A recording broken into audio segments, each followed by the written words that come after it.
G'day folks, it's the Maple Monkey here again with another live stream for you, and we've got the gang back together again for one last time. Well, hopefully not one last time, but we're on what is it? We're on a mission from God or something. Well, you know that we don't. well, hold on. Don't get me like you've got to send me down that path that I'm not supposed to go down. You've asked for a warning me for the warning is okay. Just reach 1,000 subscribers before I finish everything. All right, so sorry, folks.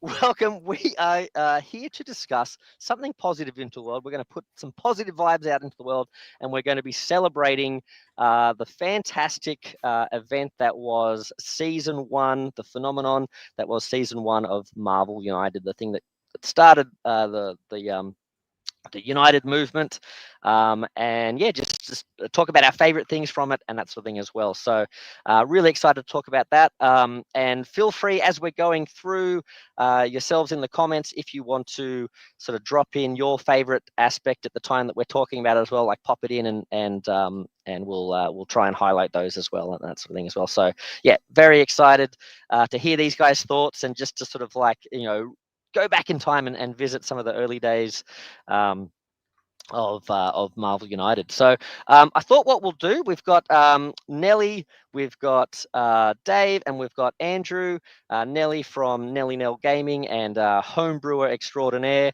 Dave, homebrewer, like I think I want to call him like the homebrewer extraordinaire, but also like homebrew facilitator as well. He's like put together a lot of the things that we can do to, you know, to build our homebrew with as well, like the InDesign templates and different modes and things like that as well.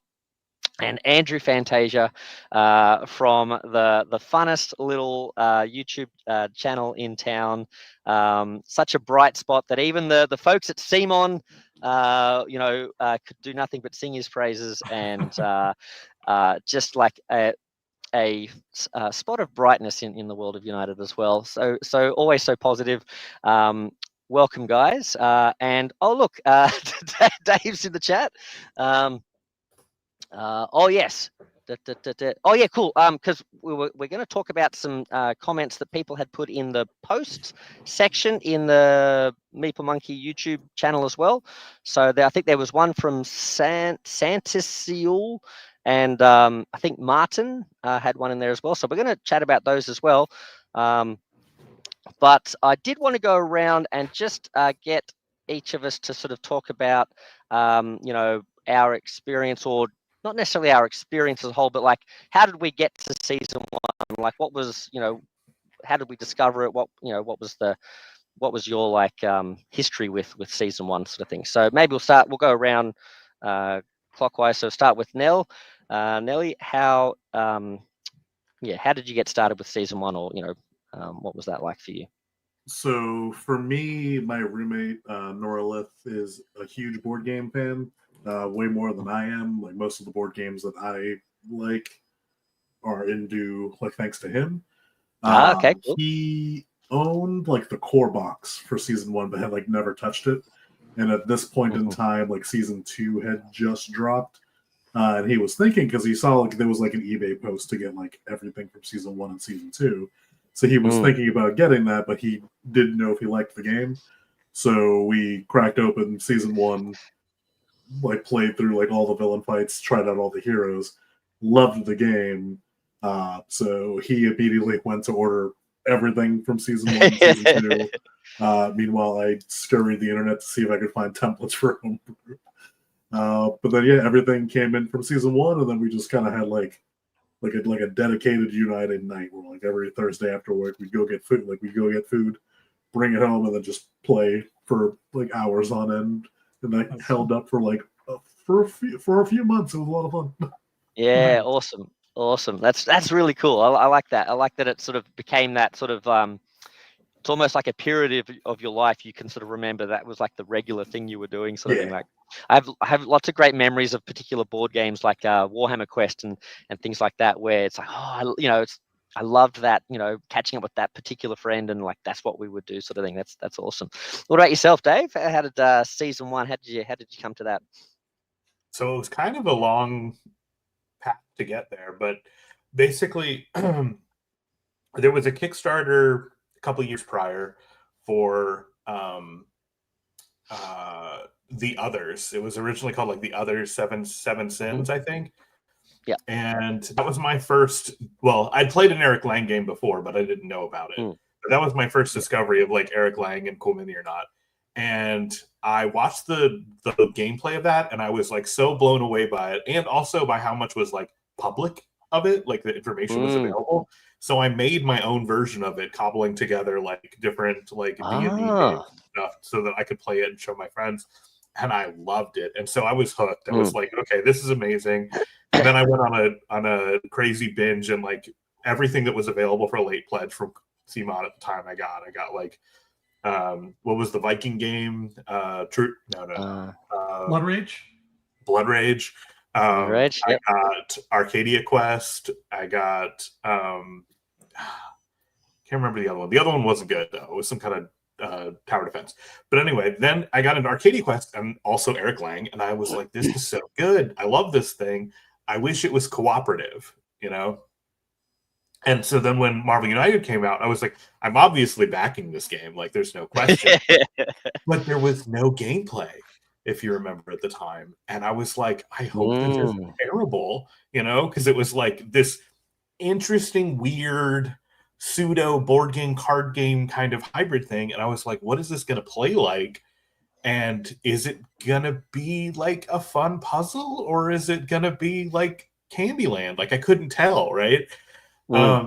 And so finally we got the original box for it to come in, and I played it. I sat down and played it with my girlfriend at the time and my and our housemate, and I was like, ooh, I don't love this. I was like really worried. Oh, like, okay, let's see what the other options are for it. And so we went straight to Heroic, and I immediately was in love with the game, and I was like, this is a crazy difference that this has. Hello. Knightley was there too. But yeah, and then I was hooked. I was like, this is so much, like there's so much fun puzzle and like teamwork requirements and stuff. And I didn't feel that in our very first game, and I've never gone back to normal. Right. Let me just jot something down. No, that's awesome. That's really, and I was going to say, when you mentioned that tower defense game, was that called Besieged or something? Yes. Okay. The only reason I was in a game store the other day and I saw that and I was like, ooh, Simon. I was like, oh, I wonder if that's any good. So, but now you've told me, so that's cool. That's cool. And the others, I think that's the only other thing I know. Well, other thing I know about that is I think that's been championed quite a bit in the past by maybe Z Garcia on Dice Tower. That's where I've heard of that before, sort of thing. So it did sound interesting, sort of thing. Yeah, it sound pretty cool. It's fun, and the exploding dice mechanic, which I found out was also from Arcadia Quest, is also just great. It's like Yeah. I like a good exploding dice thing. I don't know if it's the same thing, but I remember in Warhammer Quest that I think it was called Death Blow or something, where if you were surrounded by characters, like if you attacked one on like the outside of it, like continue like your you, thing you, into kill it, you could keep going right through. Oh mate, that I loved that. That was so much fun. Yeah. So that anything where it's kind of like escalating fun is like, yeah sweet. It's all good. What about yourself, Andrew? How did you come to this? For the folks listening at home, how did you get to season 1? Oh boy, I remember it was at a time where the Marvel movies, the MCU movies, were like kind of at their fever pitch. And I remember thinking one day, just randomly, like, why is there no good Marvel board game yet when Marvel is like the hottest thing in the world right now? And I spent some time, and by some time, like there wasn't effort. I'm talking like maybe an hour. But I spent some time thinking like, well, what would that look like? What would I want to see in a Marvel board game? And all I could come up with was 2 key factors, one of which is totally stupid, but it's my kind of thing where I was like, there should be color-coded miniatures, right? Captain America should be blue and the Guardians of the Galaxy should be purple because their movie's pretty purple. But the other kind of more important thing I remember thinking is, if I wanted to put the Guardians of the Galaxy into the climax of the Avengers movie and have them fight Loki, I should be able to do that. That was just kind of where my brain was. And then it was not long after, it was like maybe within a month of me having this little idea, that I came across the Kickstarter for season 1. And I'm like, ooh, okay, a Marvel game, cool. And I was liking the artwork, and I was liking the gameplay, like they were showing off how it worked.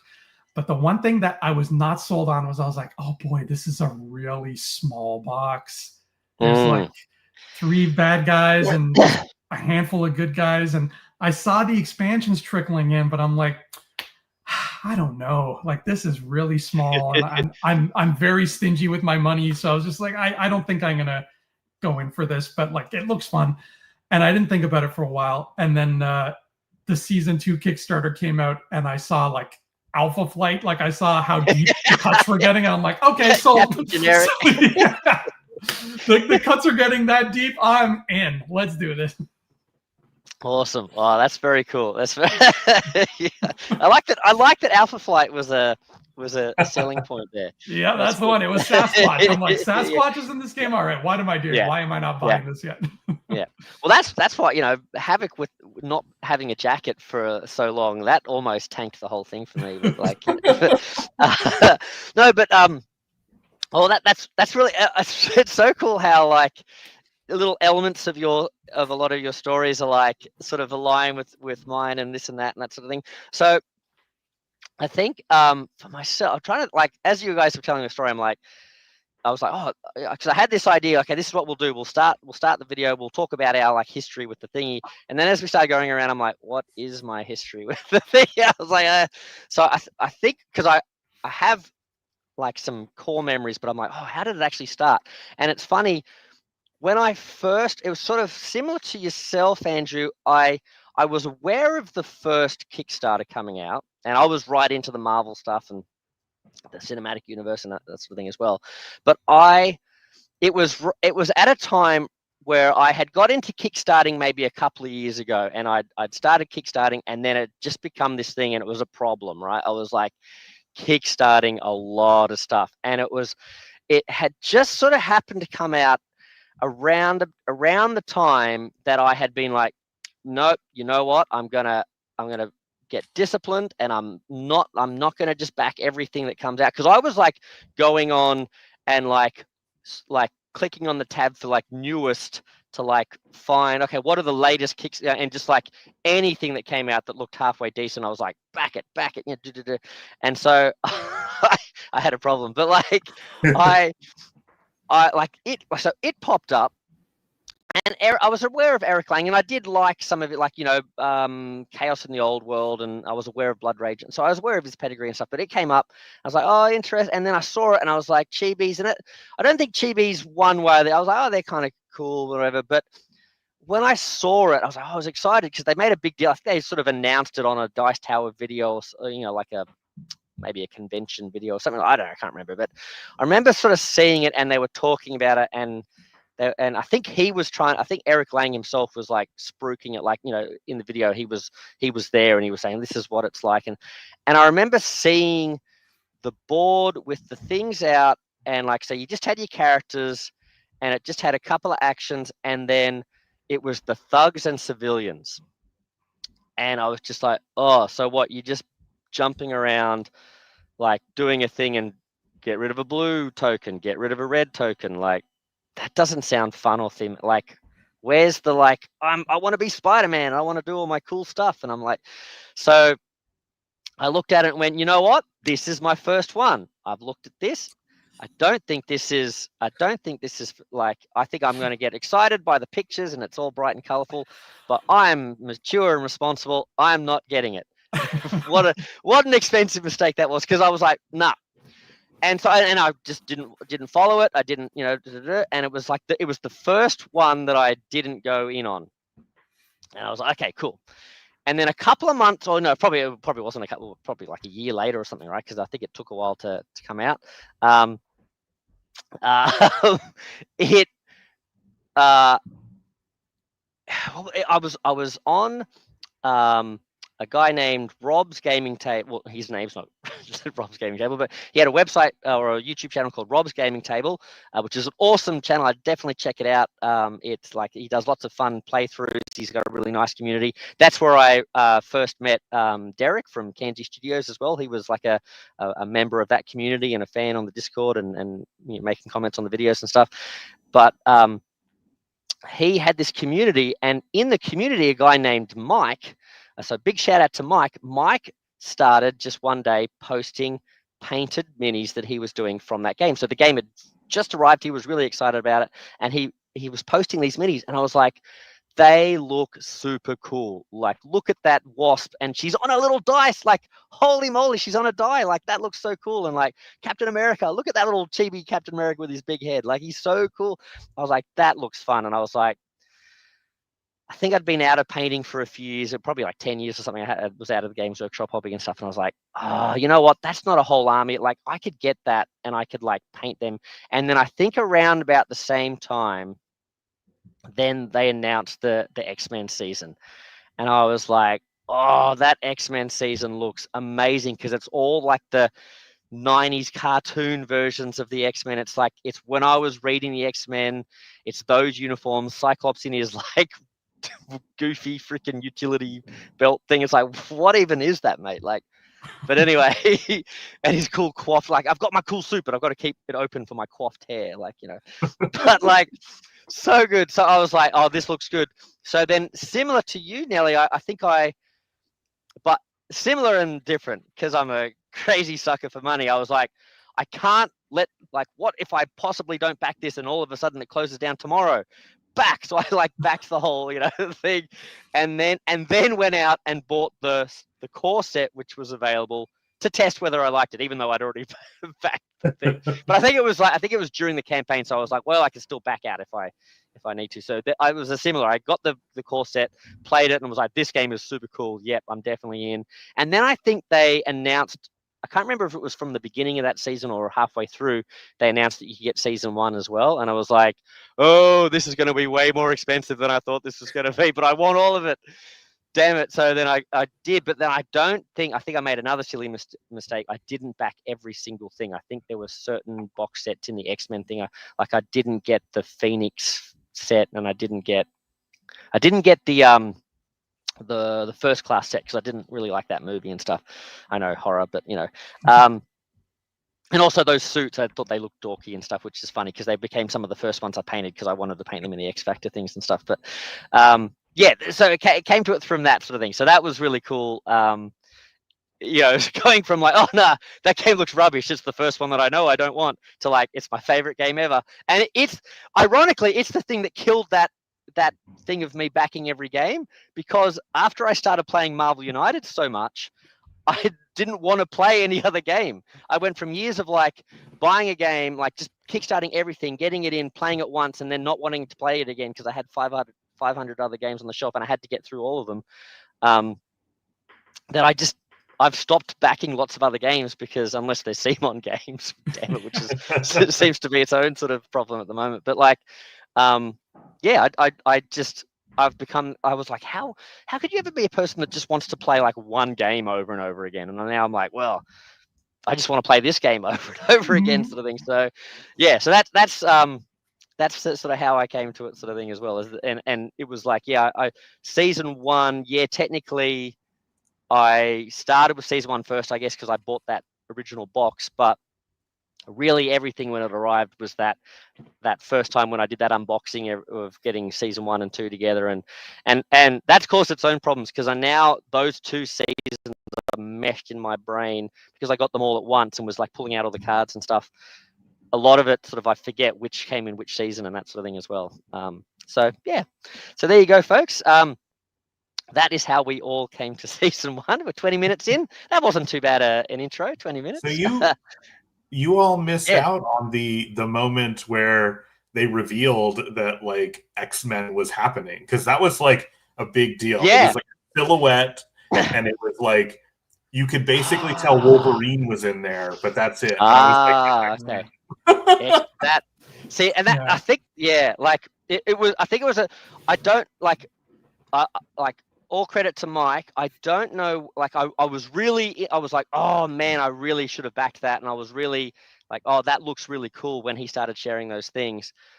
But I think it was when I must have like typed in like Marvel United, and the first thing that came up was like the Marvel United X-Men campaign. It must have just like launched or something, and I was like, oh man, it's like and X-Men were my jam. Like, yeah. So I was like, oh, that's I'm backing that. Yep. So, yeah, I'm sad that I missed that X-Men reveal too, and I'm sad. It would have been nice to see the reveal of like, hey, everybody who's a fan of season 1, gather together and look at this announcement. We have purple figures now. Like that must have been mind blowing. Yeah. First, I don't know if they made a big to do about that, if they had like a whole video, but that would have like rocked my world.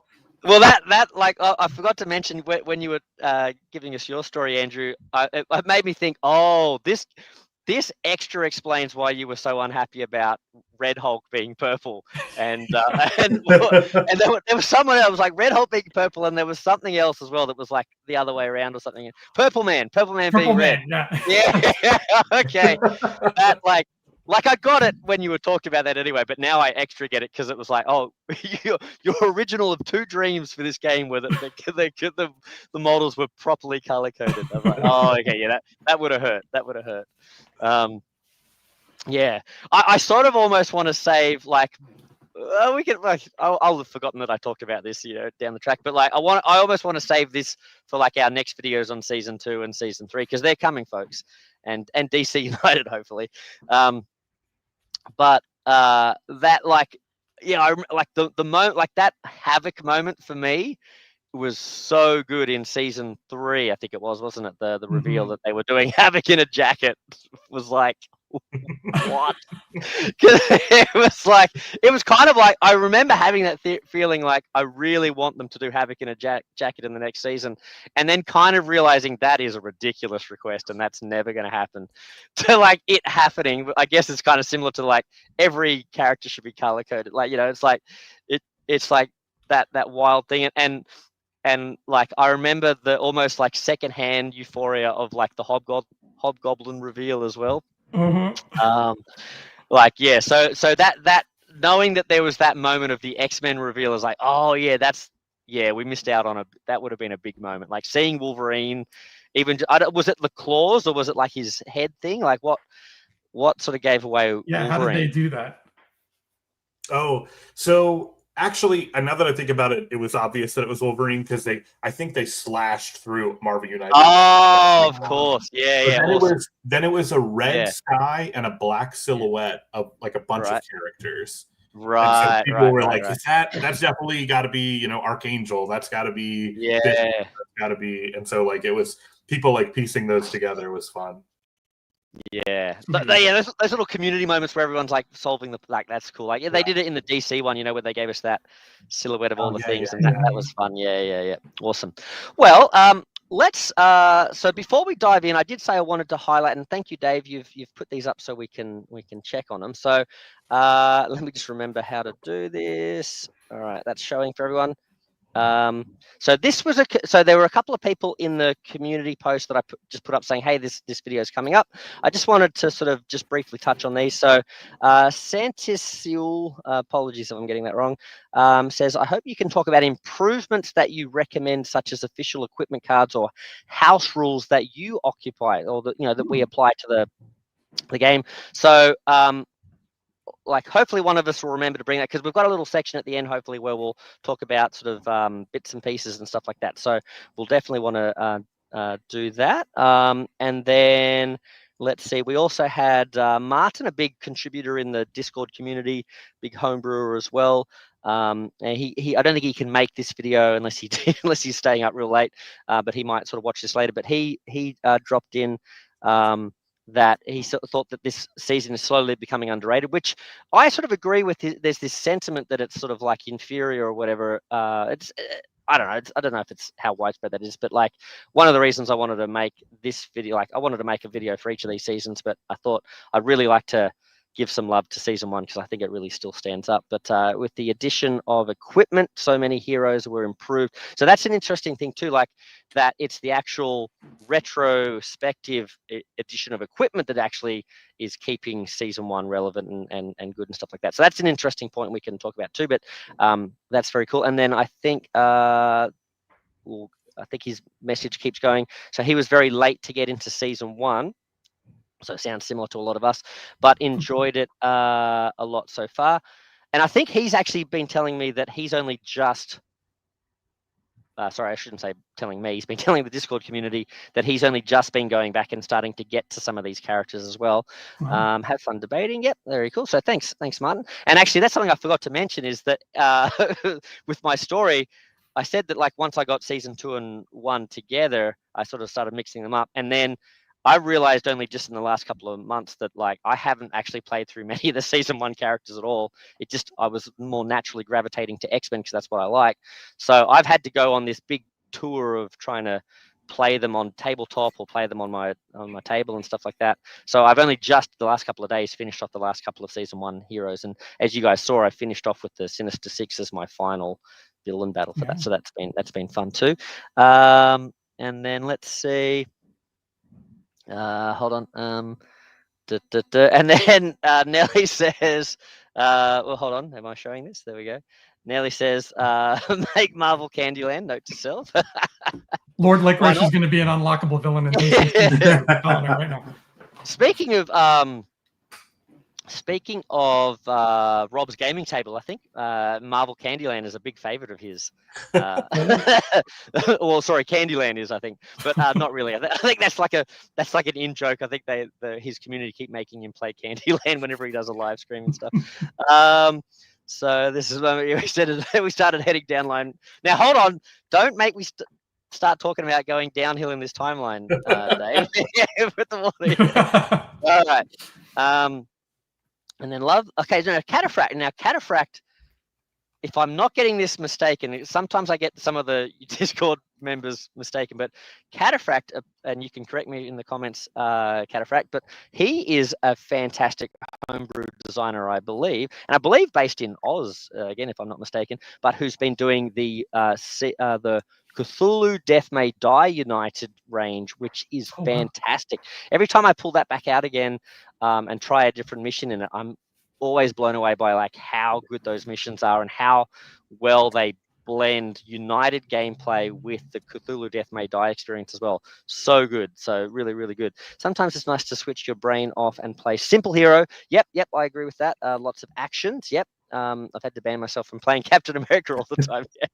I do tend to use Captain America a lot when I'll be play testing things from all sorts of, whether it's a Marvel villain or a Dynasty Warriors villain or something like that. I'll try and not just play test the characters that are designed with that set, but also like some of the original core set heroes, from X-Men or things like that. So Captain America, he often does have to come up against some of my crazy creations and stuff. So thanks, Cataphract. And so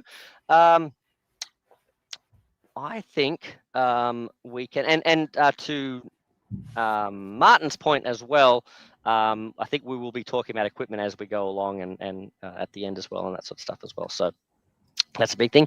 But I think let's start talking about, I think probably the best one to talk about is heroes to start with. We'll go top 5 heroes and then top 5 villains.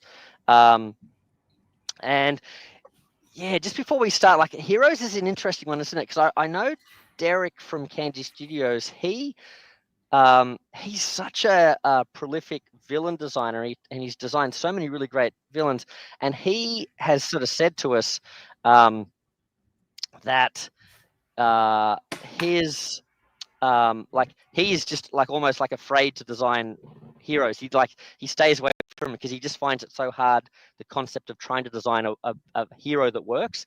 And it's so funny because it's like, on the face of it, the hero seems super easy to design, right? You just pick a number of actions, try and sort of give some rough actions that you think are going to be, thematically appropriate, and then 2 or 3, well, not 2 or 3, probably 3, 4 or 5, abilities or whatever that are thematic, and done, right? But it's that balancing of like how powerful are they? How are they overpowered? Are they? That can actually be quite tricky to sort of nail down, sort of thing, because it is such a broad and abstract sort of design space sort of thing. So yeah, and this was to Cataphract's point, where a lot of season 1, the differentiation came in the types of the symbols.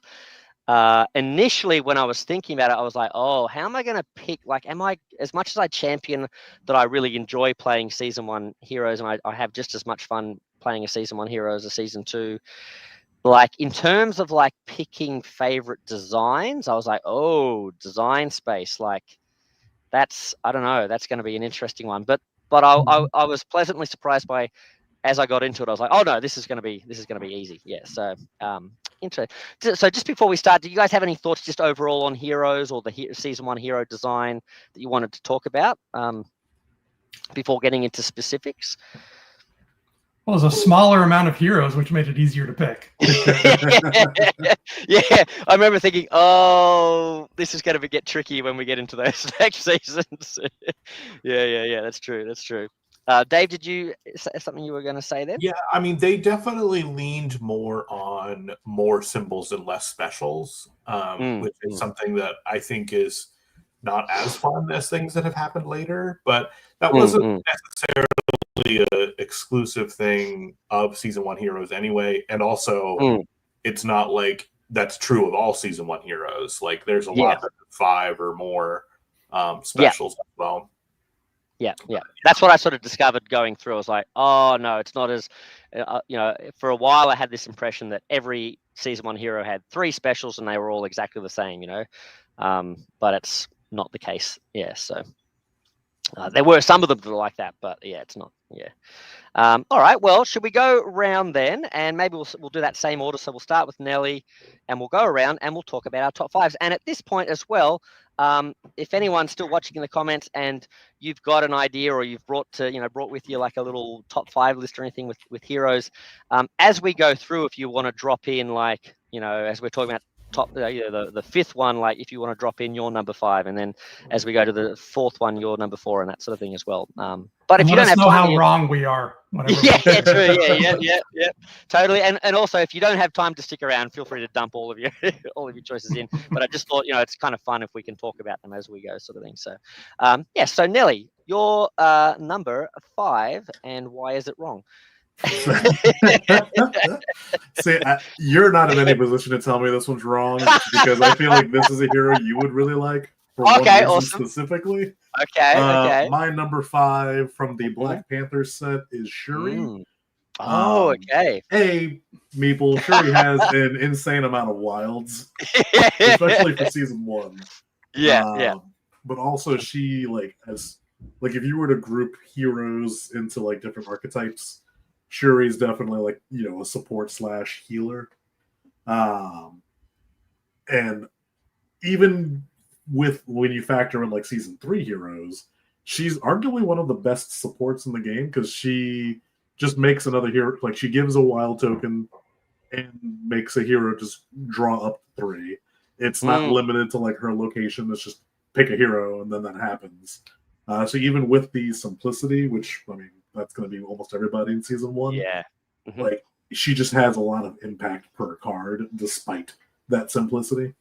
So she easily falls into my top 5, but number 5 specifically. Yeah, nice. I remember going through, trying to work out my list, seeing those cards of hers that she's got that, and being like, damn, that's powerful. I don't remember, it's like I've got to get her back to the table. I haven't used her in a while. Anytime Aaron, I use for pretty much every game I do for United, I use the randomizer. Anytime Shuri shows up, I'm like, oh yes. Everything's coming up. Nice. All right. Well, Dave, what is your number 5? So my number 5 is also from the Black Panther box, and it is also Shuri. Okay. I forgot to ask, are we going to have crossover? It's like, bam, crossover straight away.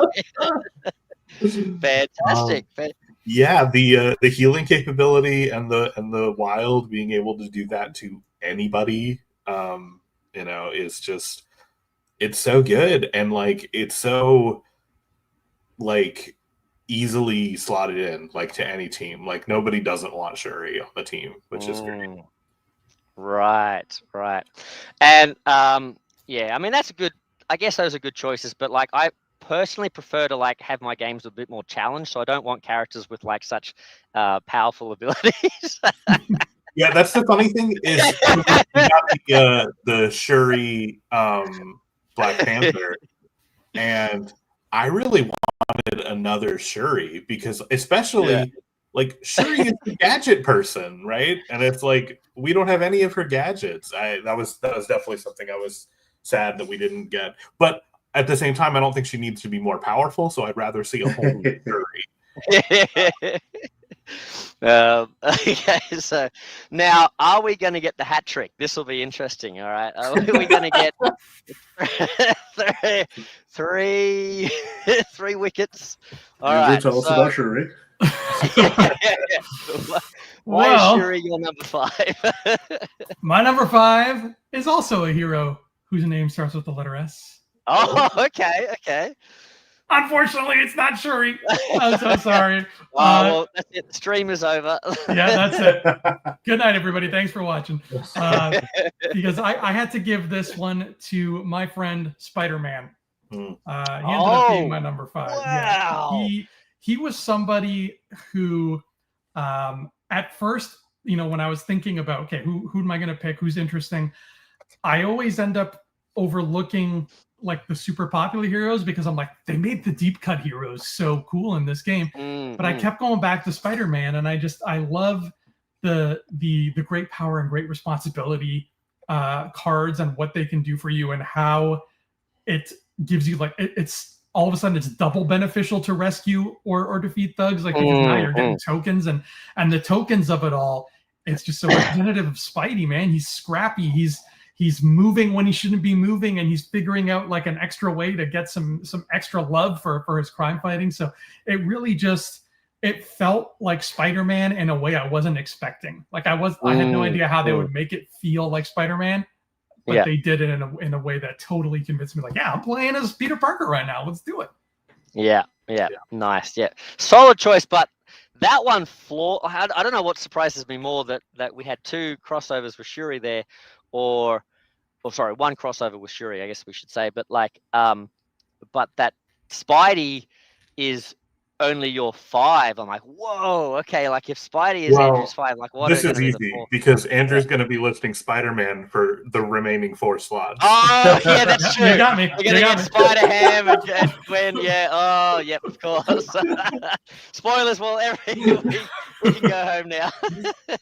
All right. Well, very cool. I was about to go on to number 4, and then I realized that I hadn't done mine. So, I got to remember I'm not just host. Okay. Yours is Spider Shuri. Spider. Yes. I just take the cards and I play solo mode, so I just mash them together.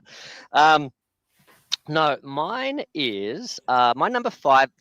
My number 5 is a funny one. It's Yondu, who's not a character I was super familiar with, or he's cool in the movies and stuff, but he wasn't. He wouldn't be knocking on the door of my top 10 characters or anything like that. But he's just, and it's one particular card in his deck that is just such, like, to me is such a fun. And every time I see it, I'm like, oh my God, I forgot this guy's got this cool ability. And it's always just such a fun thing to be like, oh, I'm going to try and do that. Like, I'm going to try and set up the situation so I can do that in the game and it's going to work. That, I forget what it's actually called, but it's like Yakka Arrow Storm, because he's got a few different Yakka Arrow thingies, but it's the one where it travels around the board and doesn't stop until it hits a spot that doesn't have thugs. And it's just like, I just remember like, wow, that's such a powerful ability, and it's such a different ability, because I'm so used to thinking of season 1 as like, oh, you can flip a top card, or you can get a punch token, or this or that, and it's just like, no, you can go around the thing and try and set it up. I was like, oh, that's so that one. I always come back to, like, I just really like that ability. And so he's like, whenever I sort of am going through and looking at characters, I'm like, oh, that's right, this guy's got that thing. So yeah, that's my number 5. He's not necessarily one I'm always keen to play thematically, or the rest of his cards don't necessarily do anything for me, but that particular card is such a highlight for me of like, wow, look at what, I guess it's sort of similar to your Great Responsibility, right? Like, what a cool moment you can have with this card, sort of thing. So, oh, and I should highlight these. So Dave's, Shuri, Andrew's 5 is Spider-Man, and then my number 5 is also from the Black Panther box, but I have to go with Black Panther over Shuri, and that's Cataphract saying that as well. So thanks, Cataphract. Okay, so Black Panther, okay, over Shuri, very cool. And then Dave says he'll be talking about T'Challa later in his least favorite heroes of all time. And there we go. Mine was Yondu. So a bit of a oddball. I guess like you were saying, Andrew, like a deep cut, or like sort of a deep cut, but like yes, one that I wouldn't have, when I was starting to come up with this list, it wouldn't have been one I would have thought immediately that was going to be in my top 5, but I just was like, oh, that ability is so cool. So there we go. All right, so we're on to number 4, I think. Yes, so number 4, Nelly, what is your, it can't be Shuri again. What's your number 4? Well, if it can't be sure, unfortunately, I don't have a number 4, but my number 4 is Ghost Rider. Ghost Rider, okay. I enjoyed playing him a lot, like before he got equipment. Yes. The equipment that he gained in season 3 just kind of like cemented him in my top 5, like because I liked him before. He has so much movement. I think there's like 8 moves in his deck. And then each of his he only has 3 powers standard for season 1, but each one of them has a lot of like strength and impact to it. But the big reason I love the artwork of his cards, like the artwork of the season 1 Ghost Rider cards, really nice. Yeah. That's a underrated thing, isn't it? Like how much the art sort of impacts the experience of the game as well. And it's like one of those unsung sort of things sometimes. So so shout out to the team. So like, and I wanted to mention this at the beginning of the video, I forgot, apologies. But this is sort of like a big shout out as well. I know it's a very sort of fanboy sort of thing, but like, I hope this video is like an homage as well to that whole design team. We talked about Eric. We have to mention Andrea. Good job, Andrea. You can mention me if you Andrew. Well, you know how they've got that little that I shouldn't say little, that team of like the designers sort of working under the head designers as well. Maybe there's an Andrew in there too.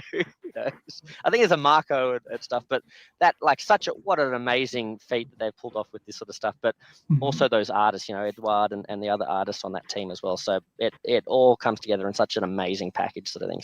So good. But Ghost Rider, very cool. And remind me if you can, the equipment, like is like the Hell Chain. Does he get them? He's got a car, doesn't he? That one. He's got the car, which just lets him move around. Yeah.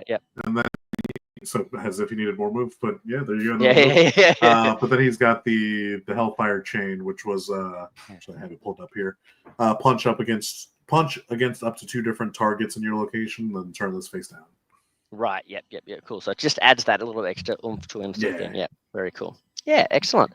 Very cool. And how about yourself, Dave? Your number 4. So my number 4 also starts with G. Is Groot. From cool. Yeah. I love that he was kind of going the opposite direction of most of the season 1 heroes, where he had like a lot of special cards and almost exclusively, if not exclusively, single action cards. Yes. I thought he was fun because it was like every card was usable in a lot of situations, but it was still a very situational card. I really liked that about his design. Yeah, I think that's I've sorry to go off track into homebrew, but I think his design in particular, and then there's other ones that have sort of come since then. I think like X-Man and stuff like that have a lot of these situational cards. Maybe Legion's a bit like that too. And I've sort of taken that when I've designed Outback for G.I. Joe. That's the kind of character. That's the sort of like the style of character I wanted him to be. And because he's got that shirt that says survival, which is in the Army Ranger handbook or something, as like an acrostic sort of thing. So each of those things was like a tip for how to survive in the wild. Okay. And so I wanted each of those to be like a unique thing. So I thought, that'd be cool. Like he could have 8 different cards, and each one is based on this thing, and it's like that'd be like Groot, and it was Groot and I think X-Man who came to my mind when I was like, oh yeah, that's what I'll do, sort of thing. And Groot's an interesting one too, because I think I need to play him again, because I think the one time I played him, I could be getting this wrong, but I think the one time I played him was with Rhino. Like I know at least I played him with Rhino once, and it just I almost need to play him again because I didn't get to experience him, because Rhino just kept turning cards face down or something, and I couldn't and because he only had one action on it, it really brought the whole game down, sort of thing. So I need to go back and try Groot against any other villain, right? Yeah. And try that. So yeah, that's cool. Yeah, very cool. And shout out to Georgia Lanza, the lead colorist. Okay. That's another thing. Yeah, we talk about the artist, but also the colorist, right? Because Andrew, that's something you talk about so much is the how much the game pops and how bright it is, and those colors. So it makes it stand out on the shelf, right? It's so good. Yeah. And it stands out on the table. Like it's always a good time. Yeah. It just brightens up the day. Andrew, your top 4. What's your number 4? So we got another crossover here, my friends. Crossover time. I'm gonna guess Groot. You are incorrect, sir. Okay. Because my number 4 is Yondu. Yondu. I was going to guess Ghost Rider next, so I was right on. You know what? It's been so long since I've drawn Ghost Rider's name that I legitimately can't remember what any of his cards do. And it's a shame, because I'm sure they were really fun. But with Yondu, it really comes down to how some of the best board games, they create memories, they create stories that you tell for years, right?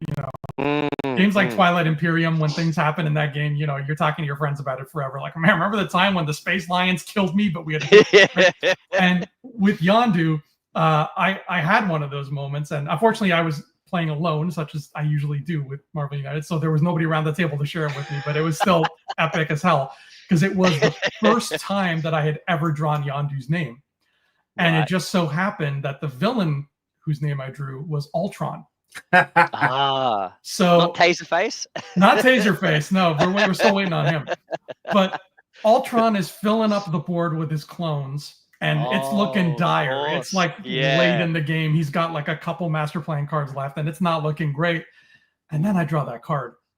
And because this is my first time with Yondu, I pick it up and I read it, and I'm like, okay, what does this do? And my eyes start going wide, and I'm like, no friggin' way. And I have the song from Guardians 2 where he's laying waste to Taserface, and I have that, and I turned it on my Spotify, and I'm just like, let's go. And then that arrow was going around, and it was, I'll never forget that moment. Priceless. So good. Yeah, and that's what it is, right? It's like, probably most games you won't pull that off, or you won't be able to get the maximum bang out of it. But it's the potential of that card, right? I'm so glad to hear that that happened in that moment with like Ultron, with all the board filling up, and I love that you accentuated it with getting the music out and that's so good. I'm just picturing you like high-fiving yourself. You're like, good work, Andrew. Yeah. I have one of my students, she's obsessed with the MCU as well. And I told her that story. And I do the Yondu impression, and it makes her laugh. She's like a little kid. So then I was fighting all the Ultron. And she was like, oh my God. So yeah. I got to at least share it, even though there's nobody around the table with me. Oh, that's another benefit of playing with Andrew. Is you get all the voices as well. That's a good one. I like it, especially because I also picked it. Good choice. Very cool. All right, I keep doing it. I keep going to say, all right, Nelly, next, but I've got to talk about my own one. Now, this is a character who is very versatile. She can play any sort of character you like, and she has also twerked with, I think, Megan Thee Stallion as well. That is, and she can play any character you like as a reference to that amazing, what was it, Orphan Black or something, where she played like, I don't know how many characters by the end of it she was playing, but like she was so good at being like feeling like a totally different character, being the same actress sort of thing, but so good. Tatiana, is that her name? Tatiana Maslany. Yeah. Maslany. Oh, amazing. Very cool. Anyway, She-Hulk is my number 4, and that's because I think she's just a generally sort of a fun, sort of good all-round sort of character sort of thing. She's really fun to play, but she has this really fun thing, and she does something that I think not a lot of the season 1 characters were doing. Is she was one of the characters that like started introducing the idea of like a mini game within your deck. It was a very sort of simple one, but it was this, she's an escalating character. And I know a lot of people sort of have problems with like the Fantastic Four or Alpha Flight and this and that or whatever with their things, because you sort of have to, you don't have to, but like, they benefit playing together. But I just really loved her. I can't even remember what the name, escalating punches or whatever she's got, but like she's got that card that's like, okay, this is like a punch, and then for every version of this card that are in the storyline, she's got like 3 of them or something, like you get another punch. So it's just like you want to like get that card out multiple times, and it just keeps getting better and better and better. Like she's getting stronger and stronger and stronger, and I just really like that. And in her case, it's a really easy one to pull off because it's all within her own deck, and it's just boom, boom, boom, boom. And like, just for that season as well, like discovering that like that sort of ability is like, it's such a satisfying character to play, because you're just always happy when that card comes out sort of thing. It's like, oh yeah, another one, boom, boom, boom, and you get to sort of play them, and again, it's like one of those, it makes something unique about that deck where you're getting to do, like you've got your own little goal almost with that deck. It's like, okay, I want to get to that level where I can do some, big like 4-punch action or something like that, or whatever it is. Like it's really cool. And Cataphracts says She-Hulk is a great pick. His pick, I think, and correct me if I'm wrong, Cataphracts, I'm assuming pick is Black Cat. She feels like a proto season 2 hero with the variety of specials. That's an interesting one too. Yeah, actually, I remember looking through hers, and she almost made it on the list in terms of, I don't think she's one I gravitate character wise, but I did look at hers and go, oh yeah, I've remembered enjoying the experience of her cards and stuff as well with her Black Cat, with it's like Cat Luck and Cat Reflexes and Cat this and that, and they have, so they're quite cool as well. And I like that term proto season 2, because I almost feel like some of these characters like Groot and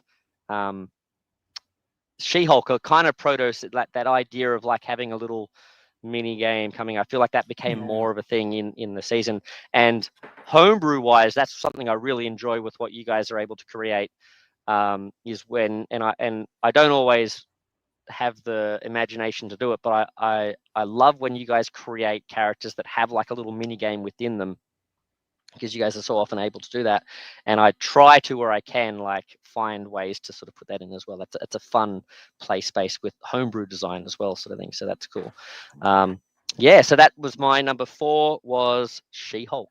The one thing that's too bad is season 1 was not quite as ambitious with the miniatures as the later seasons were. I feel like if we had gotten She-Hulk in another season, that miniature, she'd totally be holding up like a giant set of barbells or something. Like there'd be something about her mini that would just stand out more. Yeah.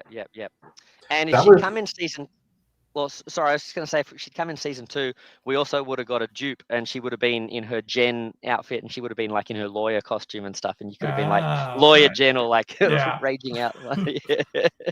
Sorry, Dave, did you want to? I spoke over the top. That's definitely an issue that I noticed with season 1 versus the later seasons. I'm generally not a miniature painter. Like, I'm not good at it. I don't like it. It feels like a work to me. But season 1, I felt needed painting on a few characters because I would get confused at the table and people would grab the wrong figure. If you look at a lot of the, like, She-Hulk's an example of that, where like if you paint She-Hulk, there's no way you're going to mistake her. But if you're playing She-Hulk with Jessica Jones and some other characters, you can easily confuse them if they're not painted. Yeah, she's not even bigger than anybody. She's not. Yeah, she's just slightly muscly, sort of thing, right? Yeah. She represents when you've only played one of those cards. Exactly. But like, it's funny you said that, because when you started talking about that, and you were saying, oh, when you play She-Hulk, I was thinking, oh yeah, for me, I think I would mix her up with Jessica Jones, and then that's what you said. Yeah. So it's like, it's a bit like the Quake. Maria Hill situation. Yeah, very cool, very cool. And did I show this one? Oh yeah, I did. Okay, sorry. So all right, we're up to number 3. Number 3, Nelly, what is your third pick? My number 3 is Adam Warlock. Okay. Really liked their kind of like their approach to him, given that, like, you know, lore-wise, Adam Warlock's, you know, like one of the most powerful beings in the universe. But despite, like, rather than just make his powers like super offensive, they made them really strong in a more utility way. You know, he's got the immortality, which I love abusing, because it basically just means you can never be forced to discard your last card, so you can really never be KO'd by anyone that does, you know, damage.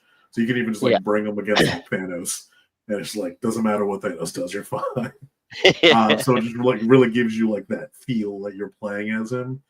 And other than that, like he's relatively standard. Like, I think the other 2 abilities are no action, but force the villain to play the next card face down. And then like looking at like the next 3 of the master plan and like rearranging them.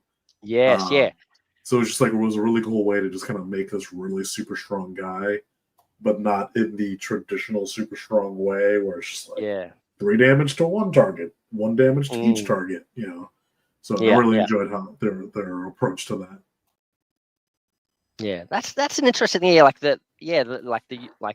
The utility is what makes him really powerful. That's something I hadn't sort of really thought about before. That's really cool.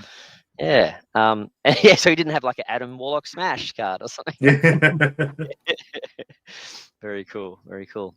I think he's one that I haven't played a lot as well, just because, you know, like, of who he is. Like, he just cosmic hero guy in a cape. He's just not one that I've gravitated towards. Whereas if I sort of probably paid more attention to his cards, I might have chosen him a bit more. But that's cool. Cool. Well, what about yourself, Dave? Number 3. Well, my number 3 is on my shirt here. Whoops, over here. Oh no, you typed it in, and I clicked on it. It's silver. Yeah. Nice. Oh, I like that shirt, by the way. That is a great shirt. Yeah. I think I just thought it was Powerpuff Girls, and then I realized, oh no, it's like a play on that sort of thing. So yeah. So I mean, X-Men character, right? Like, they've got to be here somewhere. Quicksilver I thought was a lot of fun because of the whenever you enter a space cards. Being his specials was a lot of fun with double movement cards. I was like, that's a fun way to play with that. And like, you're not going to pair him with anything, but similar to Ghost Rider and I think Falcon, there were a lot of them that had like a movement on almost all their cards. So it was like, as long as you were going before someone else who was like really bad at movement, like you could totally address that by having them on the team, which I really liked. Yeah. Very, and it really sort of was a fun way to like have extremes of like these different types of characters with extremes besides just like extreme punching, like extreme movement or like, really hero heavy and, like, and find ways to make them useful within the team sort of thing. Yeah, that's cool.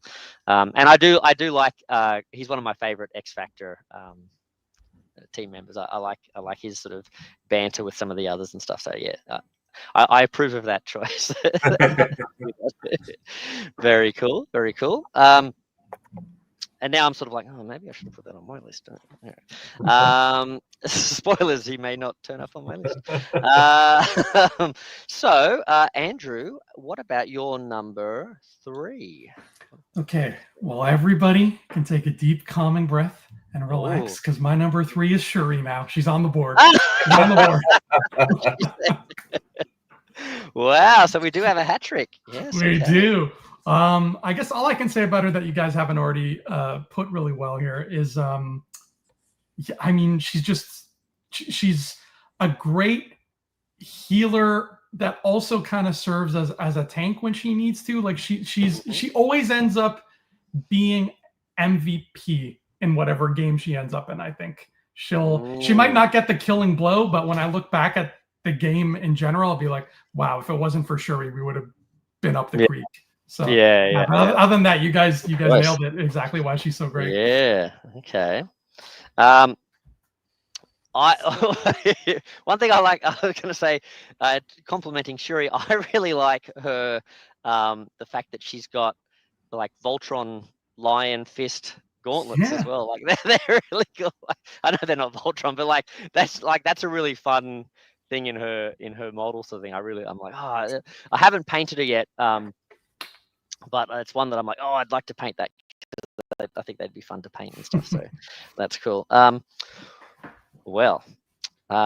Okay. Are we going to get a what do they call it? A quad? I don't know what they'd call it, but anyway, are we going to get it? No, we're not, because that's not my number 3. My number 3 is on the list partly because he's like one of my favorite MCU characters. When I sort of found out about him, I was like, this guy is really cool. I really like the idea of this guy. He's a bit of a deep cut, like not deep cut, but like he's not your A-lister sort of thing, but I really like him. And that is War Machine. I really like War Machine. I don't know if I actually put this up for you, Andrew, so I'm going to say Andrew's number 3 is Shuri. But War Machine, like the idea of like an Iron Man suit that's just festooned with like machine guns and miniguns and all sorts of stuff. I've always really liked. I like his character in the movies and stuff like that, and getting to play him, he just feels like just right. And I kind of feel like I sort of describe him as like a Swiss Army cannon. Like it's like he's not got like a thing for every job. He's got a thing for every way to blast someone. Like he's got like blasting in his spot. He's got spread damage. He's got all sorts of different ways to sort of dish out the damage. He's also fun to play. You never feel like, I'm just locked in, I'm only ever going to be doing attack, because he's got not a huge amount, but he's got some heroic. He's got a bit of movement. Like I think Punisher's one that, spoiler alert, is not on my list, but I enjoy. He's a fun one, but like he's very like there's not much else you're doing with him, sort of thing. I think War Machine you can do a bit more, and then kind of similar to you, Nelly, his equipment just sort of like enhance, like so already a character I enjoyed using and felt like I could do a lot with when I'm playing.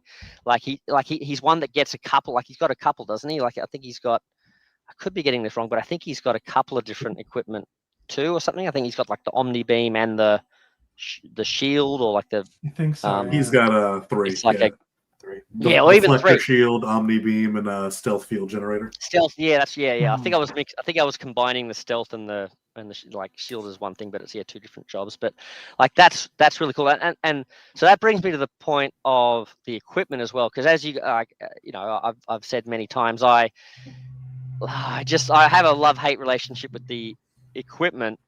I really don't like that it makes me get rid of my double wilds, but like, thematically it adds a lot and that sort of thing. But one thing I don't feel as bad if I get to take 2 or 3 equipment items, right? Like if I'm having to trade in my double wilds, but I get like 3 different equipment, I'm like, oh, that's cool. I get like, there's plenty I can do with this sort of thing. So and again, it gives different things, like the fact that one is like a stealth shield, one is a deflector shield, one's a omni beam.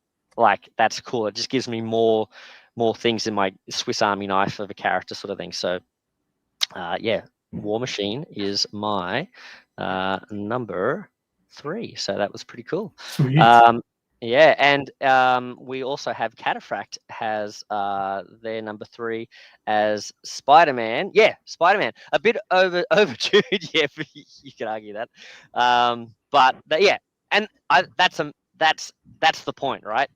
But that's half the fun. It's like, who cares? Like, oh, he's a super cool character. Yeah, that's why he's fun. Like he's super powerful. Yeah, that's why I like using him. He's super powerful, and I get to do cool stuff with him. It's like so good. So yeah, Spider-Man, great choice, number 3. So, and then Dave says Peter's having 2 great. He puts the other heroes to shame. But I don't know. I feel like we're showing there's lots of other characters who are very powerful as well, sort of thing. I think Spider-Man is definitely up there. I think the main pairing that I was like, oh man, it'd be really fun to run Spider-Man and Daredevil together, and I was like, yeah, I'm gonna run them together, and Daredevil just did not keep up with he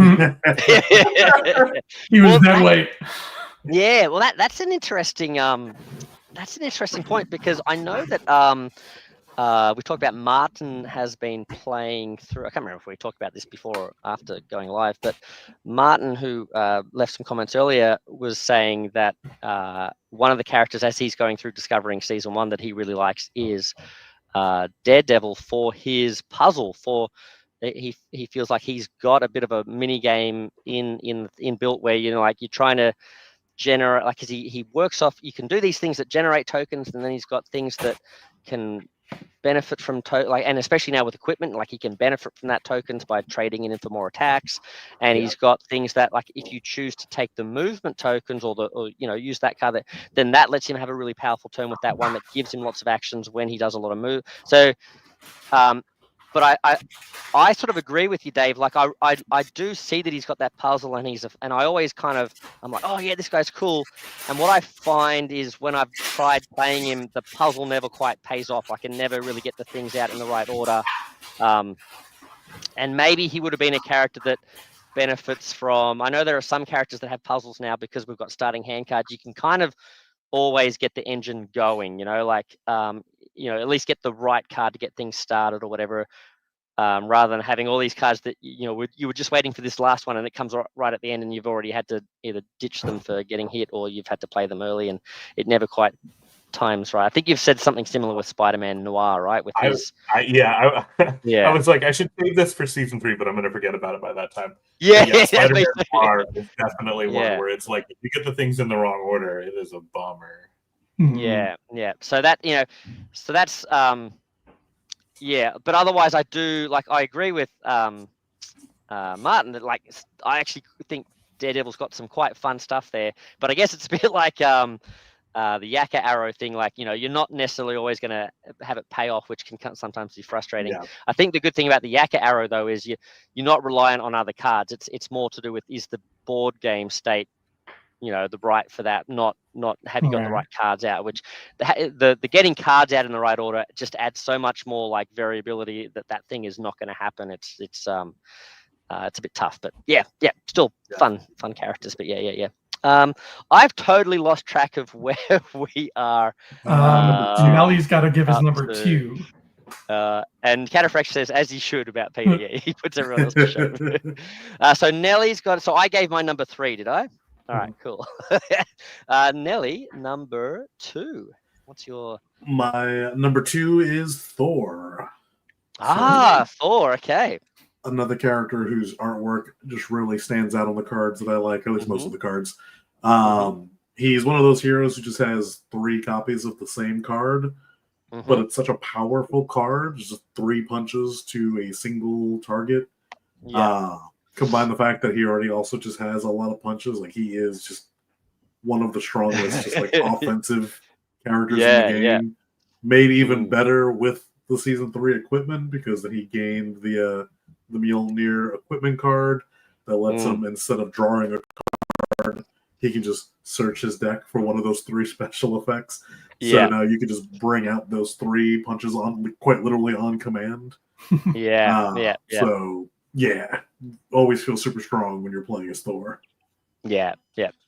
Great choice for number 2. Very simple mechanic, but it pays off really nicely. Yes. Absolutely. Did we... we did that. All right. So Dave. So my number 2, more crossover. My number 2 is a crossover. It is She-Hulk. She-Hulk. Wow. She-Hulk, I just thought was like really neat. I also like the contrast between her and Banner, because Hulk is like a lot of damage to everything at once, many times, and so it's like he's angry and explosive, right? Whereas She-Hulk is like gradual. She's getting angry, and then she gets more angry, and when she's really angry, you better watch out. But like it's a which I really liked. Mechanically and thematically, I thought that was a fun variation. Yeah, that's a great way of being able to articulate that too. Like that's that difference between them, and how it's almost like hers is a more controlled anger, and it's sort of brought to the right point at the right time, sort of thing. Yeah. Whereas his is just everybody else just better watch out. There's no teamwork here. Yeah, that's cool. Yeah, awesome. Well, Andrew, your number 2. Okay, my number 2. My number 2 is going to take us back to the core box, because the expansions and particularly the stretch goals. I mean, there's a lot of juice in there, and my heart and my brain kept going there. But there's a character in the core box whose name I kept drawing, and every time they come out on the board, I'm just like, man, this is so much fun to play with, and it's so thematic. And that character is Ant-Man. I can't ever find myself in a situation where Ant-Man's on the board and I'm not having fun. Like, that's just not possible. Like, and it's just the simple, like, you've got your shrink perfect, makes perfect sense. He's avoiding damage. His grow comes in handy so much. And then on top of that, you've got that quantum card. I can't remember the exact name of it, quantum bands or something.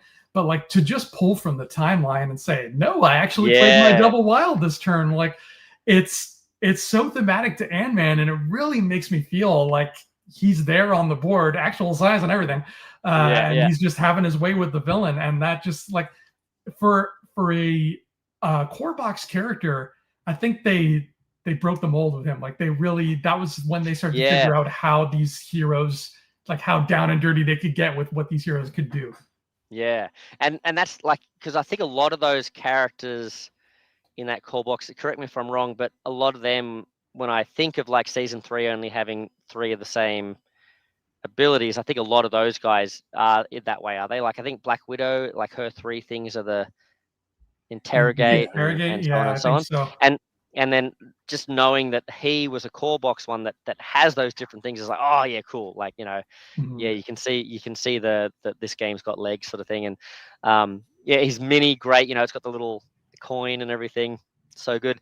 And he's another one that I think I'm getting this right. That, again, to Nellie's point about, like, Thor was already great, but then that equipment card that lets you search for a particular thing, I think he got the suit, Ant-Man suit, which lets you try and get the shrink or the grow at the right time. Is that right? You can search. Yeah. Am I getting that right? Your card, you can search for either shrink or grow.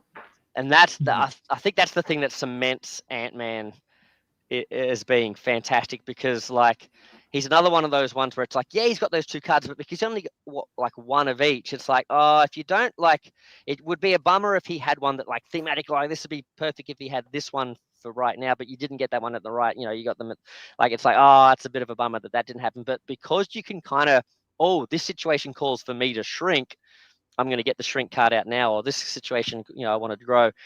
That for me is like great, and yeah, that's an awesome choice. And I kind of am like, oh man, like it was actually quite hard getting this down to top 5, right? And he was in the mix, like Ant-Man is right there, sort of thing. So yeah, great choice, Ant-Man. Thank you. Yeah. Well. Oh, and let's see. Before I go on to my number 2. All right. Backing up Andrew, Ant-Man is his number 2. Yeah, for the same reasons. We got not just a crossover, but like crossover on the same spot. Grow is an amazing, the finisher, and if you can get it at the right time, like just having that ability to grab it when you need it, crowd pleaser, absolutely, very good. Well, speaking of crossovers on the same level, mine is Thor. Yeah, like Thor has always been one of my, Australian actor. The only thing for Thor, I agree, the artwork is fantastic and everything. I love that you get Korg, Kiwi, so good, in that set. But Thor, the only thing is, I wish he was bearded Thor. I want my Chris Hemsworth beard, but I suppose you could sculpt it or paint it on or whatever. But yeah, for everything that Nelly pretty much said, like he's simple, like I think you said, Andrew, as well. But when you use him, you feel like Thor. He hits hard. He's just like, he's gonna do the damage. He's your bruiser on the team. And I always liked playing him, but again, the thing that cements him as number 2 on my list, which sort of speaks to the hypocritical nature of my not really liking equipment cards, is that equipment card. That ability to draw the thing out when you need it just lets you play Thor like Thor, when, like, however you want. Like you always get to have those cards when you want, when it's important to be doing your hammer time, bombing knocker, like. It's like so good, and you just like when you shuffle through that deck, you feel like you're going, setting up for the smash. Like he's just and it's part of it is it's just my love for that character. I love him in the MCU. I just cannot watch enough like Ragnarok, like. And especially that scene where like they start playing Immigrant Song and he comes flying down on the Brit and the lightning's trailing him, and he's had that self-realization that he's the god of thunder, and whoa, and he comes like just that always gets me pumped. And like I always get to feel that just with this simple, and this I guess goes to the point of how season 1 villains, they didn't need all this extra stuff that we're actually talking about that we're saying makes them more fun, but like it's amazing how the simplicity of that system of punches, moves, and heroics and wilds, double wilds, but just in the order in which they go and stuff, you can just feel like those characters, and like just I love playing Thor, and that ability to just keep to always be able to do the hammer time whenever I want is just, that's great. And that for me is where equipment's at. Like if that's the ability, that type of thing, like, oh, you get like a movement, or you can bring a guy into this zone once, but like that's not enough to replace because I get a huge endorphin rush when I get like a double wild. Like I don't know why people are so against, I meant to mention this too, Dave, when you were talking about your experience about, you played it and as soon as you took the double wilds out, you loved the game. I remember playing it first with a mate, and we were playing Taskmaster, and it was just so punishing. And then we got to the end of the game, and we essentially had lost, and we were like, because at the beginning of the game we were like, oh, we're not babies, we'll take these out. And then we were like, we got to the point in the game where we were about to lose, right? And then we went, what if what if we put our double wilds back in? Like, what if we had made a different choice back in time, and we were playing, and so we basically grabbed our wild cards, and then that was enough. We both were able to play out the next couple of turns. Admittedly, with double wilds, like 2 sets of double wilds and stuff, but like it was enough for us to go from losing to winning, and it was such a we were like, yeah, that was fun, and like that's the like I'm probably just not as good at games, right? But like that's the level of chat. Like I don't want it to be so.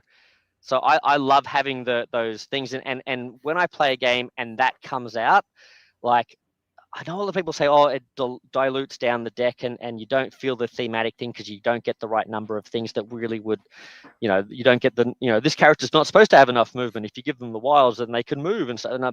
But for me, I like that's not what. Like I just enjoy the fun of like getting that out and in my brain coming up with like why is this wild come out at this point? Like it's that whole My Hero Academia like plus ultra. It's the anime thing of like in any anime like they'll be battling and whatever, and then the way they'll win is they'll just think hard enough about winning. Like they're like, oh, push through your barriers. Like there's no explanation for how they actually like. It's just just in this particular fight, I'm pushing through my barrier, and that's like that whole thing of like I'm doing something amazing with my double wilds, and it's like I love that sort of thing of like and it's that clutch thing of like, and also knowing in your deck because I guess if you sort of like start gaming it too much, how many actions you've played and you can see how many, and you can get to that point where you kind of like, you've already lost. But if you know that there's a chance that there might be something cool in that deck that, you don't just have a couple of movements left. Like maybe I've got something that could turn this whole thing around. I love it. And I don't like giving that up for like, you got web slinging, like cool. All right, do one more move. I definitely do agree that equipment is not enough to take out the double wilds. Yeah. Like I think you need more than that, and like even the team decks, I don't think are enough. Like I think if you're going to take out the double wilds and you want to like bring in that push that you get from that, you need something else. And so I'm hoping we're going to see that something else.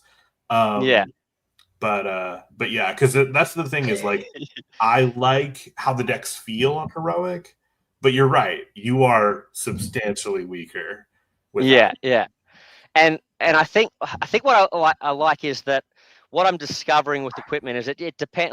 Like if a character has 2 or 3, great, because I feel like that's like I can still have fun, and if a character's got like a thing, well, I'll talk about it a bit later. But like there are certain types, but if it's just like a pea shooter sort of thing, and they just get the one of it, I'm like, But yes. Anyway, that was a brief aside into my hypocritical views on equipment, because I also really love them in the right sense. So I don't know what my feelings are on equipment, but I'm very confused. All right. So I almost said something really not. I almost said something very political, and I should. Okay. Right. Are we up to number 1? I think we're up to number 1. We are. I think we are. Well, Nelly. That's why I rabbited on about equipment. I wanted to draw it out for those folks at home watching. Suspense. All right, number one. What Unfortunately, is? this is a crossover. But my number 1 is Spider-Man. Spider-Man. All right, yeah. Spider-Man is like, even pre-United, Spider-Man has always been like my favorite hero. He's actually the character that like got me into comics in general. And I can never have enough. So the fact that we keep getting like Spider-Man boxes and extra Spider-Man, like I'm perfectly fine with having like 12 different Spider-Man characters to pick from. But the original Spider-Man from Enter the Spider-Verse, I love the great power, great responsibility cards. I just like the decisions of when to play them. The web shooters, whatever. I like that. I don't dislike them, but I do agree that I would rather the double wild. Although I do like, because I think some of them are just move, where I think his is move or like pull, like swing someone in. Yeah. So I do like having that aspect of it.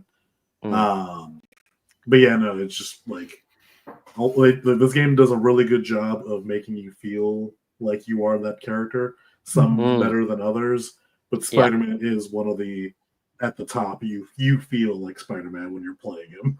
Agreed. Yeah, absolutely. Yep.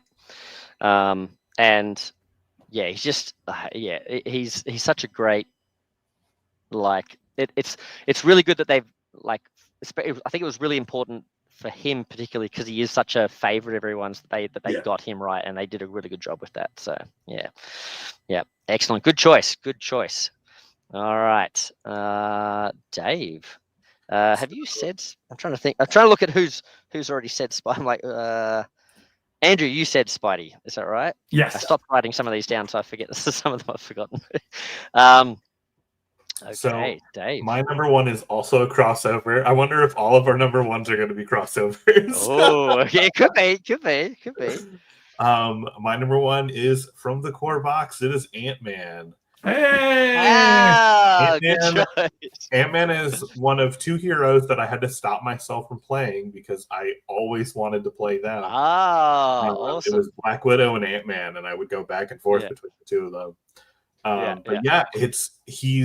He's so fun. His abilities are so varied for such an early hero. He was our only varied hero for because again, I backed the original one, right? So I got the Wave 1 box for months before I got anything else. So it was is that the box that didn't have Wasp in it?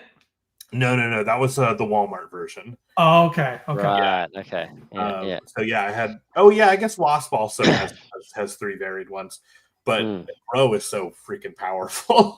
Yeah. And the manipulating the timeline was so fun, and it was just such a cool set of abilities, and it was half the time it would be like, okay, my girlfriend wants to play this character, and it's like, okay, well, I need some heroics. Well, who can I get heroics from? Captain America or Ant-Man or Iron Man? Well, I'm gonna play Ant-Man. Yeah. Just really fun, and not too powerful. Later on, I still enjoy playing Ant-Man. But yeah, he's just a great, well designed character. I love him. Yeah. And I think to those folks, I think would probably be most folks, would be sort of probably aligned with you, Dave. Like, for those folks who enjoy how the symbols create the feel of the character and don't want the double wilds in there, I think he's another great one that is I think they've really sort of nailed down his number of heroics and number of movement and that sort of stuff as well. So yeah. And then Dan says and a great mini as well. So yeah, fantastic. That's true. Yeah, that coin is so cool. It's really neat. So cool. Yeah. Yes. Well, let me get rid of that. There we go. I know how to use my computer. Andrew, your turn.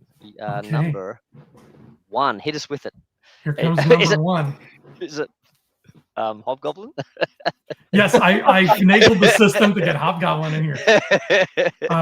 My number one's actually not a crossover yet. I don't know, Dan. We'll see what you have to say for your okay. Yeah, crossover. Okay. But it might be a little bit controversial because if I remember right, I heard people back in the day saying they think this character is a little too overboard. Okay. I think I know. Yeah. I don't necessarily super agree with that, but yeah. Well, okay. We'll see what it is. It's I went Iron Man. Yeah. I went with my friend Dr. Strange. Cool. I think at first even I was like, wow, is this Eye of Agamotto gonna break the game? Like, what, how far is too far? How much is too overpowered? But and I'm gonna see here if I can share something here. I'm gonna try a share screen thing here. I'm glad it's you, not me. Let's see if I can. Oh, yes, here we go. Okay, so I'm gonna share this. This is. Can you guys see this spreadsheet? No. I'm wondering if there's anything I need to do on my end. Yeah, I think Meeple has to like approve you. Oh yes, it's in the Oh, it's in the sorry. bottom there. Yeah, no problem. Sorry. Yeah. Okay, sorry. It's because my screen is wedged that hasn't shown up. I have to actually scroll down to see. Right. That, so. Yeah, I didn't even notice that right now. Yeah, it's there. There we go. Okay. Okay. There we go. So this is my spreadsheet that I just use, and every time a character plays a game, so let's say like Corsair, for example, here, I have a column for wins and for losses. So I've played 2 games with Corsair, and he's won 1 and he's lost 1, right?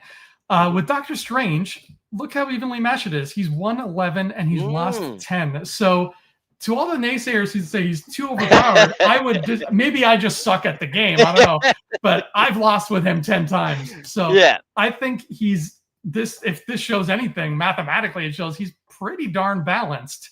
So I think that that Doctor Strange, for all of his massive powers of checking out the Master Plan deck and rearranging stuff on the timeline and what have you, like I think he is still balanced enough to not be OP. And still, like because every one of his cards is a different facet of his sorcererness, and like, oh, this one's the amulet, this one's the cloak. It really feels like you're just standing there in his Sanctum Sanctorum, and you're just pulling from all of his arcane equipment as you take on whoever you're taking on. So it's thematic, it's balanced. I love it, and I love wizards. Yeah. I write about them, so. You know, bias. Oh, but, yeah. Doctor Strange. That's my number 1. Awesome. Yeah, good pick. And yeah, he's not too overpowered. That's cool. And I think the other thing is that one particular card, it's not guaranteed to come out, at the beginning. Like it's like it could show up halfway through or at the end or whatever. Yeah. So it's not.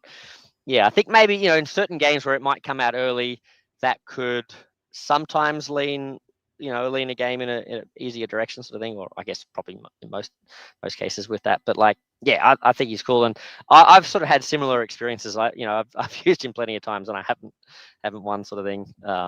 So yeah, I think that's a good one. That's very cool. I'll just yeah, there we go. I wanted to show before I get into my number 1. Cataphract has said their number 1 is Captain America. Yeah. Simplest by far. Yep, I like it. But he really accentuates just how good the core game is. Yeah, and I think that's a valid argument. And always having a good And I must admit, I do a lot of play testing with Cap, and yeah, he's always fun. He's always fun to play, and he always creates a good experience, like good mix of the abilities and things like that with the team, so I can sort of test him out against different things and that sort of thing as well. So yeah, so Andrew's was number 1 was Doctor Strange, and Cataphract his number 1 was Captain America, and mine is a crossover. But who is it going to crossover with? Mine is, and this one kind of surprised me because I had these different things and I was sort of debating where to put them in the order, but I had to go with number 1 is Spider-Man. Yeah, I just, sometimes it's like a recency bias, right? Because I think one of my most recent games I used Spider-Man, but I always seem to, Spider-Man is just like, for all the reasons we've said, he's such a classic fun character. They've captured exactly who he is in this little abstract game of like move, punch, stars, and a few little abilities here or there. They've captured what it's like to be Peter Parker, and what you said about that scrappiness and I think Nelly, was it you or Dave or someone was saying like you've got to the great responsibility, great power. You kind of got to, like, they're very powerful, but you got to sort of like pick the right moment to really use them properly and that sort of thing. But they can just really, and I think this happened in that game against the Sinister Six, like they just can pull you out of a jam. And when it happens, it just feels so Spider-Man. It feels so Peter Parker, because it's like, he's just this kid and he's got some powers and stuff, but he's not like Hulk. He's not, although, all the Facebook comments I read, everyone's always like, Spider-Man's powers are more powerful than anyone or whatever. But like, he finds a way, right? He finds a way. He's this kid and he's taken on super villains and stuff. And he's he does what he needs to do to beat him and stuff, and that great power, great responsibility. It's just like, oh man, like I was like so in trouble here, and like I've turned things around, and like I did this thing, and now I was able to rescue those guys. So now I am close to like finishing that rescue mission just when I need to, and like it's just, yeah, so good, so good. You can just have some really fun, just stand up moments. It's that same, you know, euphoria of like, you know, getting the flipping the double wild, or like getting a yakka arrow to pull off. It's like the it's just, and it's a more consistent, like you get two of them and it's a more consistent sort of thing, but they work sort of almost in opposites to each other, and it's fun to sort of like use each other to benefit each other as well. Like if you've done a thing, you know, that helps you sort of set yourself up so you can clear one mission and maybe do the other one to help you clear the other, you know. So good. Yeah, so good. So yeah, Spider-Man, just great character, captured well, and the abilities super cool. Yeah, I really like him. So that's my number 1, was Spider-Man. So that is all of our season 1 heroes that we've gone through, and as we've been going through, I think we've seen like so many of the ones that you guys, I know we had a lot of crossover, but so many of the ones you guys mentioned stuff, I'm like, oh yeah, that's a great one. Like Ant-Man, I'm like, oh yeah, there's a lot of great stuff in season 1, and it's, yeah, don't sleep on it, I think is the main message there. It's very cool. So well, is everybody ready for villains? Because I mean, this is the meat of the game, isn't it? Like, and in terms of design, like, as you know, this is really fun to sort of like celebrate and try and think what are our favorite designs, because, you know, from the homebrew perspective as well, like this is like, it's such a different experience designing a villain, right? And it's like going from that concept of like, what do you want to do with them? Do you want to tell a story? Do you want to like mechanically, like how they attack, or like what, you know, what do you want to do? And then it's always that puzzle of like, you've kind of got your nebulous idea, but then you can't really start doing like, to do it, you have to sort of like, you have to crystallize it a bit more, and then, okay, that's what I want them to do. Okay, so how does the BAM help achieve that? Or how does the overflow work in tandem with that? Okay, do we need a track? Do we need this? Okay, how are the threats going to interact with that? How are the, like, there's so many things you sort of have to have a pretty good idea of before you, because to create your like tabletop simulator thing to start playing, you can't just go, oh well, I'm going to make a dashboard that says do, like, you have to have all of those elements, and it's like it's interesting how that comes together. And then once you get that all in there, it's so fun. Like, is this even going to work? Does it even work at all? Yeah, it's like that. What's that board game? Galaxy Truckers.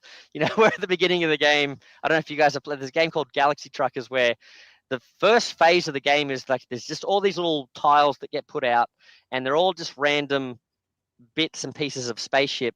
And it's like this like timer thing where you like flip a timer, and in real time you have to like grab as many things as you can from the center and like just put them all on your thing, and then like boop, timer stops, and then you look at what you've got, what you've grabbed, and what you've put together, and it's like, oh no, is this ramshackle thing going to hold together? And then the game kind of plays in this almost like pre-programmed way where like asteroids come flying at the ship or something, and you roll a dice to see like what column or something they come down from or whatever, and start hitting your ship, and bits and pieces fly off, and it's how well does the whole thing hold together throughout the whole game, sort of thing. And it's like the villain, you know, when you design it, you think of all these things, and you're trying to create like a mini game in it, and you're trying to create things that are thematic, but you don't want to, you're mindful of like not throwing everything in but the kitchen sink in, because, you know, sometimes it's better to have less than more, and all this sort of stuff. And you put it together, and then it's like, all right, play tested against Captain America and Iron Man, and it's like, that's got a death spiral. Like the first turn you draw a card, and that instantly loses the game for the heroes, like every time. It's like, that's not going to work. So so the villain, there's so much that goes into it. So it was fun sort of like looking at the villains to see like, oh, which designs are fun, which ones are, you know, really cleverly put together and stand up, which ones are more swingy than others, but that's not necessarily always a bad thing and stuff.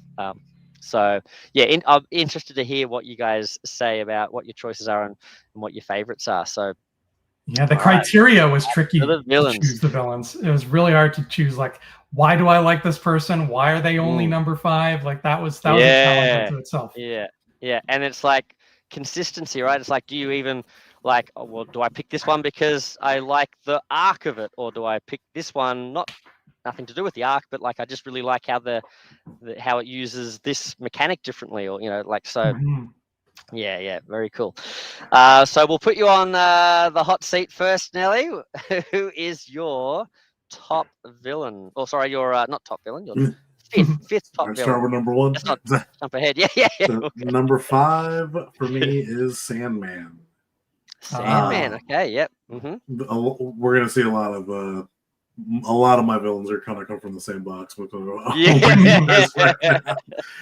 no, Sandman. I loved the whole gimmick of like, effectively he's trying to just grow to as large as possible, and you do that by how much health can you gain, and you lose if he reaches his peak size of 20 health.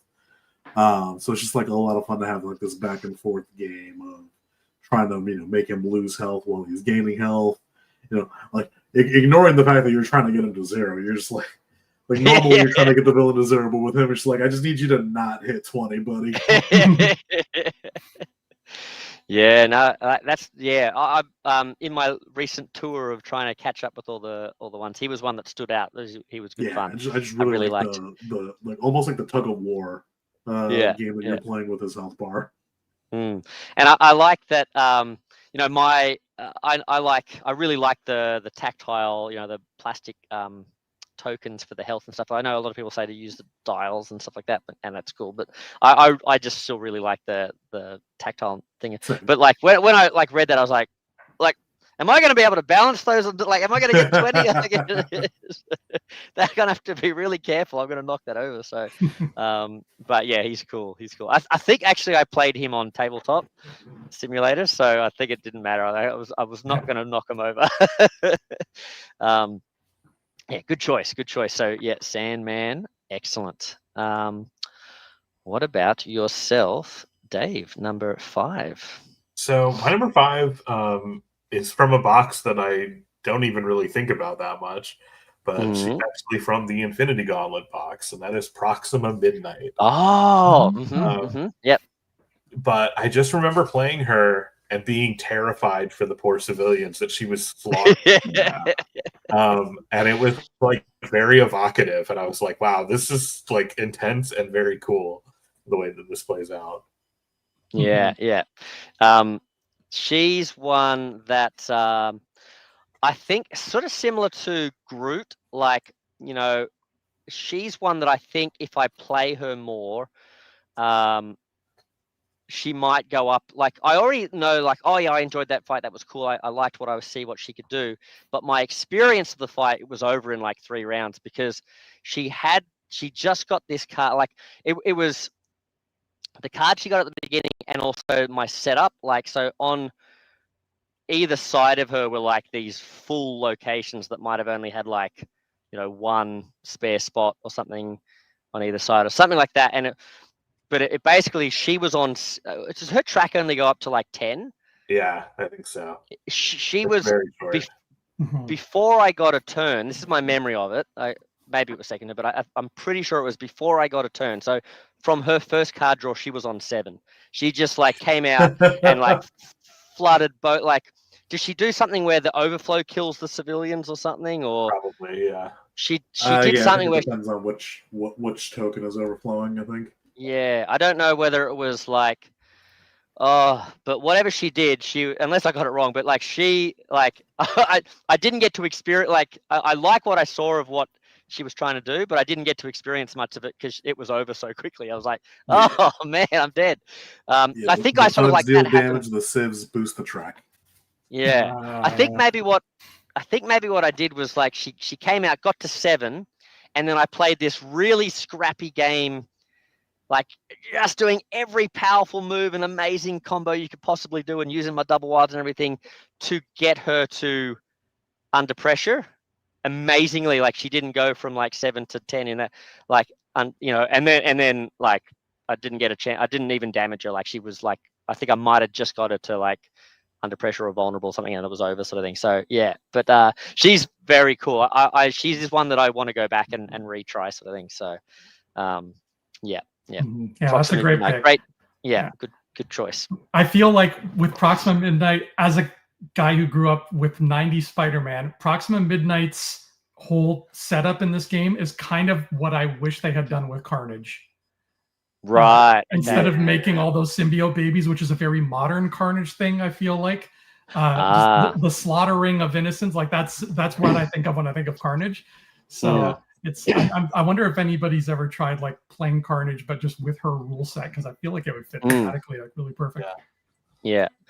In my lazy moments when I'm thinking about like I want to do like just a straight Lu Bu fight in Dynasty Warriors, sometimes I think of that whole I could just reskin like either Proxima Midnight, or I could reskin like what's the Black Dwarf, I think his name is, the big guy, just one of those heavy hitter sort of villains for Lu Bu, and I'm like, nah, but if they can come up with like 16 different like heavy hitter villains, I can probably come up with a different one. But it's hard, right? Because they've done 16 of them. I don't know if they've done 16, but they've done so many. Just this is a character that hits hard and is tough. I'm like, how can I think of another way? They've done it like 6 times or whatever, like But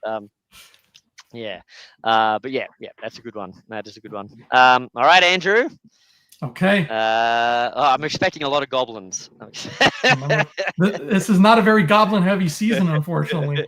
But yeah, it's true. I may do here. There's no goblins, but what there is in number 5 is there's a whole lot of barons, because I went with Mr. Zemo.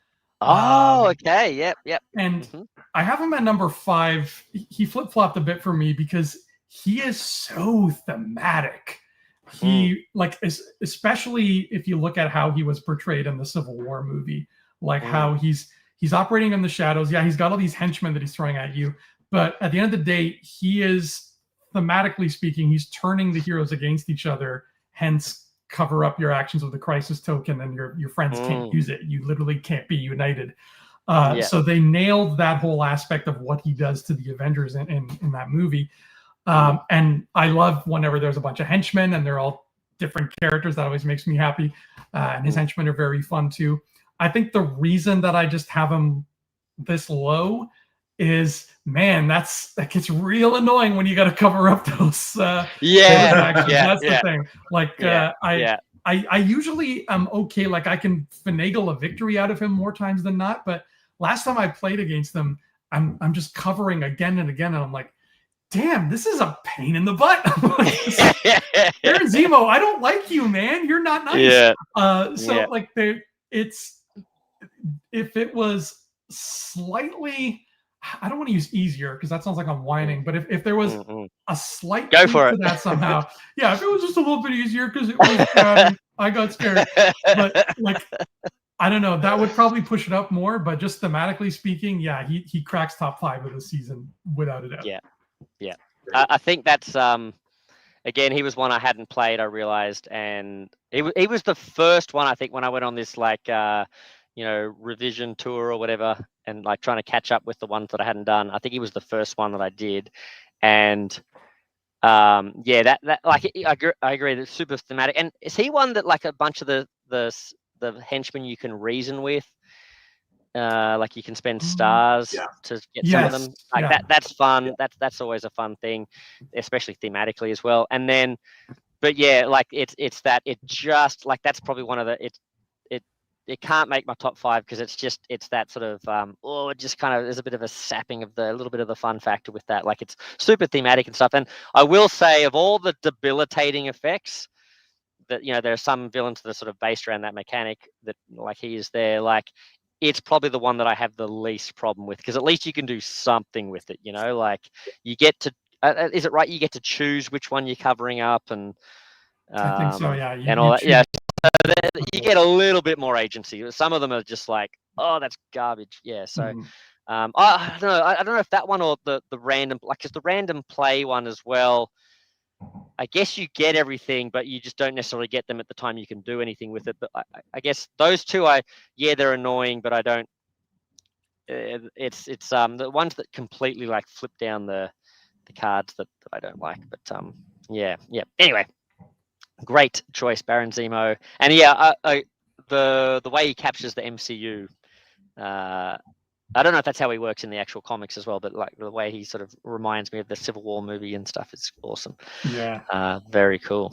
All right. Well, my number 5. So my number 5 is he is a pretty cool, like classic villain, and I would argue he's pretty simple for a villain fight sort of thing, but I just really like it. And that is Kingpin.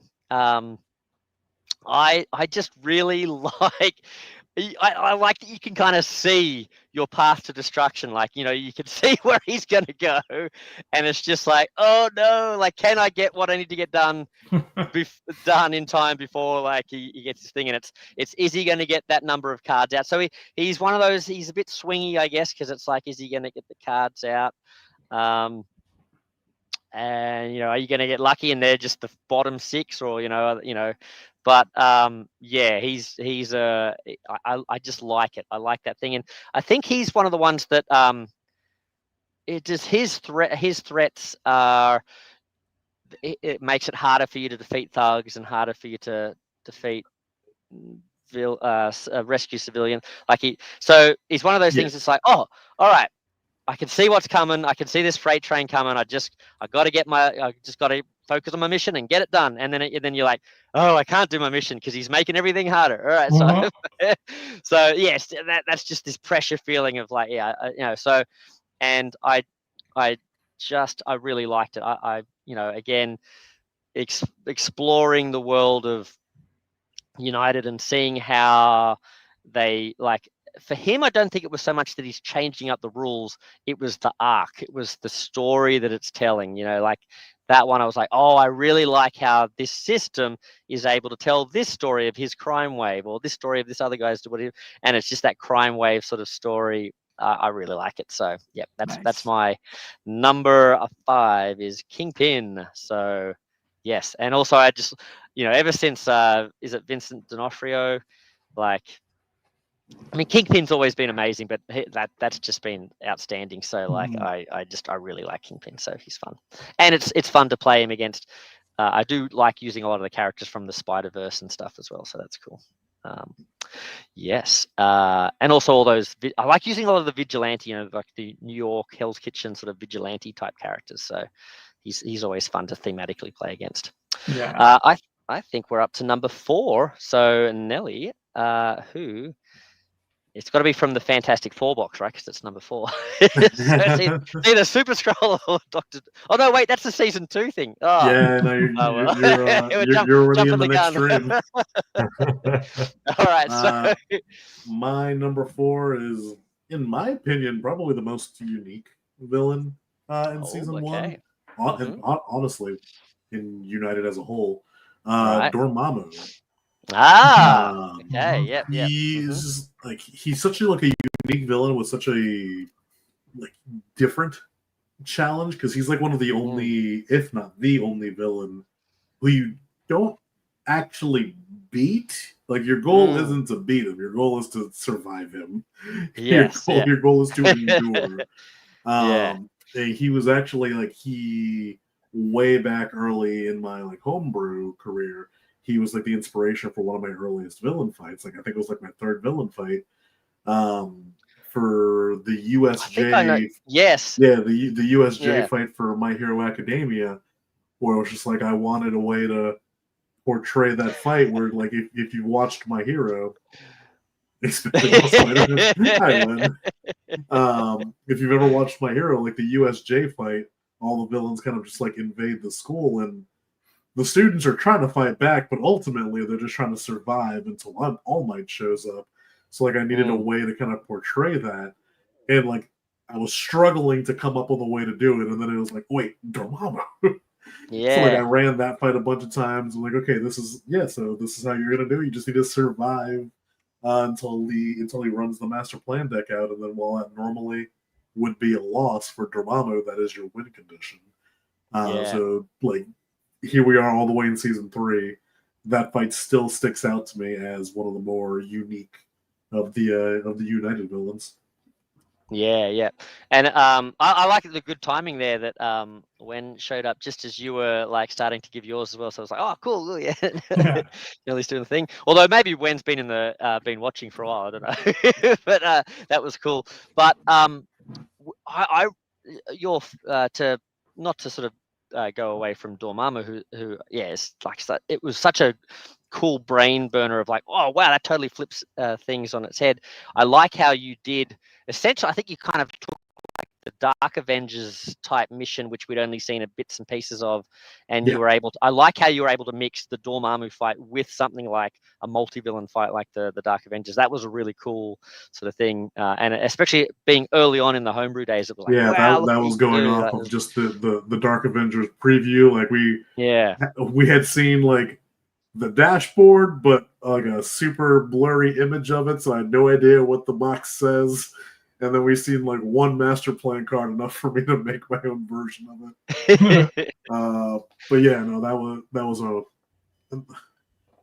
was my number 4 one.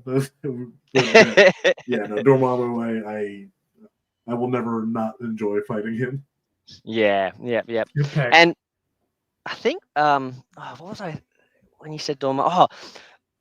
Like I like the thing with Dormammu is it makes me wonder because it sort of like flips the game on its head, right? You're sort of wanting him to sort of like, you know, burn those cards and stuff.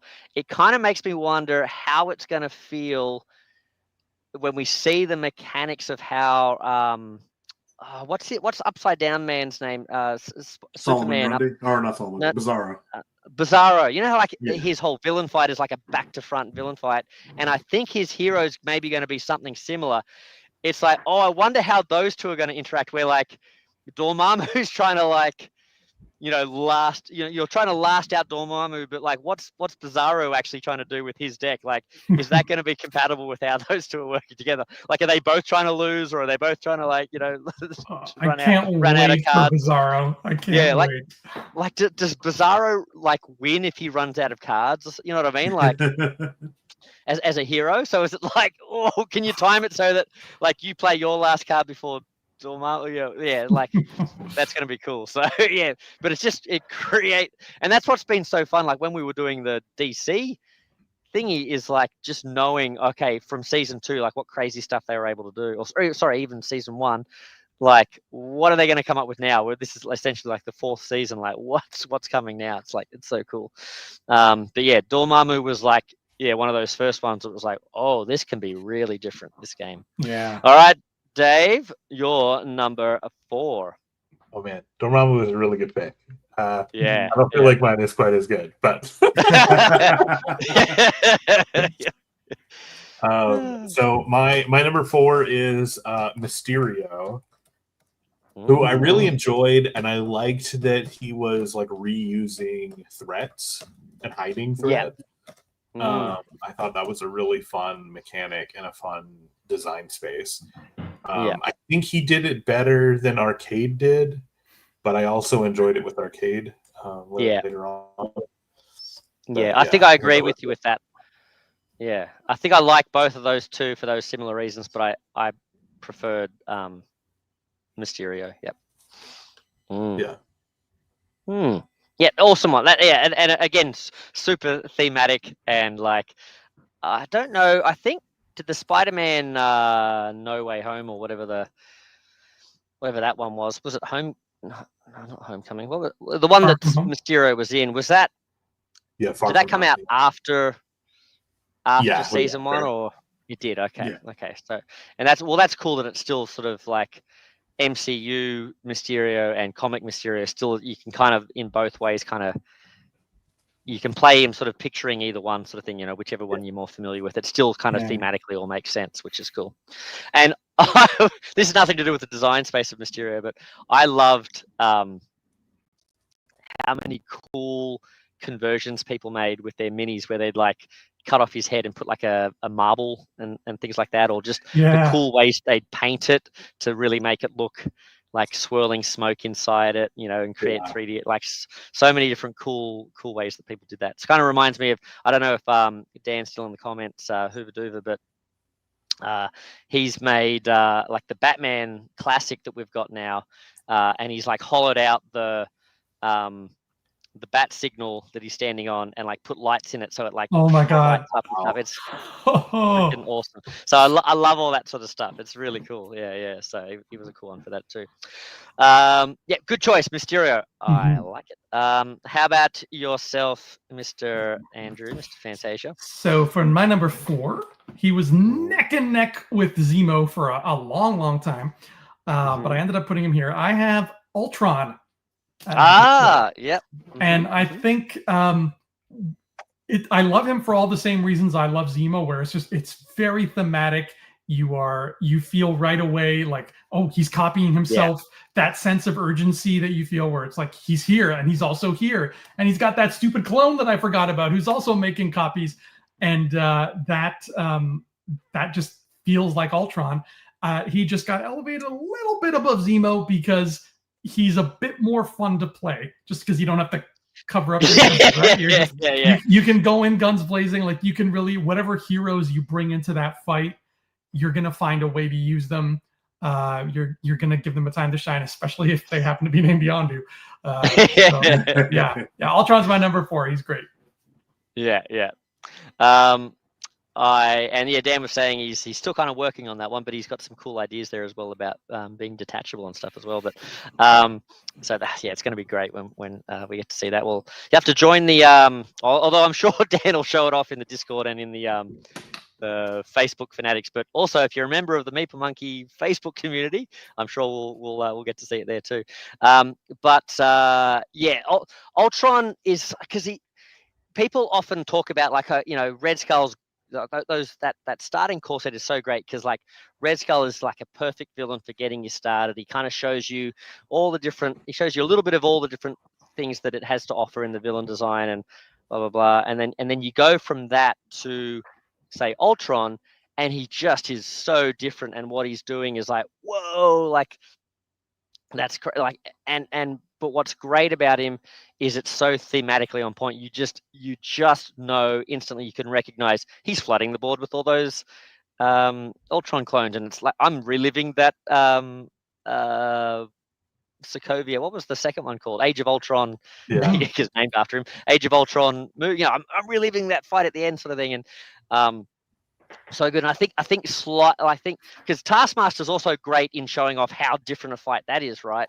But I feel like it's the Ultron one thematically. Like if you go from Red Skull to Ultron with new folks, it just like, bam! It shows them immediately, in a very recognizable way, how different but how thematic the system and versatile it is, sort of thing. So yeah, Ultron, great one. Yep, I like it. Well,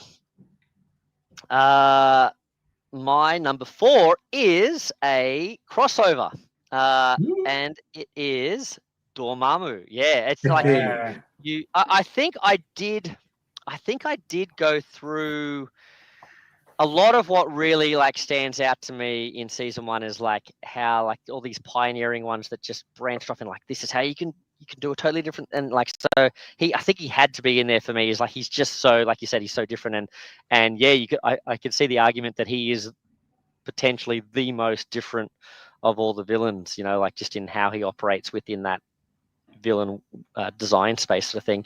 And I can't really say much more about it than I think you've summed it up perfectly, Nelly. And I was going to talk about that thing about Bizarro, but I got too excited and I talked about it one year. So I've left myself nothing to say about Dormammu. But apart from that, yeah, like how could you describe a villain who is so much more different than he completely like reverses the arc of like the trajectory of where the game's going, sort of thing. You're battling to survive, like you said, sort of thing. So yeah, what a great character. And he was also very useful, I think, when I was trying to proxy models for other homebrew characters, maybe in some of your My Hero things or something. I was like, flamey head guy, this guy will do well or whatever. So I can't remember who he was, but there were a lot of characters I was like, I'll use Dormammu to represent this guy. So but yeah, he's great character. So that is my number 4. But I think we should get on to number 3 now, because I don't really have anything more to say about Dormammu. I'll say one more very quick thing about Dormammu. Like She-Hulk, another example of a character whose mini would be very different if he had come out. Oh yeah. Oh yeah.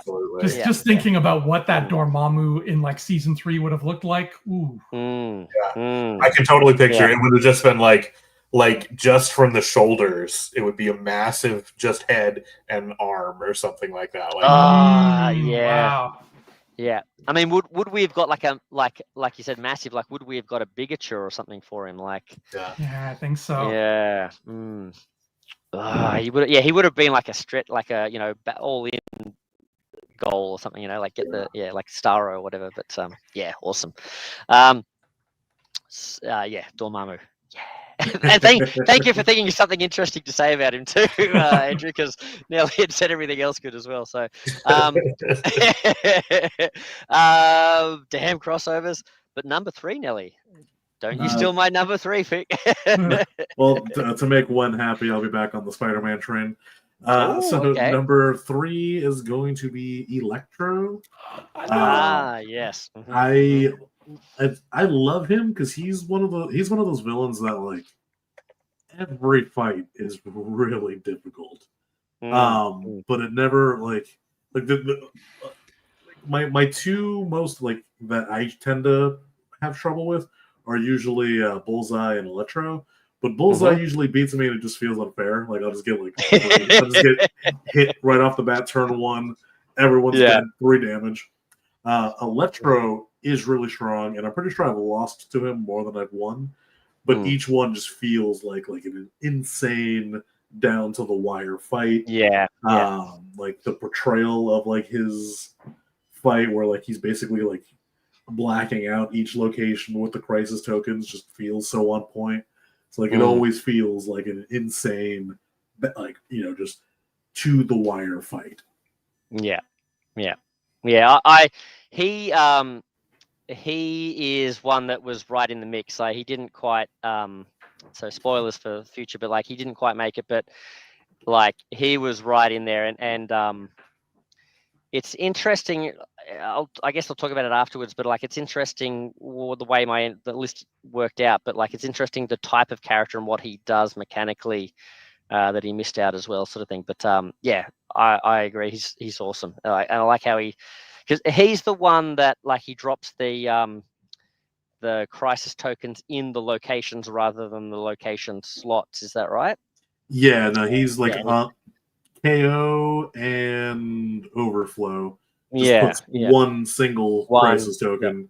The location never has more than one, and then once all locations have the one token, then you lose. Yeah, right. That symbolizes a blackout, right? That's what each one. It loses the location loses its end of turn effect. It's just literally that location has been blacked out, and if he blacks out all 6, game over. Nice.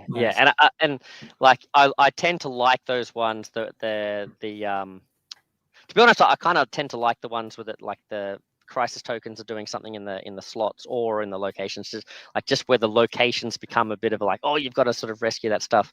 Are pretty cool, and I liked that when Derek, I think one of his first characters, Sienna Blaze, and she sort of did a similar thing where she was going around causing environmental destruction, and I tend to like those fights. They're always fun. So great choice, Electro.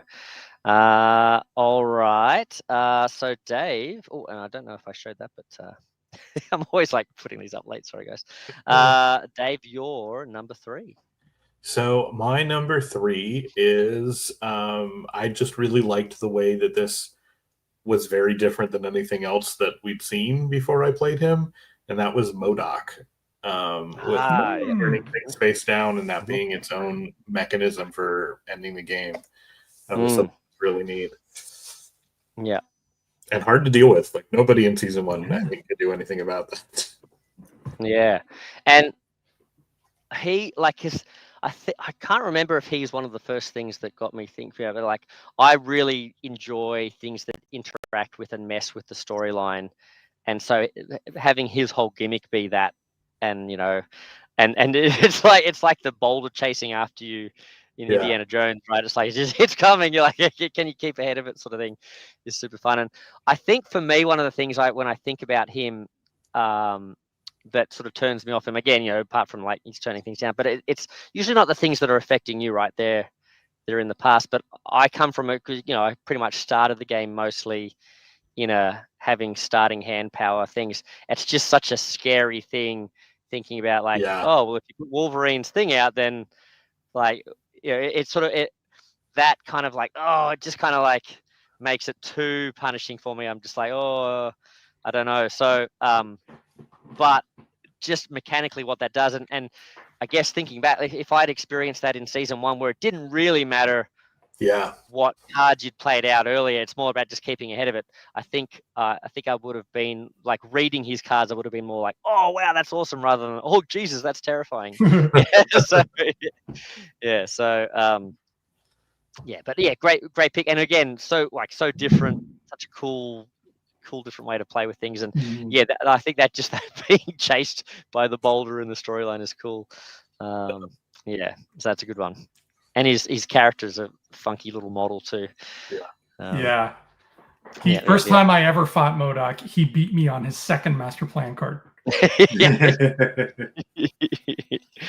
It's probably like not that uncommon that happens, right? Depending on just how things go. If you don't get the right, how far away is moving laser from your location? Exactly.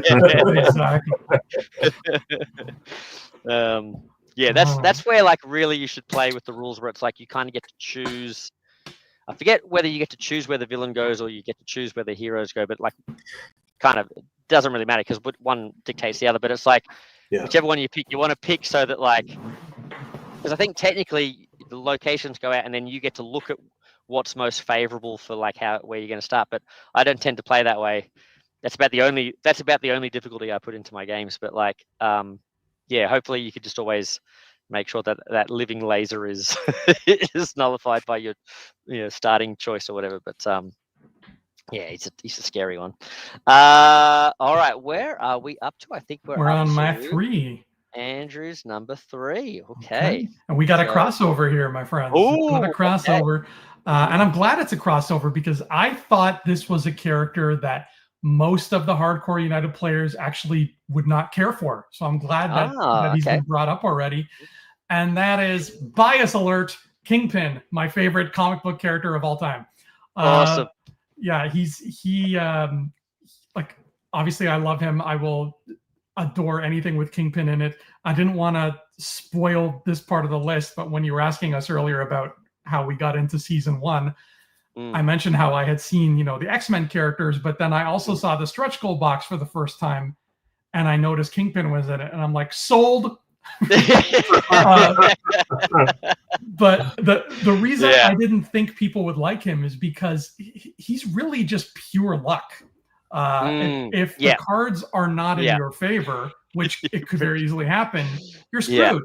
And I know a lot of players love to strategize. They don't like the X factor of luck coming in and messing things up. Whereas that is something I love. I love the randomness of it. I love how Kingpin could be super difficult this time and super easy the next.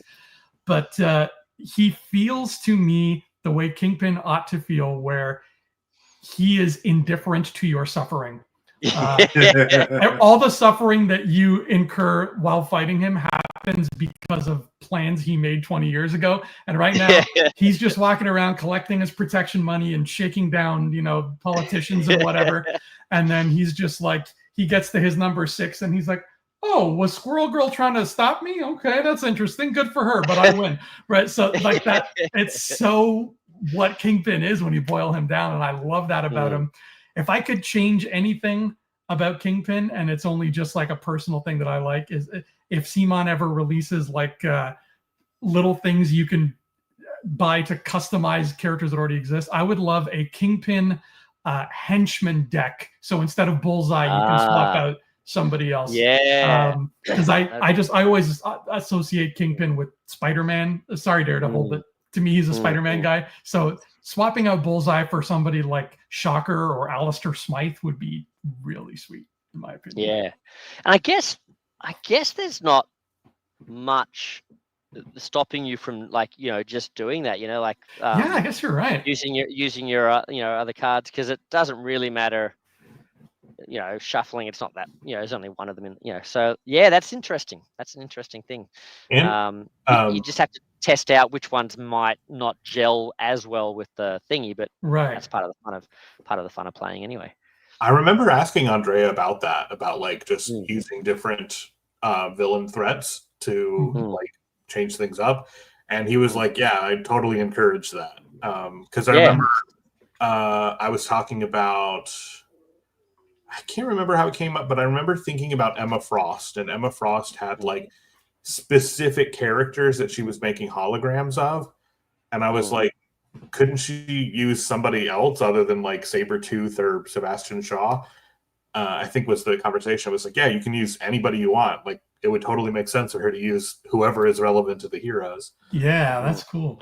And that's, it's kind of like that. It kind of is in that same realm of like, what you were talking about, Andrew, a while ago with like, that mode. And we kind of almost got it with US Agent, where you kind of want to almost plug and play a bunch of different hero decks into the US Agent thing. And it's sort of like, for some of them it works, and some of them, not so much, but just sort of, testing it out and trying it. And it was that same like sort of, I guess, theory behind when I've done the G.I. Joe Viper deck, because I had so many different heroes. I thought, oh, that'll be great when I do G.I. Joe. Like I'll be able to create these villains, and I'll be able to do like a Viper in this. Like I'll be able to do this Alley Viper, and I'll be able to do all these, the Frog Viper or Night Viper or whatever the different Vipers were and stuff. I was like, yeah, I'll be able to do so. And then as I was designing the villains, it just never seemed to come up that I was like, I always had other ideas for things the villains were doing that would be the threats and were important to the mission in a sense, sort of thing, that I was like, oh, well, there's another villain that's gone past where I haven't put any Vipers in, and I still haven't put, and I thought, why don't I just make like a Viper deck of just these random different Vipers, and you can just chuck them in here or there, maybe just put one or two in or whatever to suit your taste or whatever, and just, go, just play test it and go for your life, sort of thing. And that's the thing, like I haven't really like building. This is probably saying, don't download this because it's not very good. But like, I haven't really done any play. Like, I didn't go, oh well, I've got to make sure that they all work together and every possible combination is there's not gonna be any problem. Like, I just went, this would be a cool power for this one. This would be a cool power for this one. This would be a cool power for this one. Made them all, and there's like 12 of them, and you can just shuffle through and pick one and put it in your thing. And the idea is like maybe like that, but the whole thing of Marvel United is, right, it's all very, matchups can be harder or stronger, like by a lot, based on which heroes you took against which villain, what was the starting situation for the villain like, what order did you put your heroes in. All of that stuff can really have a big impact. So like, yeah, I reckon go for it. I reckon get all your your what do you call them, New York henchmen, affiliates sort of things, and shuffle them up. And next time you play Kingpin, put someone else in. Yeah, I'll see what happens. Yeah, that'd be cool. Or you could like take out a bunch of his other ones and have like a gang of what's he going to be like if you've got a gang of henchmen? Yeah, like the Insidious Six, get them in. Yeah. Probably terrible, but like you give it a shot. So yeah, that's part of the fun, I think. So yep. Yeah, Kingpin, good choice. Also, because I picked him as well. So, but I will agree. I did when I was picking him. I'm like, oh, I don't know how popular this, because I sometimes either get the sense that he's swingy, but also he's pretty simple. Like he doesn't, like I was saying, I think I enjoy him because of his arc, not necessarily. He doesn't really change things up too much, sort of thing. So. Yeah. I'm sure there's players out there who are like deep into, I want to strategize, I want to have the most synergy, and they probably can't stand Kingpin, and I totally get that. But yeah, you need to take someone who interrogates him or something so you can look at the deck. Yeah. What you should try is take Bob's threat cards and pull Kingpin out, and then swap in any other character and just throw them in. Because I feel like Bob's like the Red Skull, Green Goblin, and Taskmaster requiring missions to be completed before you can hurt them would be like a fun way of like affecting that. Right. Okay. That's a great point. Yeah. Yeah. Lots of good ideas. So I think it was Santis Sewell at the beginning who wanted us to talk about like how we can make little improvements. There you go. There's some homebrew ideas or just more like house rule ideas, right? We can just chuck in a few different things of your own choice. So, yep, very cool. Am I on my number 3 now, I think? Yes. Yeah. Yes. Well, this is an interesting one as well. I haven't played this one. This is one I'm pretty sure I've played, but maybe I just read it and the way it played out in my mind is what I'm remembering. But like, no, I'm pretty sure I've played this. Yeah. All right. But this one similar to Proxima Midnight. I haven't really experienced this character properly, I don't think, but I just reading how the character works, I just love the design of it, and that is Hela. Hela is just a freaking cool story that it tells, the arc of it, the individual components of it, like having that Fenris wolf and like the necro swords and they come back in and all that sort of stuff. Just such a cool story that it puts together. And I think Martin actually, again, to talk about his journey of going back and revisiting Marvel United Season 1, this is one that stood out to him as well as just having a really cool story and cool like things you have to interact with. But my experience of it is because she has a card that she is supposed to, she got like a starting hand master plan card, right? Which basically she removes her from the board, and it basically says first time she bams, she's going to arrive, right? And then she does a bunch of stuff, whatever. She runs around, hits you and stuff. But like my game that I played of this, she's got like 3 or maybe 4, maybe 3 copies of this one card because all of her cards have bam, except this starting hand one that says take her off the board, and the first time you bam, she'll come in. All of her cards have bam except these other 3. And I drew those 3 for the very first next cards in a row. So, and what they, they're scary because they drop 2 thugs in every location, right? So that's scary. Then, whatever I forget what the summoning undead or whatever the card's called, but I spent the whole game going, okay, lots of thugs are being put out, but no one's hitting me. The Fenris wolf isn't attacking because there's no bam being triggered. So I was just like, go around. And I think I had a pretty strong team. I think I was playtesting Conan and stuff. I was just going around. I just mopped up the whole thing and went, okay, cool. And then she was like, boom, put some more thugs out. Yeah, I'll go around and mop up everything else. And by the time she arrived, she was under pressure and vulnerable. Because like I'd done all the, even though I think they had things that were like, these things are tougher if you got, they're hard, making it harder for your villains or whatever it was. But like the other thing is a lot of the threats were like, oh, if she lands here, these thugs attack you or something. Because it was like the thugs had necro swords or something. But it was like, she's not here. So she wasn't landing. She wasn't there. She wasn't bamming. She wasn't triggering the Fenris wolf. Because so I was just like, okay, I'll just kill the Fenris wolf and kill off all the other guys. And then is she going to arrive?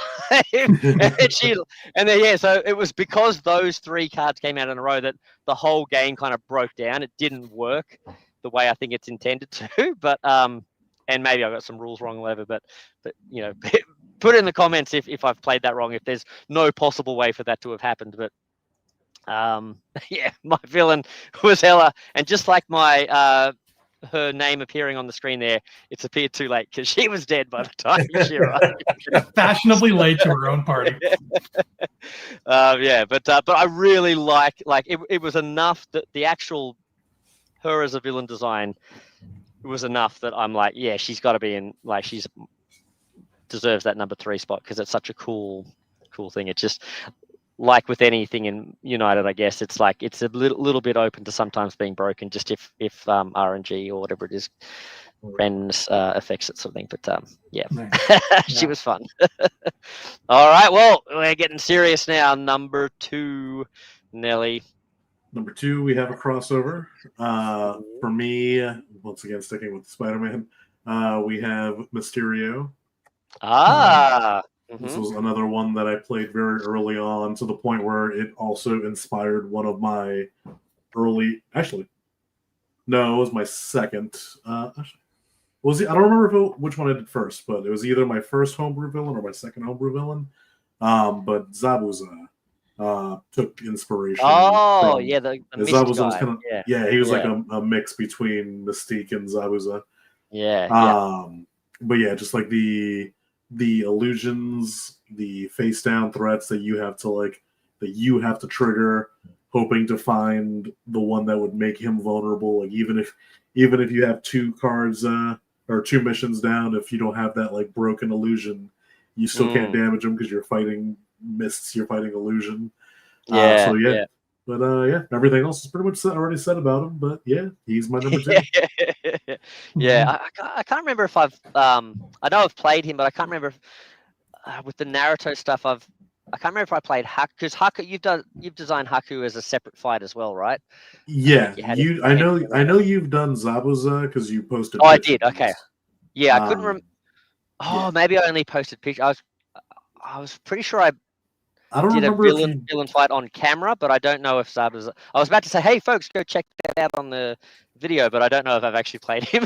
So maybe not. But like I've definitely played him, but I don't know if I played him on camera. But he's cool. But yeah, Mysterio, like like what a cool way to capture him.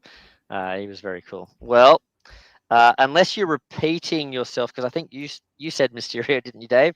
Yeah. We can't have another crossover with Mysterio here, unless you say Mysterio twice, which would be a very Mysterio thing to do. It would be. So my number 2, I think, may not cross over with anyone, and not because I don't think that you would think that he's great, but he is not on the season 3. He's what? Sorry, he's not on the Kickstarter page. Oh. So was he one that they like was a surprise release?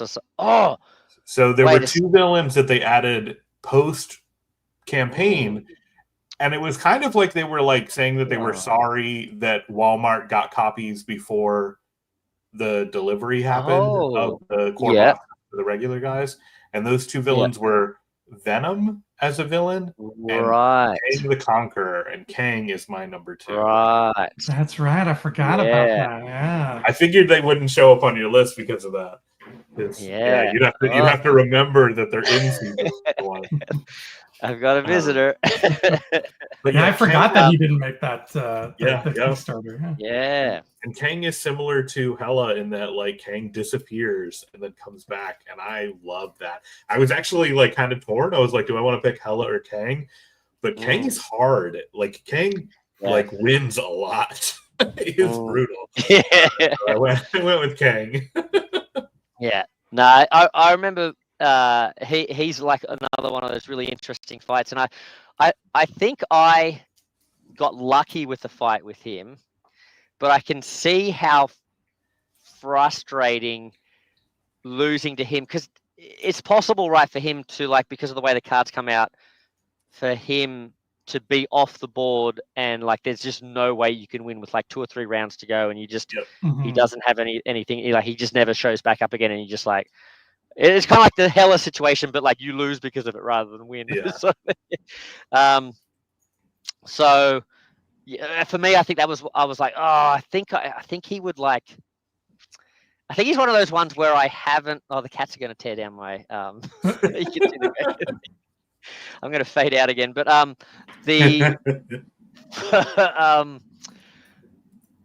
think it's like, when you play a game for the first time and you're like, well, that's it, I'm retiring undefeated, like I'm never playing. It can't get better than this, right? So because I've played Kang and I had that experience where I got lucky and I won, I'm like, man, if I play this guy again and he like does that thing, I might not enjoy this as much. So I'm like, I've shied away from revisiting Kang. I think also after playing that game, I found the Ant-Man movie totally unbelievable. I was like, there's no way Ant-Man beat Kang the Conqueror. I think that's maybe why I like the Ant-Man movie. I haven't experienced that. Clearly, he drew the Grow card. And I spent that whole movie thinking that because I don't really know anything about that character, but I spent that whole movie thinking that one guy in that band of weirdos that they've got in that miniature world was Living Laser, because he kind of looked like a Yeah, he did. You know, the guy who had like a lasery type head. And I was like, is that living? Is that who they're talking about when they say living laser? But apparently not. It's just some other guy. Yeah, cool. Yeah. Kang, a good choice. I think I need to give Kang a bit more of a run. I think. I don't know that you'll like him, Dan. Yeah, I don't know. Like it's just that I think it's that whole idea of like sometimes knowing that you like knowing before it happened that you've got no chance, which is a thing that I've tried. You know, that was a potential problem with like Cameron Hodge. And I've tried to put some things in there that can alleviate that, but well, Kang showed up. It's young Kang. Eddie. But yeah, like, I don't know. Like, it's just it's an interesting one. I don't know. Tricky fight. Yeah. Tricky fight. Well, is it Andrew? Are we talking about number 2? It's my number 2. Every time we talk about number 2, I kind of wish we got that James Bond crossover that you always wanted. Although I guess technically it would be a Austin Powers crossover because I want there to be a number 2 villain. Yeah, my number 2 villain is number 2. Number 2. James Bond United would totally work, by the way, Simon. I'm just putting that out there for you. All right, so this was tough. Again, my number 2 and my number 1 were really kind of neck and neck here. But I went with a villain who, just based on how they presented them in the game, was as thematic as it could possibly be. And that was Mr. Thanos. Like I said off the top, when this was coming out, the MCU was in its fever pitch, right? It was in like peak phase 3, all the movies were bangers. MCU was the coolest thing in the world. And I believe Infinity War was on its way, if not already out. I could be wrong. But like I was looking for like, where's a good, what's the Thanos fight going to be like? And when I finally saw how they implemented like a physical gauntlet and you're putting the stones in it, and like that alone is like worth the price of admission. But then you play him and he's giving you the kind of challenge that I feel like this is what it would be like if I actually tried to fight Thanos in real life. Like it's terrifying because when you have those stones mixed in his deck, you don't know if they're coming because they look just like his cards. And you flip over that purple stone or whatever and you're like, oh my god, this is it, I'm done. And that can get really harrowing. And to top it off, he's got his henchmen who are really thematic. He's got his Chitauri who are hard to beat. The only thing that kept him from number 1 for me, and this is just because of the way I play, it's a hassle, is I hate when I have to kill a hero and draw a new one. What I usually end up doing, this is one of the very few house rules that I do, because it doesn't seem to break the game when I do this, is anytime a villain is supposed to kill off a hero, I just remove all their master playing cards from the storyline and I reshuffle them and then I start that hero over. It's like Double Dragon, you've respawned, you like +1 token sort of thing. Yeah. Exactly. And that seems to work, and it seems to balance things out to the point where it doesn't feel like I'm cheating. I don't know. No. But Thanos is my number 2. Yeah. Awesome. Yeah, that's cool. And he really does give like final boss vibes, right? They did a good job. Like I know there's complaints about that like the stones can make it like it's too swingy and like it sucks to like lose the whole thing because of and that sort of thing. But just the fact that they created this thing where you play through the 3, and you don't have to as well, which is cool as well. But you can make it a real event, right? You can play through the 3 henchmen first, and I like that it was one of those first cases where they went, you know what, doesn't have to be these guys. Play through any 3 villains you want. That's cool. That's cool. That whole power up little mini game, and the stones, trying to keep as many stones away from him, but also like you're trying to push that. You don't want to race those fights because you want to stick around long enough to finish all 3 missions. I think is how it works, because to get the 3 missions, like to get those power up cards, you need to finish the 3 missions or something. Yeah, when you finish the 3rd. that sort of thing. So, but the longer you're keeping the fight going, the more likely they're going to get their stone or win the fight. All that's cool. And then like they even set the stage for the boss fight, right? Because they give you those like beefed up locations. Yeah, the fight is hard, and yeah, he might be over the top with all the things he's got by then, but they give you those like really powerful locations and things. Yeah, great. It's like I think I'd seen a lot of complaints about him before going in, but then my experience of him was no, like I get it, and maybe you could house rule a few things in and out here, especially with the stones. I think what helped me was forgetting that I had some of the stones in the storyline and just playing as if they weren't there. That helped as well. But yeah, like I think he's a cool big boss fight, and I think maybe Nelly, you've said something like this, like he's a chore, like you don't feel like playing him all the time, right? Because he's big and like okay, it's a commitment, but like when you want that big experience, it's like I think he rises to it, sort of thing. So excellent, good choice. All right, numero 2, we have some more crossover. And it is Mysterio. My number 2 is also Mysterio. Yeah, he's cleaning up on this list. Wow. I feel like I'm often last on the, because I think it usually starts with Nelly, and then I have to. We go around and it's like, oh man, so much has been said about this guy. I'm like, well, mine is Mysterio. Next. But no, he's so fun, and I sort of agree, spoilers for down the track, but like Arcade's a pretty fun fight, but I don't even know if I'm going to end up putting Arcade in my top of season 2, because I think for characters that are very similar like that, I enjoyed Mysterio better, just the way that whole fight hangs together with like what's going to be under the threats and that sort of thing. I think it's a more smooth system and more fun sort of thing. And it's funny, actually, I remember at school, like when I was going through and doing my like lessons in class in a little board game club and stuff, and like getting the kids to think about, like, okay, so here are these villains and here are how these 3 in the core set are different. Like, okay, so now the mechanics, like what can you come up with? And I remember I hadn't really played much. I don't think I played any of those characters. And so when they came up, they wanted to do like a beholder, like a monster from like a D&D dungeon or something. And they were like, yeah, the fight should be like a dungeon. And we were like, how could we do that? And it's like, oh, maybe the threats can like, maybe the threats, we don't know what's under them and they flip and stuff. And I remember being really proud of them and thinking, oh, wow, you guys have come up with some great ideas that no one's thought of. And then it's like, oh, wait, this guy does it and this guy does it. And this guy does it. But like, it's still such a cool way to have that sort of happen, that mystery element of like exploring, we've talked about how to do different dungeon crawls and things like that. And it's just that very simple element of like one of the basic tenets of certain styles of dungeon crawl is that exploration thing where it's like, head through the door and what's the next tile, like what sort of monsters are going to be in it and that sort of thing.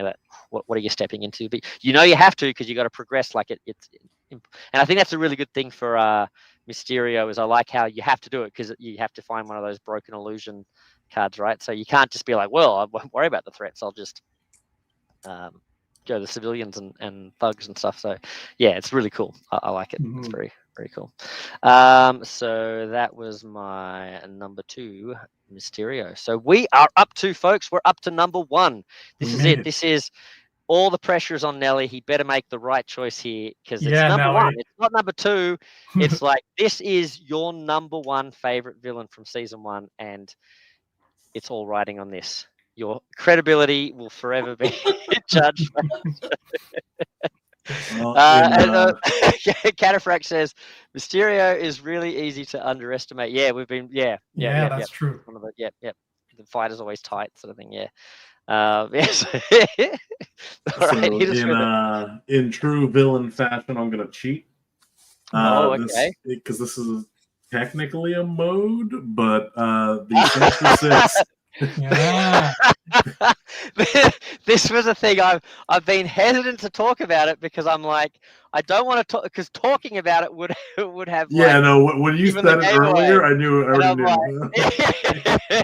so, I was like, I'm not going to say a thing because it's my number one. It's totally fair. I have it on Yeah, my yeah. villain list as an option when I do my Yeah. random spins. So totally So fair. do I. Yeah. And I feel like it's been kind of telegraphed, given that like what 3 of my top 5 were villains from the Sinister Six. Yeah. So the culmination is just a really fun fight. It's also like a lot of these really big fights in United across all seasons.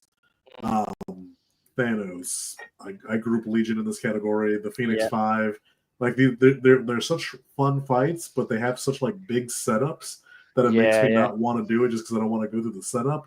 Yeah. But the Sinister Six fight, such an easy setup for such an amazing fight.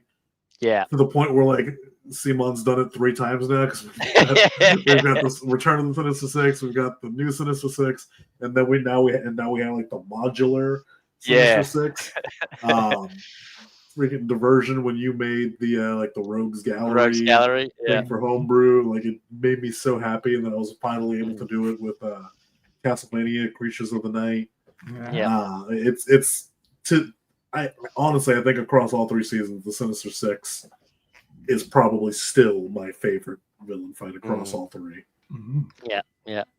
Suicide Squad too. They just said, hey, let's don't figure they're broken. Yeah, we have so many Sinister Six, we're not gonna know what to do with them. I would have it no other way. I want more. Yeah, well, we've got to put together the Sinister 36 and put all of them together.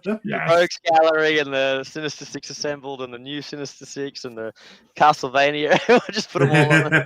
I'm still really surprised that the Flash Rogues didn't get their own version of this because they're tailor made for that. But hey, season 2. It's always season 2. Spinning around on the board, and then the board takes off the centrifugal. That's a good choice. Yeah, they're very, very cool. Sinister Six, and it's like, is this a mode or is this a villain? Yeah. But I count the modular one as a mode, and I count this one as a villain fight. Right. But very cool, and it's just so you hear so many people like recommending. When you get new people coming in, going, oh, what should I, what things should I try and seek out and things like that. It's invariably people recommend this. It's good value, in terms of the box. That box itself is good value and stuff, but just the fight itself, just even if all the other villain fights in it were rubbish, that box would still be worth it. But luckily there's so many good villain fights in there as well, so but the Sinister Six mode, fantastic. Well, Dave, Sinister Six or Sinister One? Are you going with a solo villain? Actually, no. Actually, I just thought of something. Oh, I can't remember now. I didn't consider Sinister Six a villain. Right. Okay. But my number one, and I totally see Andrew's point on this one. But I even though this is not the fight that I would think for this villain, because I definitely would think more along the lines of Proxima Midnight, it is Carnage. I thought that fight was so cool. It didn't make me think of Carnage because I'm not familiar with that Spider-Man story or that Carnage story. But I was like, oh my god, he's infecting these people, and are they dying? I didn't know, but the infection thing was so clear, and I was like, that was one of the moments where I was like, wow, Marvel United can really tell a story. It was so cool. Yeah. Interestingly, Carnage was in my top echelon, and luckily for me, I don't know that much about Carnage, so I didn't really know what was going on. But I'm like, I don't know what's happening, but I like it. It's chaotic, and I'm trying to put out all these fires, and it's crazy. Is Carnage the one thing I'm still not sure if I'm doing Carnage correct, but it says to place the if I'm getting the right one, because I also like Venom as well. Someone mentioned Venom before, and Venom was up there. I like the Venom thing, but is Carnage the one where you put the crisis? It says put the crisis tokens above the civilians. Yes. Yeah, you put them. Yeah. On. Well, that's you put it like directly above them. Oh, yeah, okay. like physically on top, like so you place it on top of the piece. So there's two pieces stacked together. That's what I. No, I mean the dashboard says above. Yeah, like that's what I'm like. So I don't know if I'm playing it correct, but like, so I put the little crisis tokens on top of the thing, and so when I rescue a civilian, the whole thing goes away. Is that right, or do those crisis tokens stay there forever above the slots? That was my understanding, was that they would go away with the civilian. Phew. Is that how you played, Nelly? Yeah. Yeah, okay, good. Okay, because I'm like, am I cheating here? Like, I can get rid of these, right? Because I saw a comment like, oh, the only way to get rid of them is to use Sonic Spider-Man, Sonic Cannon or something. And I'm like, really? One character from like 2 seasons away is the only thing that can deal with those? Like, surely not. But okay, so because you know, like, because it says put it above, I was like, oh, yeah, do you put it? Putting it above, but it's still considered with that civilian. Right. Okay. Because the overflow gets rid of any civs with a crisis token. Yeah. To be honest, when I play it on tabletop, I do, because I always forget that things are underneath. I always put it like above, like making a little house thing with the triangle. Yeah. But like physically, when I play it, I put it on top, and then But anyway. Yeah. Okay. Cool. I'm playing that right. So if I ever do film one of those, I'll make sure I get that correct. So that's cool. I'll make every other rule wrong, but yeah. Dave, that is my best friend's absolute favorite Spider-Man villain, so he's going to be very happy that you picked that. Nice. Yeah. And hi to Tiago whenever you watch this as well, because that's Tiago, right? That's him, right? Yeah. Not the Tiago who designs Marvel. Different Tiago. Yes. Different Tiago. But that Tiago is also awesome. Yes. Yeah, absolutely. And just before we go on to, I think we're up to yourself, Andrew, aren't we? Mm-hmm. Because I mentioned Venom, and I think one of you guys had at least mentioned Venom or something. Venom's one of those ones that I was surprised that I liked more, because I'd heard that he was one that had like player elimination in it, and I thought, oh, that doesn't sound good. But playing him, I didn't mind him. I found him all right, and it wasn't that big a problem. Mainly probably because I was playing solo, so it didn't matter. I was still in the game either way. But yeah, all good. Well, Andrew, hit us with. Oh, and I don't know if I put this up, Dave. Sorry. Dave's number one village is village. His number one village villain is Carnage. There we go. What's that game? Village Attacks. Carnage Attacks. So Andrew, now this. Okay, you're number one. You've already said Kingpin as well. Already got Kingpin in there, so he didn't make number one. Okay, all right. And it's not a crossover. It's not. Okay, because I would have thought, okay, maybe crossover. Okay. Nobody said this person yet, and I totally understand why people would overlook. But it's. Oh, no, sorry. I think okay. Because there's a person I debated putting on, and he had a very. He's like he's been sunburnt very badly. I don't know. Maybe am I on the right track? Okay, keep going.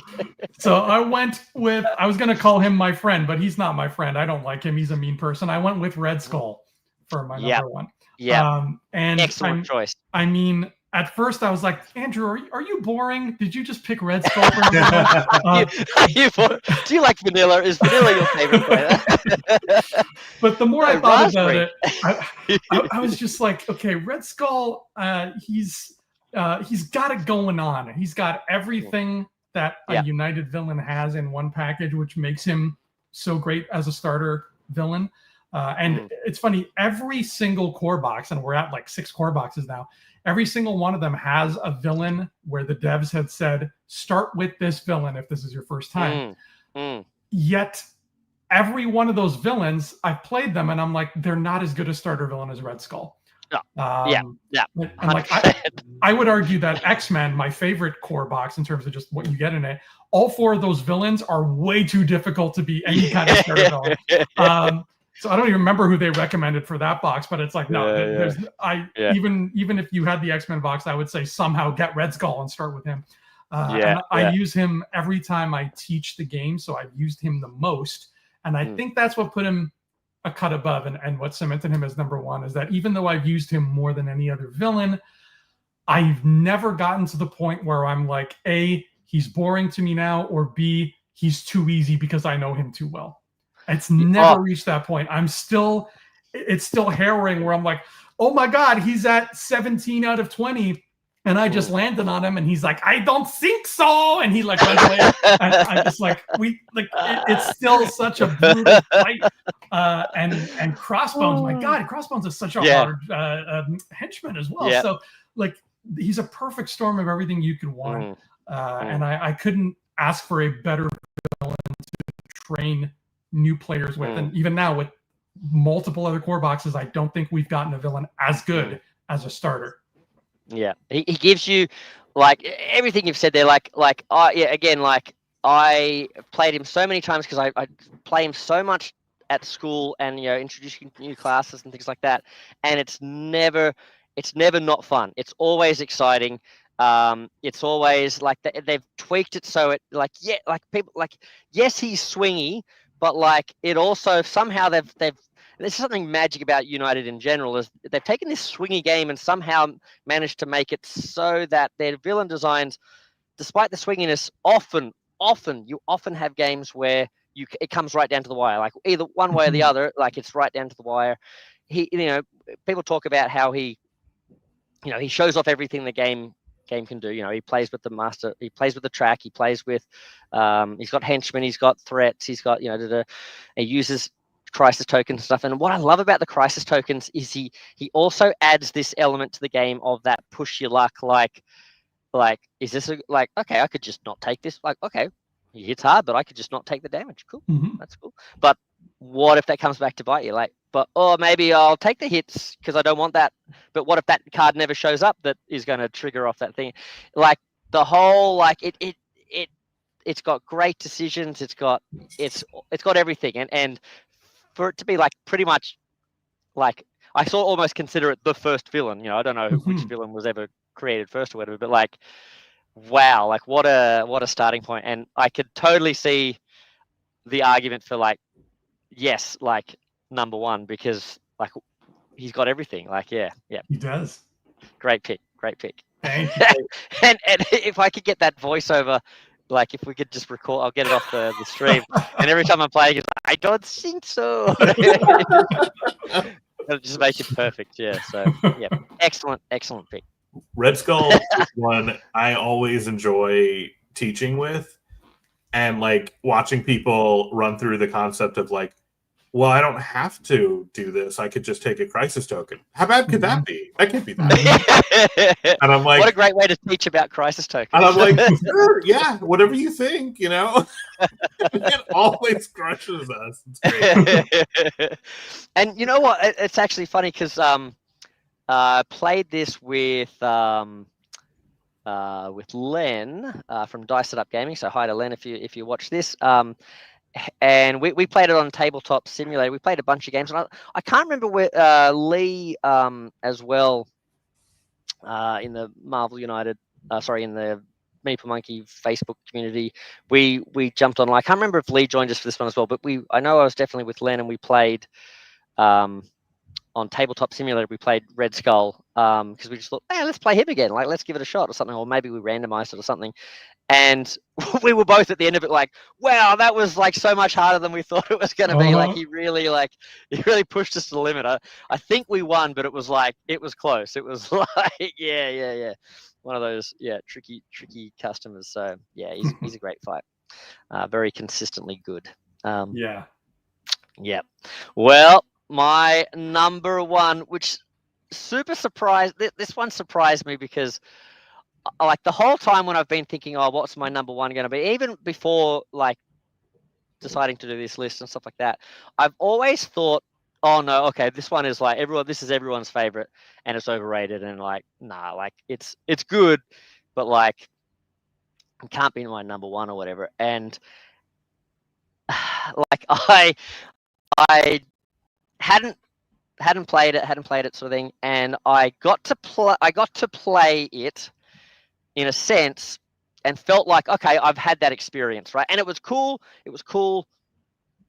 But there's a thing about it, and like I was like, oh yeah, I don't think this is my favorite because of this reason.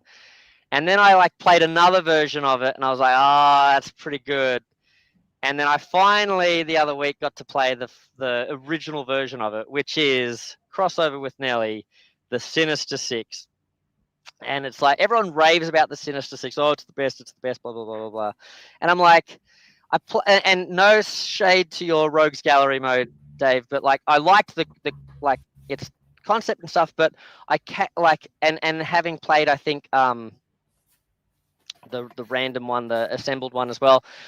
Like I sort of had this impression in my mind, like, yeah, it's fun, and it's a big event, and it's crazy stuff going on. But at the end of the day, it's like it's not really like what really impresses me about Marvel United Design is like how different they can make.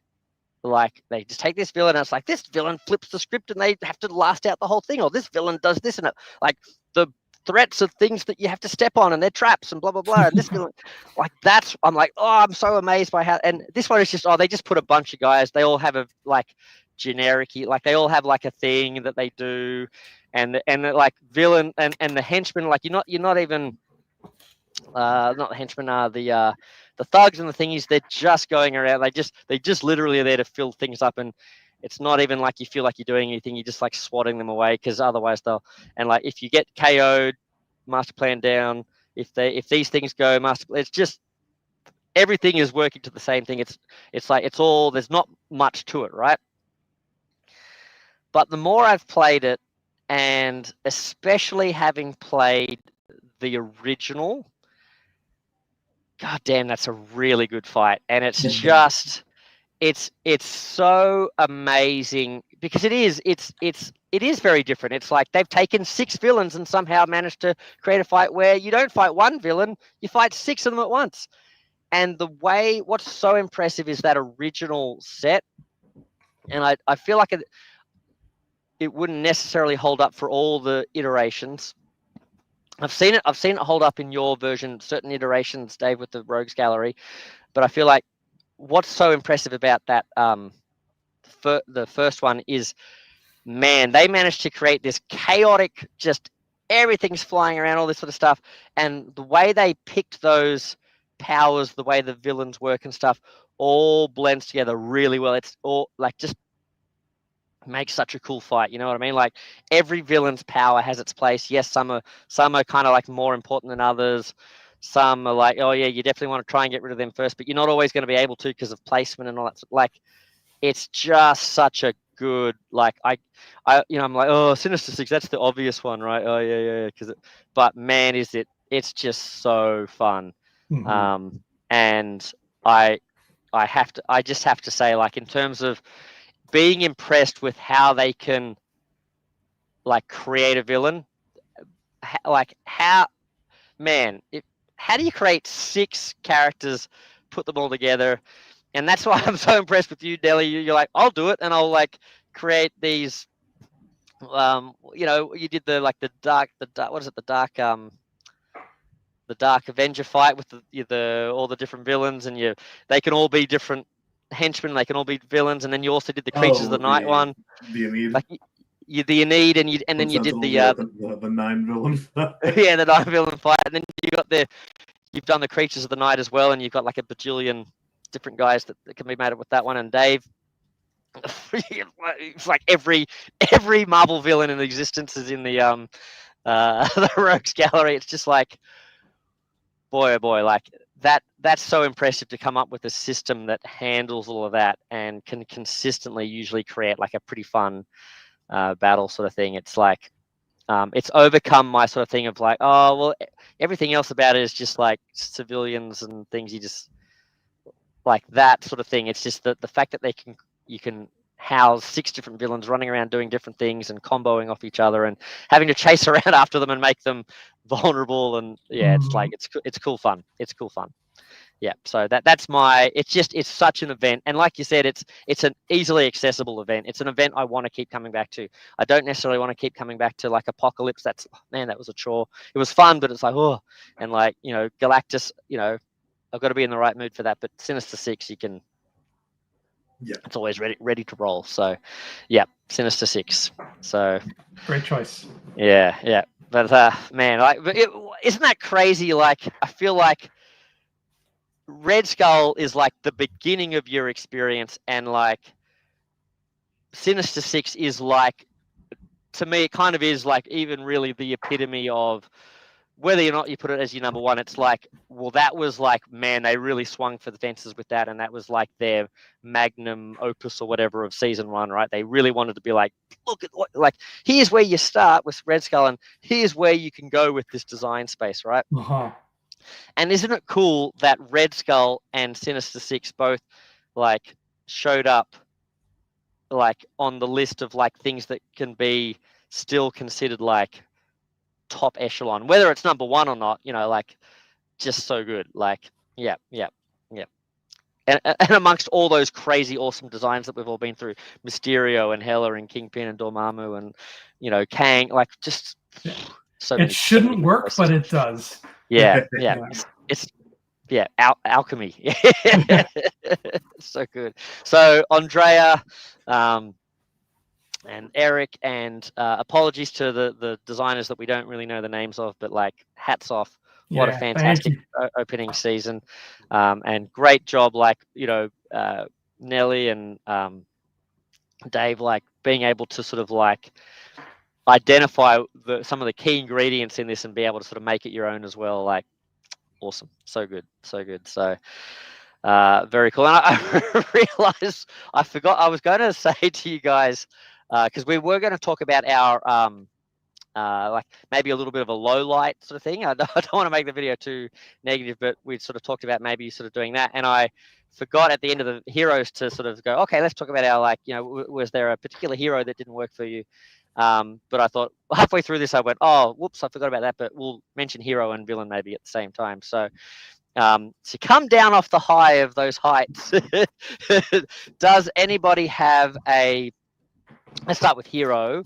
Does anyone have a hero that just doesn't click for you or doesn't work, sort of thing? Yeah, I think I have one, and I'll make it quick because you're right. We don't want to be negative or anything, but and like, there's two heroes that just, whenever I think about it, I'm like, ooh, I wish we got updated decks for these guys, because they're just a little too simple, and that for me is the Hulk and Moon Knight. Just considering who these characters are and what they can do, I would love just a deck that just spells that out a little more clearly and gives them more of an identity, and in Moon Knight's case, multiple ones. Right. Just so that's where my head's at. I would love if their decks were updated, and I'm not talking like Gray Hulk. Gray Hulk's a totally different thing. I'm talking like an updated Green Hulk. Green Hulk, yeah. I would totally take that. And I think like we've seen now where their ideas opened up with things like Beast Boy and stuff like that multiple personalities thing. You could kind of see where they might go with that with Moon Knight. It'd be kind of almost cool to have like 3 different decks and somehow you switched between them. You know what I mean? Like you start playing with this deck, and then like, so instead of just having a card that, okay, for this turn you can turn into this guy, it's like, no, you like get a new deck. Like, maybe every time a mission gets cleared, you have to change to a personality. But that deck, maybe each deck is like so that you don't sort of like get a full deck again, so you're never going to run it. Like maybe it's like, so then each deck is maybe only like, so the first deck is 12 cards, the second deck, or maybe each deck is only maybe like 4 cards each or whatever, so like you have to switch over at 4, or so, something to that where it like switches deck or something. It'd be kind of cool if it didn't just cap it at 4 each, because to give you a bit more choice of when you swap over, like instead of every game is going to play out the same. It's like, I don't know, but it's so much. There's a lot you can play with there. I'm a fan of multi-use cards, so it would be kind of fun if you had mandatory cards in your deck, and when they came up, you had to switch. But then you'd have certain cards, and like this card would do something different depending on which personality is dominant. Totally. Yeah. Well, yeah. So many good places you could go with that. So yeah, those are good choices of things that. Oh yeah, like you could. Yeah, it's like it's a shame that we sort of weren't at that point when that character was made, sort of thing. Yeah. So Yeah. Nelly or Dave, you guys got some? I'm assuming Dave, you got some because I do. Yeah. Well, my two disappointments on the hero side of things. The first is Black Panther. I'm just never excited to play him because like his specials are just more actions, and like that is cool enough. Yeah. And I feel like Black Panther should feel cooler than that. And I actually, he was under my equipment things because it's like he got new equipment, but it still didn't make him like someone that I was really excited to play. Okay. Yeah. And then my other one is actually Doctor Strange. And I don't think it's really so much Doctor Strange's fault, but there are just certain villains that knowing what's coming is so powerful that it's like it's either do I bring Doctor Strange and make it like way more manageable, or do I like kind of handicap myself by not bringing Doctor Strange? And I don't like that that's a choice that I'm making. And so like I would rather see. I might end up trying out a new Doctor Strange build and just try and like make him so that like he plays a little bit more, maybe like Batman, where he's like got a set of bring the right spells, bring the right objects. Yeah. Because you talked about that, didn't you, Andrew? Like it feels like he, it's cool. He's in the Sanctum Sanctorum and he's grabbing all the different artifacts and stuff. Yeah, he's just pulling everything. Yeah. So the gadgets thing would be a cool correlation there. Because actually, I've been playing Marvel Mystic Mayhem, and Doctor Strange is in there. And when he plays one of his abilities, you then pick from a random set of 3 new abilities to add to your hand. Cool. So it's like he like pulls a spell, and it's like you might get a heal spell or you might get something else depending on how things come up. But we saw Derek. Fun. Yeah, we saw Derek do like the Mordo villain fight where he had like a deck of spells and stuff like that, which was fun. So you could play around with something like that with the hero Strange. Nelly, you got any off the boil heroes? For more so villain. The only villain that wasn't the only villain that I wasn't like too crazy about in season 1 was Ronan. Okay. Like I don't hate him, but he's very straightforward. He just does one thing, and it's kind of an annoying thing because he just like almost, I think, 10 out of his 12 cards, he just moves to you. Yeah, and hits you for 2. Yeah, and then once 4 KOs, you lose. Yeah. So it's like it's not a bad gimmick, but it's a gimmick where like if I face him too many, like if RNG gives me Ronan too many times back to back, I will go insane. Plus, he's like solvable too, right? Like now that we have characters that can cancel BAMs, it's like you slap that down and like okay, now we don't have a big problem. Yeah, like if you restrict him to only like season 1 people, he just gets kind of annoying. And then once you kind of incorporate like season 2 and season 3, then if he's either going to destroy you because you don't really have people that deal with him, or he's just going to be a walk in the park because he's going to go to you, and if you can just ignore the damage or cancel the ban, you're fine. Yeah, right. And I think that's like as much as I don't like to subscribe to it, it's like I guess that's kind of like one of the things about when people say that season 1 is kind of overshadowed, or I guess it's that thing of like, oh yeah, because of what's come in the heroes, there might be way like maybe that season 1 has become a bit sort of like solvable, like you say, because of what we now have access to that wasn't something that could solve the problem originally. So it wasn't as evident sort of thing. So I guess in that sense there's been a bit of a creep, but that's cool. So now we're talking about villains. Andrew or Dave, have you got some villains you want to bring up? I've got Vulture. So Vulture was my nemesis. And Vulture kind of brings up the captain's or the Doctor Strange issue. Is like, how do we beat Vulture? And it's like, well, we probably don't beat Vulture unless we've got Doctor Strange and Thor, some of the most strongest hero mechanics combos together to be able to beat him. And like, I just really wish that wasn't the case for Vulture, but it's just like, it's impossible to beat him otherwise. Yeah.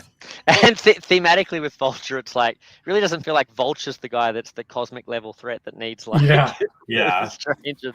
But yeah, like, it's funny. I think I would say, you might not beat him unless you're like super lucky, and I think that's happened with me. Like, but you know that you didn't do anything. Like, I didn't do anything to win that fight. I just didn't draw those particular cards that would have like, it's like, okay. And I think I would say there's probably the only thing I've got that I'm like, oh, it's the one sort of experience I think I walked away with and went, not just like, oh, that was a bit annoying, or like, it was like, oh, I don't think I really enjoyed that at all. Was Rhino. Even with playing, with the updated rule or whatever, where you're supposed to play with that one card to start with, whatever, it still just was not a fun experience. And again, I think the heroes I was using exacerbated it and that sort of thing. But Rhino was one I didn't, which is a shame, because I kind of I don't know a lot about him, but like, I like the idea of him as a character, and he seems like a fun character in the comics and stuff. And I'm just like, I wish he was a bit more fun. So there we go. Now, so thanks, folks. We've got through our top 5 heroes and top 5 villains, and what we thought, we've been going for 3 hours here, so we probably don't want to stretch it out too much longer. But we did have some other little bits and similar to, I guess, like our little lowlights there, like just some things we'll go around and just some other elements of the game, and we might have touched on parts of these and stuff like that as well, but that just things to highlight or celebrate about season 1 as well. So we're probably going to look at modes, of which we've got a bit of discrepancy, because some of us considered Sinister Six as a mode. I remember when you put that in the comments, and I was like, how do I ask the guys whether they consider this a mode or not? That tip in your hand, huh? So modes, equipment, because even though equipment isn't technically in season 1, it is. If like season 1 doesn't exist in a vacuum, like back in like what season 1 now exists now, and now you've got access to season 1 equipment and stuff like that. So we thought we'd talk about that, and potentially locations as well. Let's start with modes. So we won't necessarily have a top 5 here, but some of the guys might have some modes they might like to highlight as well. And I actually have. Feel free, guys, to talk about lowlights in each of these categories, because I certainly have some lowlights in the modes as well. So Sinister Six is a terrible mode. It's a great villain fight, but it's a terrible mode.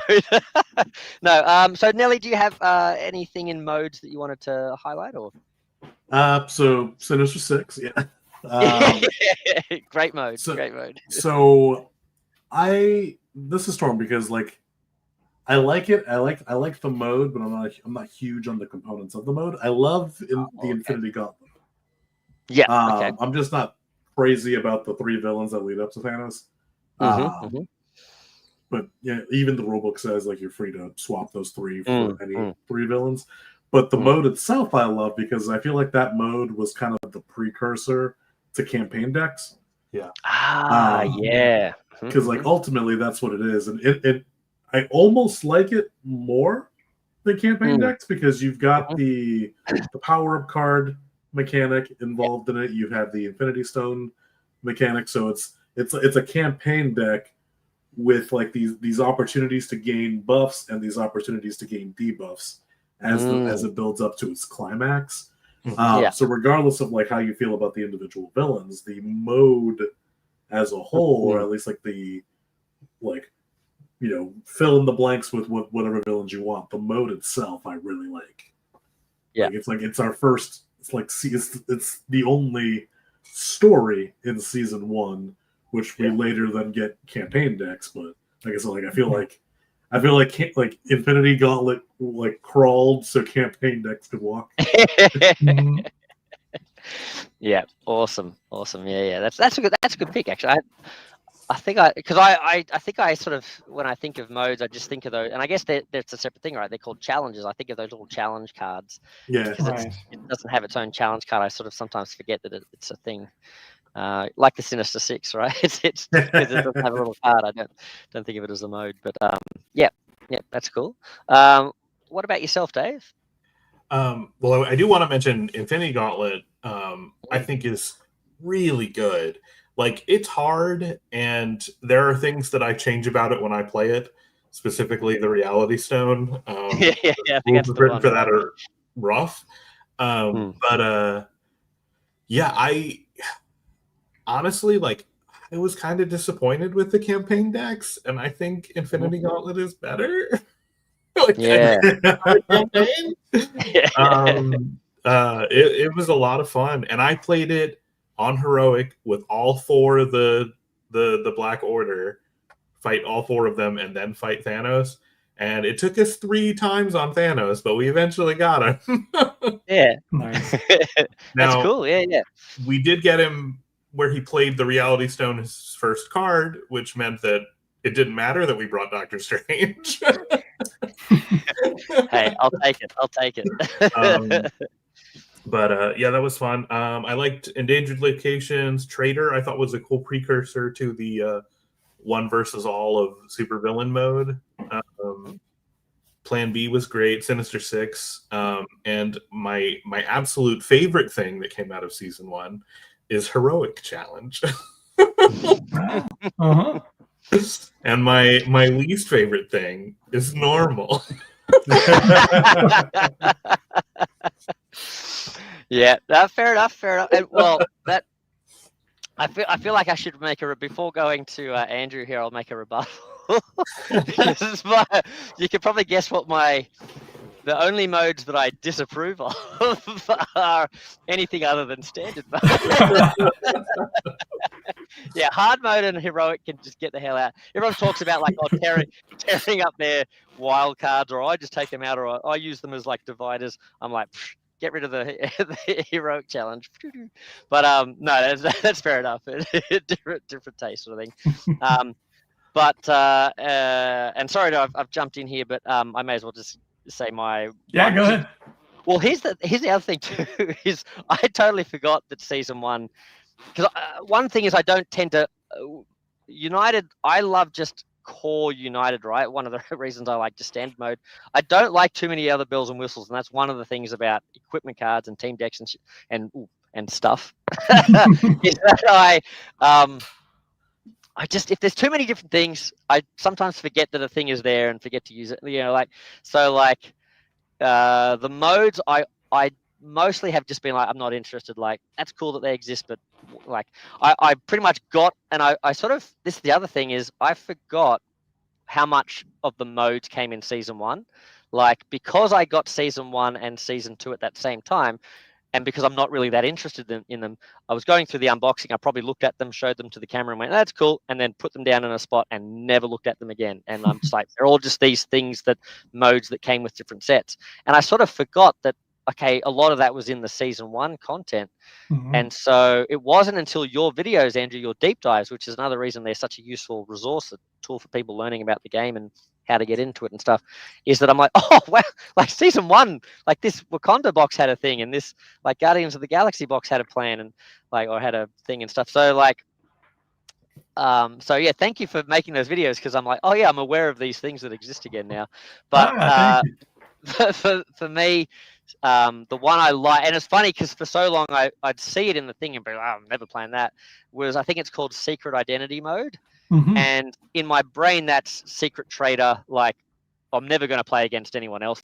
I've always played this thingy, so why would I even need that? And then I realized, oh no, that's the one where it's like they're getting photographed and stuff, and that's a really fun, especially when you're playing those like New York City streets, low-level heroes and running around fighting. Like, that's just such a thematic thing, is like, oh, their secret identity. And I think that's going to be a fun one in like playing with DC, right? Because like you've got that whole idea of like Superman getting in the phone booth and getting changed, and secret identities are a big thing and that sort of thing. So yeah, like I like that challenge thematically, although I don't know, I think maybe I've played it once, and it's not something I usually remember to play, because I don't usually remember to play the challenge modes. But that's one I'm like, oh, thematically that's pretty fun, and I can see they give me hope for maybe I will enjoy things like the support characters, because I see the secret identity challenge as a similar thing, where it puts this thing environmentally on the board and creates this extra little mini game you're playing with, like a little subplot thing that is in tandem with the villain. And it just creates this extra mashup of like, you know, while you're trying to fight Rhino, you're also like trying to make sure that the press don't get a hold of who you are and that sort of stuff. So that's a fun one. Way better than Heroic. So what I'll challenge you to do is play a game with secret identity and add in that overconfident villain challenge that I added. So it'll kind of soften that for you. Yeah. That overconfident villain thing was fun. Like, and I must admit, I didn't mind the what would the official one they brought out, the villain complications one? Yeah. Oh, they're going to make a brownie downstairs. That sounds cool. All right, you enjoy that. Yeah. So okay. so it's overconfident villain and secret challenge mode. Oh, and yeah. Oh, no. Yeah, that's what you should do. The challenge. Yeah, I should do those. But yeah, complications was the bad guy one. That was so funny. I was like, all right, I'll give this a shot. And I'm like, okay, well, people want me to play it on man mode, so I'll put all 4 in. And everyone was like, what are you doing? Don't put all 4 in. And I'm like, wait a minute, you guys are all like about man mode, and you got to like slam down 15 beers before you okay. It's like, yeah, all good. So yeah, I'll maybe tone it down with not so many of them, but yeah, that's cool. That is actually a fun mode, like both your overconfident villain and the complications thing. I think that's a fun iteration of the game as well. So Andrew, what about modes for you? So I didn't have a whole lot. Like I didn't really grab any. Oh yeah, that's right. Yeah. Just from our conversation, I would say, like obviously Sinister Six. I probably should have specified when I listed Thanos as one of my villains. I specifically mean with the stones, with the Infinity Gauntlet mode. Yeah. Like Thanos on his own is great too, but that just steps it up. I love the Infinity Gauntlet thing. The only downside to Infinity Gauntlet is because of how I play, where I'm randomly spinning a wheel and whatnot. I could be on like game 6 of the night and I'm like starting to get tired. I'm like, okay, one more game. And if that one more game ends up being Infinity Gauntlet, I'm like, oh, damn it. I'm going to be here for another 2 hours. Holy moly, 2 hours. That is lightning fast. If you can get Infinity Gauntlet done, can you imagine how long that would take me? What do I do? What turn is it? That's cool. I do love those modes. I've tried all those season 1 box modes, except the secret villain, I'm a traitor thing. I haven't tried that. But I love Plan B. I love the secret identity, and those are so creative. And the other boxes haven't had that stuff. Not even DC. Like they haven't really brought that kind of little nugget of flavor to stuff. I dig those a lot, and I think they're a fun way to break up the monotony. But like you, Dan, I'm just fully into the basic rules, and they're fun enough for me that I never get tired of them. Yeah. It's like I don't think my brain can handle too many spinning plates at once and things. I'm like, yeah. Very cool. All right. Well, how about let's actually go a different order to what I said. Let's talk about locations. I'll just up front say I didn't really locations for me, like I think locations thematically, what they are, really helps set the scene for me and things like that. But I never really think about what they do or things like that. So I don't really have any favorite. I definitely know that, like, hey man, if I'm getting I'll say one, Jabari Village. If I can get a wild out of that, I'm going to Jabari Village every time. I'm going to camp in that place.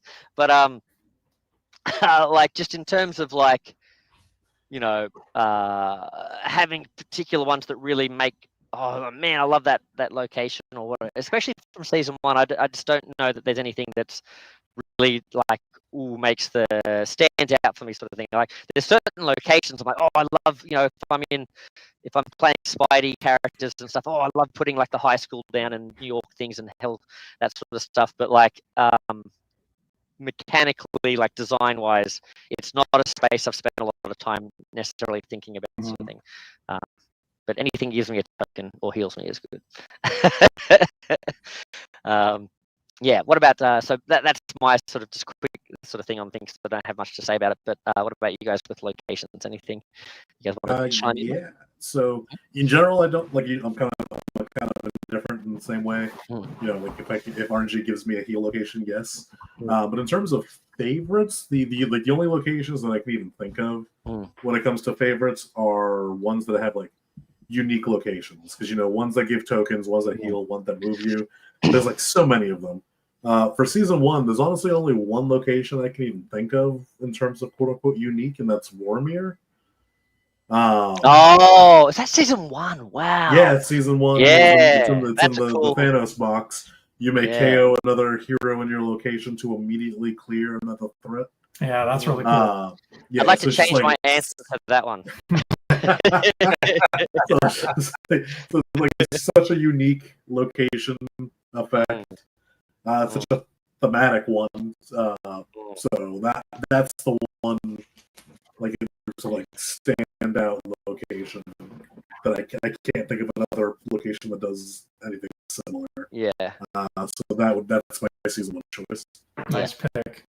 Well, so season 1 was very different for me, right? So when season 1 started, I played the core box for months, and then finally we got these other boxes, right?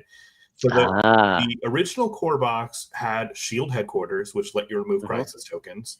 And which Cataphracts mentioned in the comments. Cataphracts mentioned that too, yeah. And they did repeat that in Black Panther as well. But that was like such a useful location, and like rare.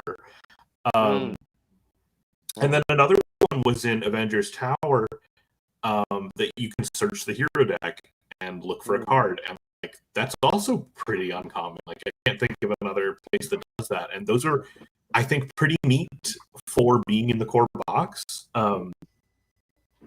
Then I think probably the next thing I opened was Spider-Man, as soon as that came out, and that had the trio of location token, an action token, and like up until this point, you could not get action tokens. Like that was the only way to get them.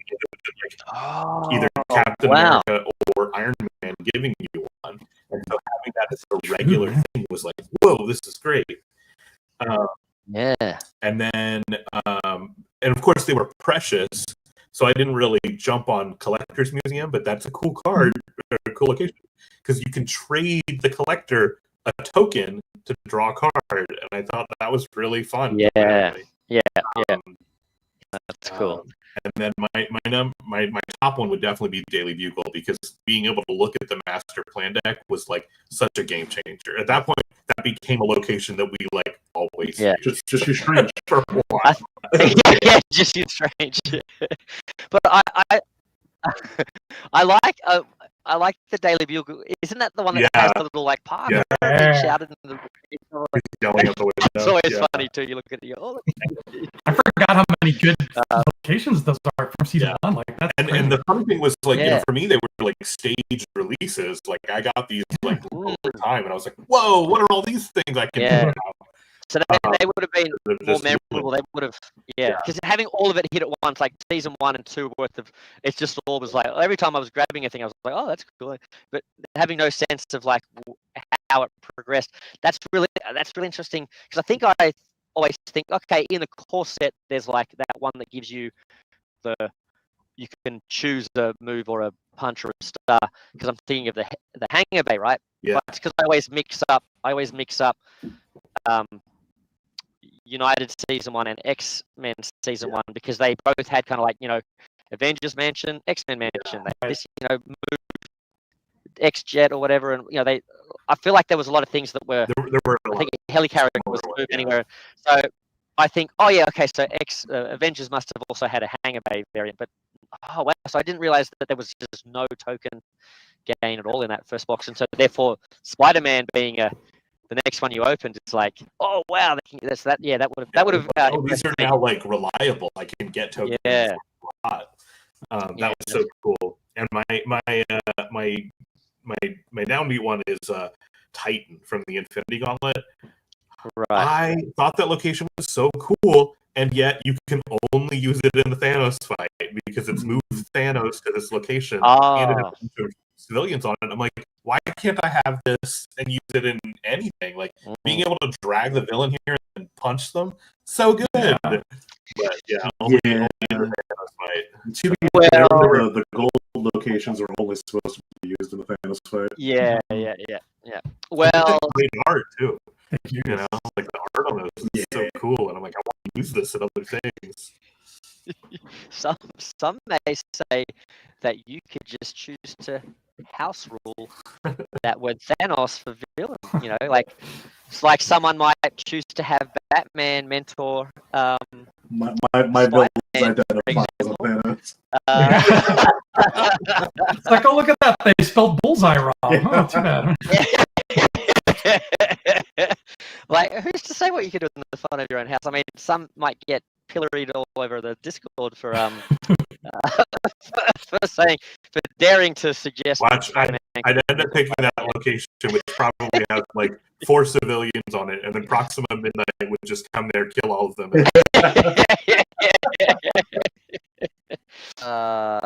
Locations. There was one that came up in my mind that I was like, yes, I've worked out I do have a downer, one that I'm not keen on, and I've talked about this before, and that is the ridiculous. Well, it's 2 things. One, or no, maybe 3. Okay, 2. Okay, this location, there's 2 things wrong with it. One, that there's only one that I'm aware of. The place it represented is only represented once in all of Marvel United, and that is there's only one location in Australia, and it is the catch-all Australia, and that location is doubling down on this spurious allegation that everything in Australia will kill you. It's only half of the things in Australia will kill you, not everything. So, but the fact that like, you turn in and you're like, gone out of the out of the universe. You're gone. You got to, and again, because it's one of those ones you got to swap your character on, like Andrew's mode, which is cool. But like, yeah, that's kind of annoying. But also, yeah, that it doesn't have. So like, I didn't like that. Like, it's actually a really useful effect, right? A lot of people have talked about how in that fight it keeps you going because you get a whole new hand of cards and all that sort of stuff. So it's actually really good. But I just like, we're not all funnel web spiders and sharks and stuff. But so we need a Outback era X-Men bot. There you go. But yeah, to have some other locations, you know. But that's the other thing that I was like, and there's probably tons of places around the world that are not thingy. But I also realized, because I think you brought this up, Andrew, there's not much, if any. Yeah, not that I know of. Yeah, no, I don't think Alpha Flight got there's so much. There's a full Alpha Flight team that they keep expanding, and like it's not. Yeah, but I will say, Martin heard your pleas, and he made at least 4 or so Canadian locations that he posted in the homebrew section as well. So there are some Canadian locations. I'm not 100% sure. Either there or thanks, Martin. I don't know if it's only in the Discord. It might be up on the thingy. But yeah, he definitely made some Canadian locations. So all good. Yeah. So Andrew, did you have anything you wanted to say with locations? The only location, like the one that gives me the most joy every time it comes up, is Times Square. I am obsessed with New York. So I like seeing Times Square, but then I love that power of, like, you're telling me I can just free people every time I end my turn here. Like, I'm gonna pitch a tent and just hang out. I'm not going anywhere. I'm gonna free that threat, and I'm gonna just go there and stay there. The only thing with Times Square is there's two things I wish they had on that in the art. Is I wish they had Tom Cruise running like in that, was it Vanilla Sky or something, that iconic series that he's running in the center. And I also wish, this is just something I sort of just from, I wish they had a little what's the guy? He's like famous. I don't know if he's still there, but like he's either the singing cowboy or the naked staple of New York. Having that there, or other little things like Seinfeld's deli or whatever. I don't know if that's anywhere near Times Square, or whatever, but just little New York things that'd be cool as well. But yeah, they should do a metro location that has a bus there. Yeah, that'd be cool. Yeah, awesome. All right, well, and then how about we wrap things up with something that is like the addition to that's really changed the game in some senses, which is equipment for season 1 that now essentially is you now have access to it in, I think, Spider-Geddon, the Multiverse Core. If you got the campaign, the Multiverse campaign is probably more in there. And then now with DC, at least with DC Hush at the moment, technically you could, move some of that stuff in there as well. So there's now equipment. So what do people want to say about equipment? So kind of cheating because you technically, so I guess technically have a crossover because you already spoke about these. But I really like Iron Man. Like after receiving his equipment, I you brought this up because you brought up War Machine, and they have the exact same equipment set. But yeah, so I really like, and I mentioned earlier, Ghost Rider with his equipment. But yeah, like I think Iron Man was like the first person to do or not to do, but that I played with their equipment. Yeah, well, and again, he's one of those ones that you get multiple of.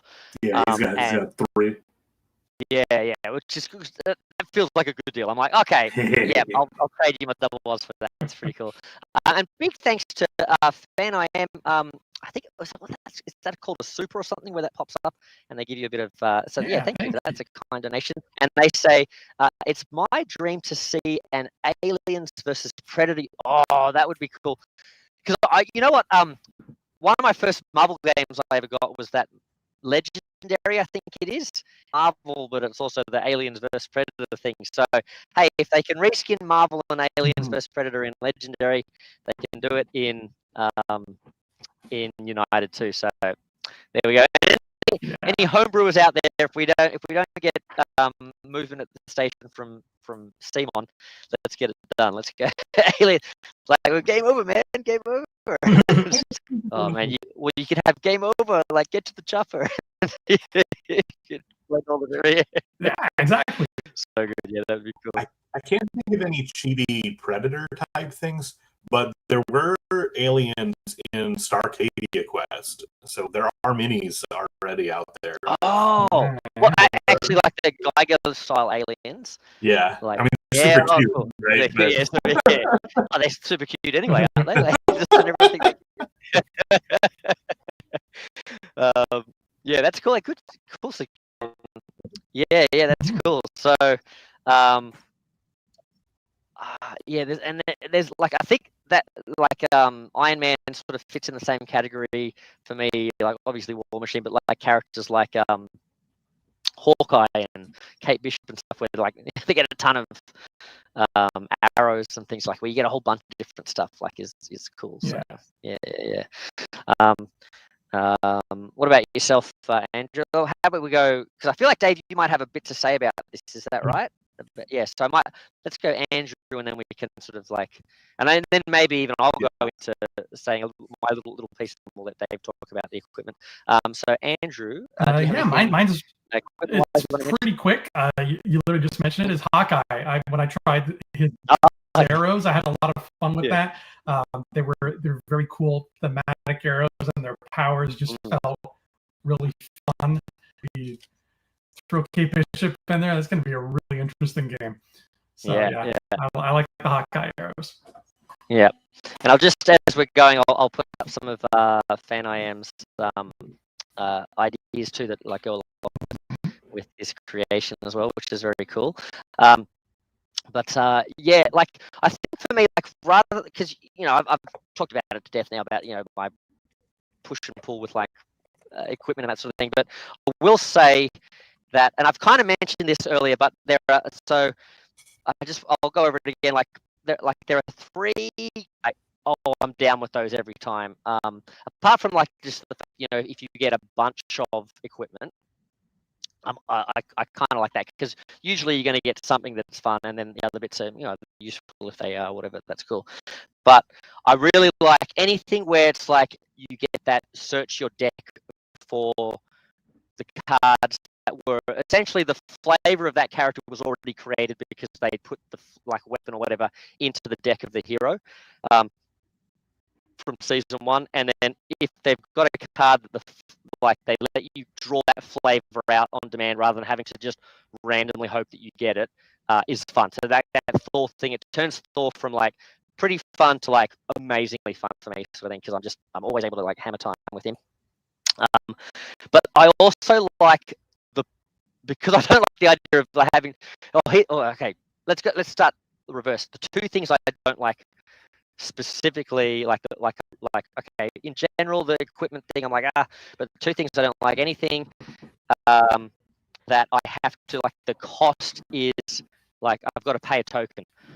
Man, don't make me give up my like I felt good getting that token. I don't want to give it away to just get this little like I want my token. Like I earned that token. My token. I want to use it, sort of thing. So like having to spend a like I know that's okay, mini game, and yeah, interesting decision, but I'm just like it never feels good. It's like well, this stuff could have been cool doing something else as well. I don't want to give it away so I can do a punch with like thingy. So so anything where the cost, anything where you have to recharge it, there's any sort of cost, right? But like that one is not particularly good. But also vehicles. The fact that most vehicles are just +1 movement, don't get recharged at all. Like you just have to jettison them. You get to use them once.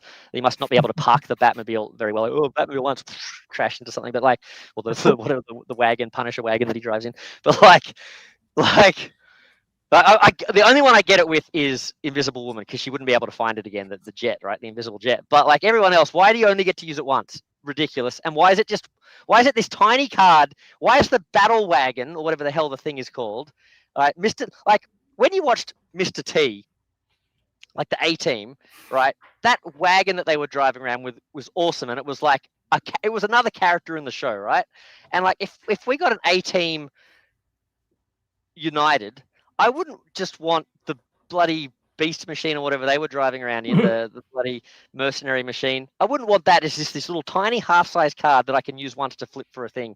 And neither should like the Bat Cycle or they should be cooler than that. And that's why a vehicle mode you should check out in G.I. Joe United, and hopefully coming soon to regular United as well. We've got to get onto that. But like vehicles need to be a bigger event. They need to be like not just a little tiny card that's like +1 movement. That's garbage. Like maybe a motorcycle, maybe.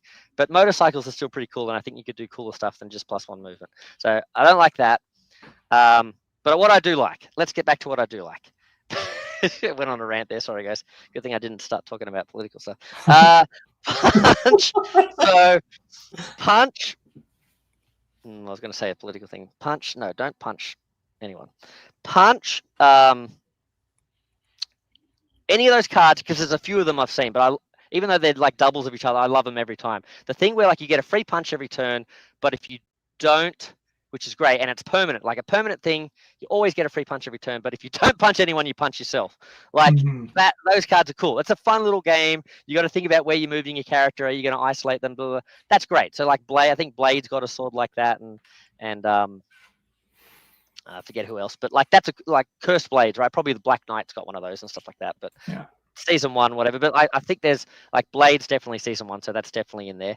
That's cool. And the other one is like, and I'm pretty sure I've seen it in season 1 now. I thought I saw it for the first time with Betsy, English Betsy with the sword and the shield. Captain Britain. Yeah. So she's got that sword that's like, if if you do like a double action, if you can pull off a double action during your turn, you get like an extra of that action. So like you don't always get it, but like, so it's like like that's a fun little thing, fun little game. And I think there's at least one season 1 villain. I forget who that is, but that's cool. So the have to punch or it hurts you. See if you can double your action to get an even bigger bonus, or the fish for your deck to get the thematic cards out of your deck. Like I like those. Plus, I also like the things that if you flip them, the charge is okay. Just spend a turn not doing a heroic action. I think they're the ones that are like the fishing. They're usually the fishing the deck ones have that on the back. It's like just don't do a special action this turn, and then you can flip it back up. So then you can search through your deck again. That all of those things are like things that I've gone, oh, I really enjoy this when I'm using equipment, and I'm not missing my double wilds as much when I'm using that sort of stuff. So there you go. That's my thoughts on equipment. Yeah. So, but Dave, equipment, where are your thoughts at? Okay, so I have one thought I need to say right now before I forget that. Yeah, and that is, so you mentioned vehicles. So, and you know that my big time goal is I want to turn these blockies Transformers into Transformers United, and you've seen the vehicles for that. They're making a Batman Defender version, and it's going to have a little tiny so presumably there'll be like 3 other vehicles in the set. So I'm really hoping they're going to make a G.I. Joe, and I can get little toy G.I. Joe vehicles. Yes, because that's what we need. That's the one thing my G.I. Joe vehicle mode needs is actual models. Yeah. Because you can get tokens for them. You can download tokens for them, but it's not the same. Yeah. It's not the same. So yeah. Really That's cool. Hoping that will be a thing. Yeah. The Batman one already looks fun. So. Yeah. All right. So equipment things I really liked. Scarlet Witch's Darkhold. That is the fix that I think we needed for Doctor Strange. That's the way that I would do his mechanic of seeing it, where it's like, you have to like lose something in order to retain that ability to keep looking at stuff. I was a big fan of Black Widow, so having her get her equipment and the Widow's Bite with a stun, so cool. Love that. Miles, I always thought was like kind of a weak hero because he had such limited movement capabilities. So giving him that extra movement on demand with the web slinger, great. That was also really good. Okay, and Hawkeye's, of course. Now, Hawkeye's interesting because Hawkeye was made before they put out the rules that like you can only have 3 equipment. So does that mean Hawkeye can run all 4? Maybe. Because it's weird. Like it's not like they made 6 like Batman, right? And they're telling you to choose like Arrow, right? 4. So it's like it feels like Hawkeye's special thing should be that he gets to use all 4 arrows. I'm down with it. Yeah. Yep. That's a good house rule to me. And then my top thing was Gamora's Godslayer. Gamora was like a weak deck, I felt, because she was so dependent on other people giving her punches and stuff. But having that weapon with like a really unique ability is super fun. Yeah.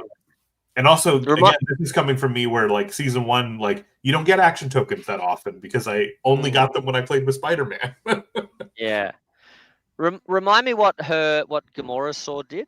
It's if you deal a damage to a villain, deal more damage until they're at half health. Oh wow! Okay, that's cool. I changed my mind. That's my favorite card. I forgot all about that. Yeah.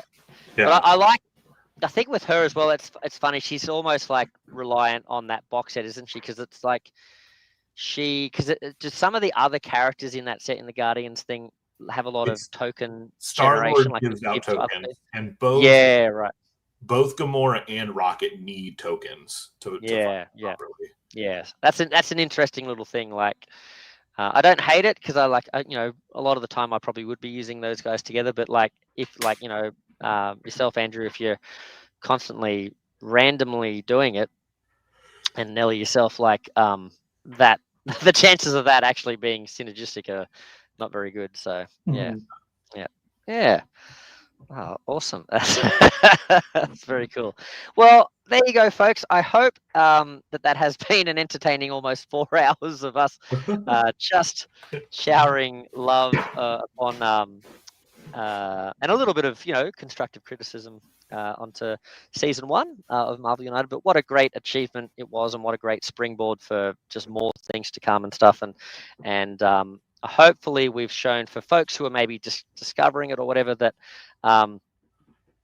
you don't necessarily have to feel like it's you're getting stuff that's inferior if you're starting to search for the season 1 stuff. If that's the stuff that you're drawn to, if you like your MCU stuff, those characters appeal to you. You don't have to feel like, oh well, but they were made in this season, and we've got all these whiz bang things in DC Superheroes United with all these different things, and I still think there's so much fun to be had. I think it's a season that stands on its own sort of thing. Yeah. It's very good. A lot of the stuff, like a lot of the stuff that they say is, I think it only drives me crazy because I'm more of a Marvel fanboy, and it sort of irks me when DC gets praise. I'm a bit like someone else who doesn't like it when other people win awards that, but like. There's a lot of like, DC United's come up with like, these cards that stay in the thing forever, and all these cards that flip, and it's like, no, they've been in, like, we've had cards that flip, like hero cards that flip, at least since Rogue. But as I've been going through it, there's a few little things where I'm like, this was a thing that was even happening in season 1 sort of thing. So, what's great about the DC stuff is that we've got that iconography now, right? Like that it just makes it more visible on the storyline, and that. But a lot of those things are not new. Even the Under Pressure thing. Nelly came up with that first, but even even other things like even season 2, or sorry, multiverse. At least multiverse, if not some season 2 characters had that. The villain changes under pressure, but not to the same degree they're playing with it now. Like that. Yeah. That's true as well. I have to. I'm just. I don't know. Sometimes I get a bee in my bonnet about things that is ridiculous, but maybe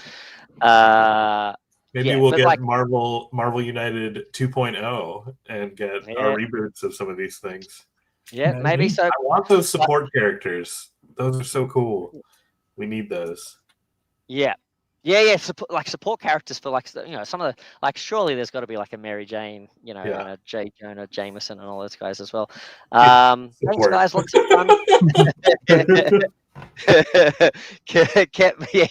kept me motivated and on theme while I work on the next Death May Die United set. Excellent. Very cool. And I was saying to the guys earlier that I have backed the future version, if we ever get it, of Death May Die. Mainly because I was so impressed with your Death May Die United set. So hopefully we'll get some stuff. Hopefully we'll get that far. But it's definitely check it out, guys. On the no, actually I don't want to. Definitely on the Discord, and I think Cataphract, you've shared it on maybe BGG as well. I'm not sure if it's accessible in the CMON United wiki, but there are places you can get the Death May Die United stuff. It's very cool. So so very, very cool. Thank you very much, guys. It's been a pleasure. It's been a lot of fun. And chatting and shooting the breeze, but also getting to celebrate season 1 as well. And I hope that in the not too distant future we can get back together again for season 2. Yeah, absolutely. And talk about X-Men and all that sort of stuff as well. I'm sure there'll be some fun discussions there, and new player power type things to play with, and that sort of stuff as well. But yeah, that'll be a lot of fun. Before we go, I guess we'll go around and just if there's any things you want to plug or give shout outs to, anything that you want to highlight, Nelly. I mean, I can be found almost anywhere. Nelly Gaming on Twitch, where I play whatever I want. Nelly Gaming on YouTube, more of the same deal. For United content, I can be found in the CMON United Discord, Nelly's United Corner, where I make way too many things and the list only grows. Just hit a fairly big milestone today, actually, as I have finally finished all the Belmonts in Castlevania So today I released a Belmont Clan team deck for the 7 Belmonts that actually matter. It was very difficult making 7 people that effectively come down to man with whip and make all 7 of them unique. I take my hat off to you. Yeah. With G.I. Joe, I'm like, how do I make like guy with gun? Yeah, that's why I haven't done equipment for it, because it's just like machine gun, shotgun. They all punch in an adjacent location, right? Like, how do you make them different? Yeah, that's cool. So yeah, guy with whip. Excellent. What about yourself, Dave? Let's see. So I'm still working on my Transformers United stuff. I do want to talk about the Big Head Chibis Patreon. Yes. Really, I like one, like, just incredible. The last like several months have just like really blown me away. But I'm working. I've got my like first draft of a Hawk Woman is what I've got her labeled as. Yeah. And I'm working on Quentin Quire and Phoebe. Those are coming up. Phoebe Cuckoo. I don't know how you pronounce it. Oh, those models are amazing too. Yeah, so good. Yeah. Yeah. Oh, that's good, because you saved me. It was one of the plugs I was going to make at the end. So I'm like, well, that's cool. But that's very cool. And well, the only reason because I was doing a print run and I almost printed your Hawk Girl or Hawk Woman, but I didn't, because I noticed that you said it's my first passer. So I was like, I'm going to hold off. Dave's going to like update this one about 5 times. So I'll wait till he says it. But cool to try out maybe on TTS and that sort of stuff. So that'd be cool. Yeah. So, yep, excellent, very cool. Andrew, anything you'd like to? Sure. We'll both get these at the same time. I'm seeing double. We Were Wizards here, which is you can get it on Amazon right now. And you can get them in hardcover or paperback or ebook, whatever you prefer. I want to get an audiobook sooner or later. I just have to find a quiet place to record. But that'll be fun to do that. And I have a brand new novel, brand spanking new, that is not tied into that series at all. That is, I'll be revealing it very soon. My cover guy is just sending me the finished covers. Probably within the next couple weeks, I'll be able to do a big announcement trailer for it. I'm really excited for it. It's the fastest I've ever finished a book, 1 year exactly to get the whole novel done. So I'm really, I'm stoked about this one. I'm really looking forward to showing it off. Oh, awesome. Well, if you've got any spare time now that you've finished that, you could maybe help George R.R. Martin finish off some of his backlog there that he's got. He's got a few on the back burner. Just don't give him any more new projects, all right? Don't put any more on his plate. Yeah. Well, that's awesome. Very cool. Well, thank you guys. And before I guess for my little wrap up, I want to just give a shout out to obviously everyone in the community, all my people that watch the videos and subscribers. Thank you to Len from Dice It Up Gaming and Pedro Vargas, my 2 members, I think they're called.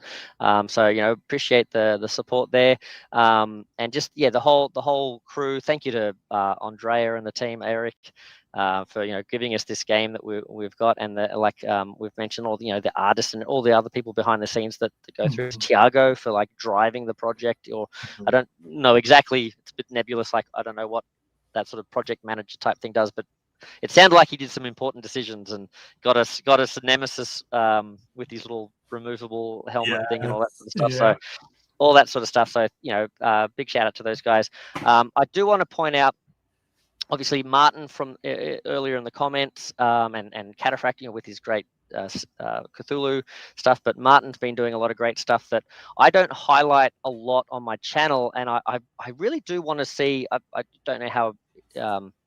Whether he'd be comfortable with this, but like maybe do like a homebrew interview sort of thing with him as well, just to highlight it some more than I do, because he makes a lot of like what we talk about, sort of like updating, upgrading, tweaking villains, heroes, this sort of stuff, and he's not the only one, but he's done a lot of it.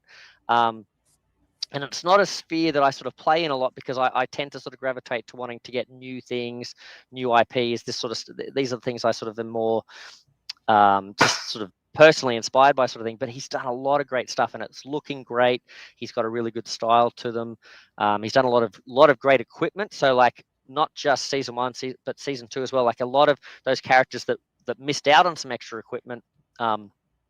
He's made a lot of stuff for that and that sort of thing as well. So definitely, like if you guys have been thinking and agreeing, with this sentiment that some of the guys have expressed about, like, oh, yeah, it'd be cool if we just had a little bit more of a tweak here, or we just had some, see that potential of equipment, like Martin's got that covered. Or he goes by Mazu, I think, now in the Discord as well. So if you see Martin or Mazu, that's the same sort of person. So check that stuff out. A bunch of his stuff is also on the CMON United wiki.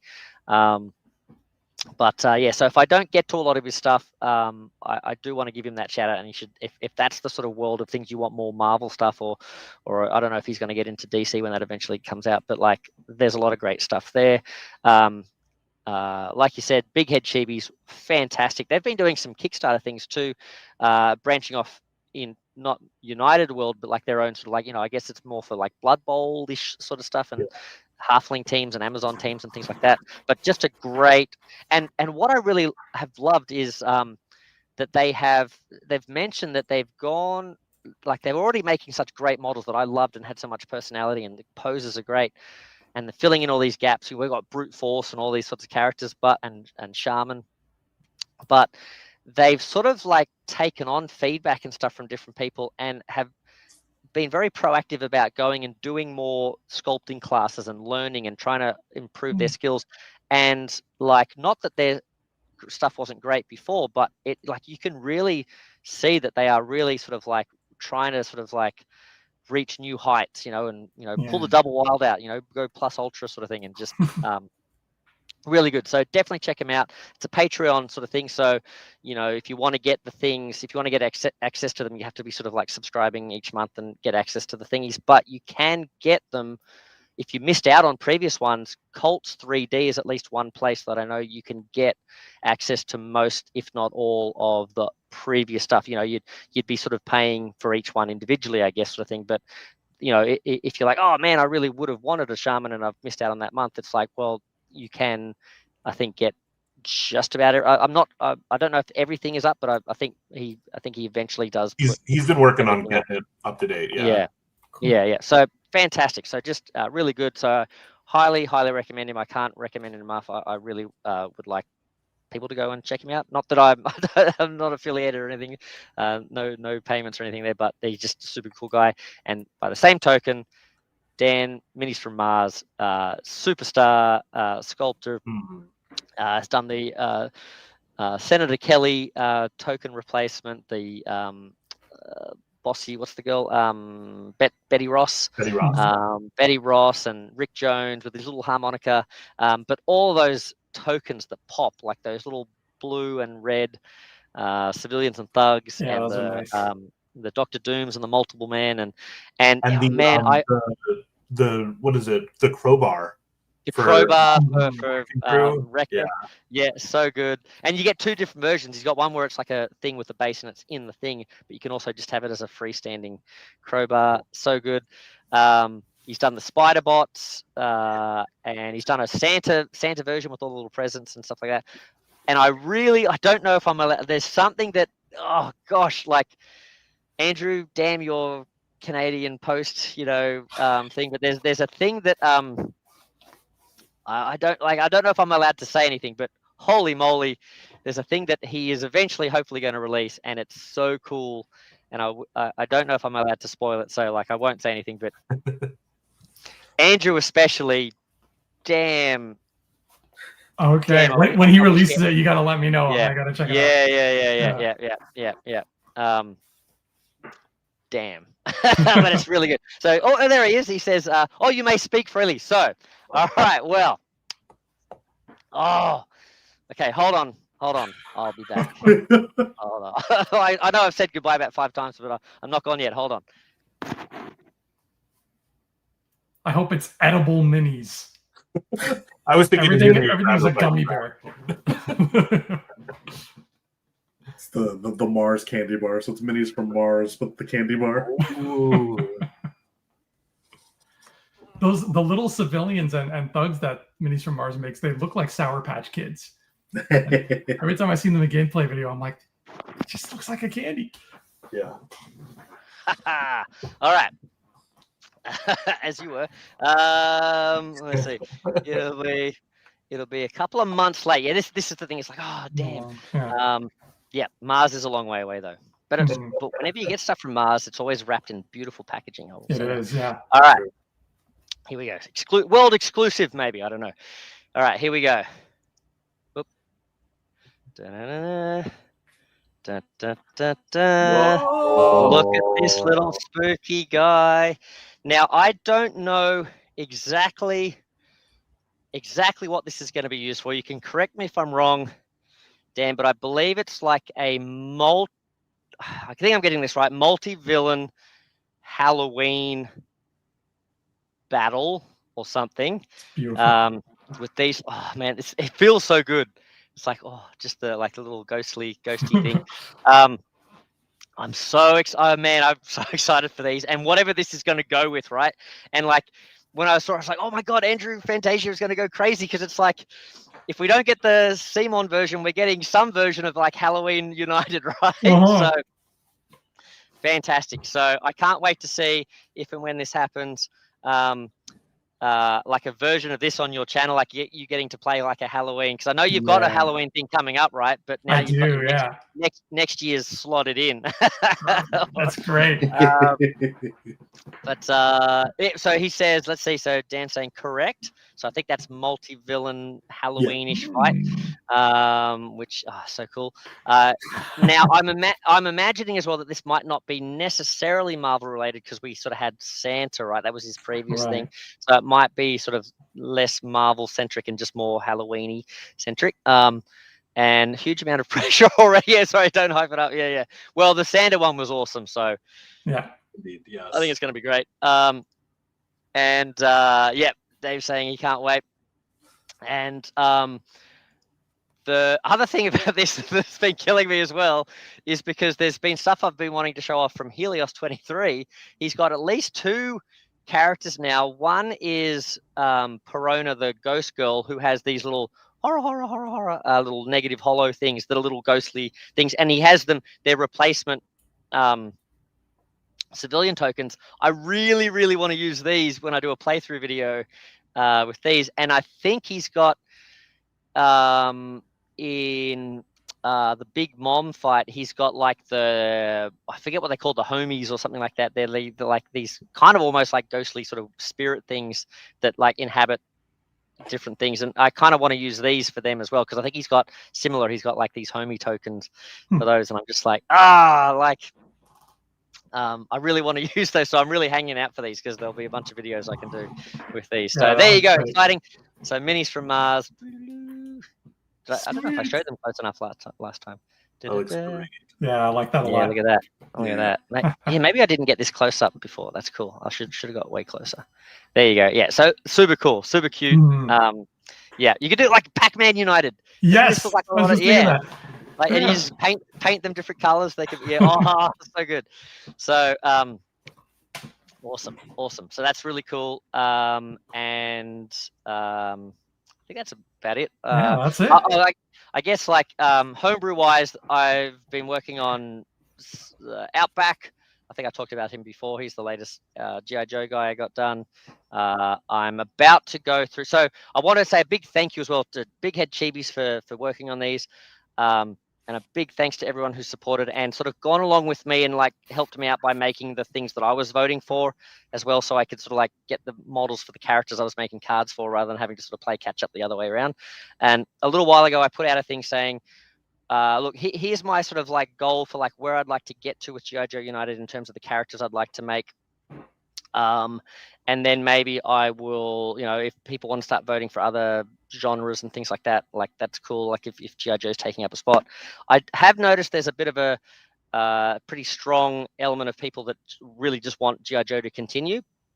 And that's totally cool. And I'm happy to keep voting for G.I. Joe stuff on Big Head Chibis as well. But what I might do is take a break from designing cards for the model. So if people keep asking for things, that's great. There'll be a bunch of stuff waiting for me to make cards for. But I'm going to take a bit of a break commissioning art for G.I. Joe and commission art by the. Oh, and this is another person I should give a big thank you to, Erwin Thunder, awesome artist, and thank you, Derek, for finding him. But I want to. I'm basically now starting to commission chibi art for Brute Force. So Big Head Chibis had made Brute Force models. I had printed, but others in the community sort of designed the rules for them. But we'd made these Brute Force cards. But I'm finally going to go back and update them with chibified art. So I won't get rid of the other ones. I'll leave them up, and you can sort of download whichever one you prefer.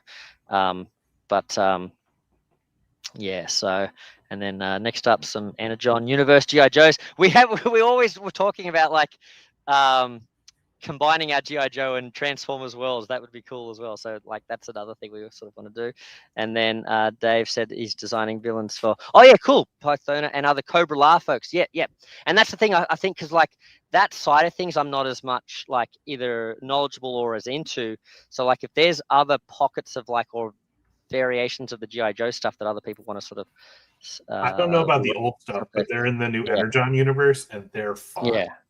Yeah. So that could be we could expand it there too. But so that's sort of like the things I'll be sort of working on for the next little while. And then I've sort of like, now that I've decided to remake the Brute Force things, I'm like, do I go back and do Street Fighter and Chibi form? That's a lot of characters I'd have to go back and do. But I don't know. So but yeah, so that's the current sort of plans and stuff like that. So so anyway, well, thank you very much, everyone. Thanks for everyone for watching. I hope you guys have had fun. It's been a long. I hope I haven't wasted your entire day if you're here in Australia, sort of thing. Or it's been a lot of fun. Thank you guys. A great discussion. Lots of cool choices there. And yeah, what a great showcase of season 1.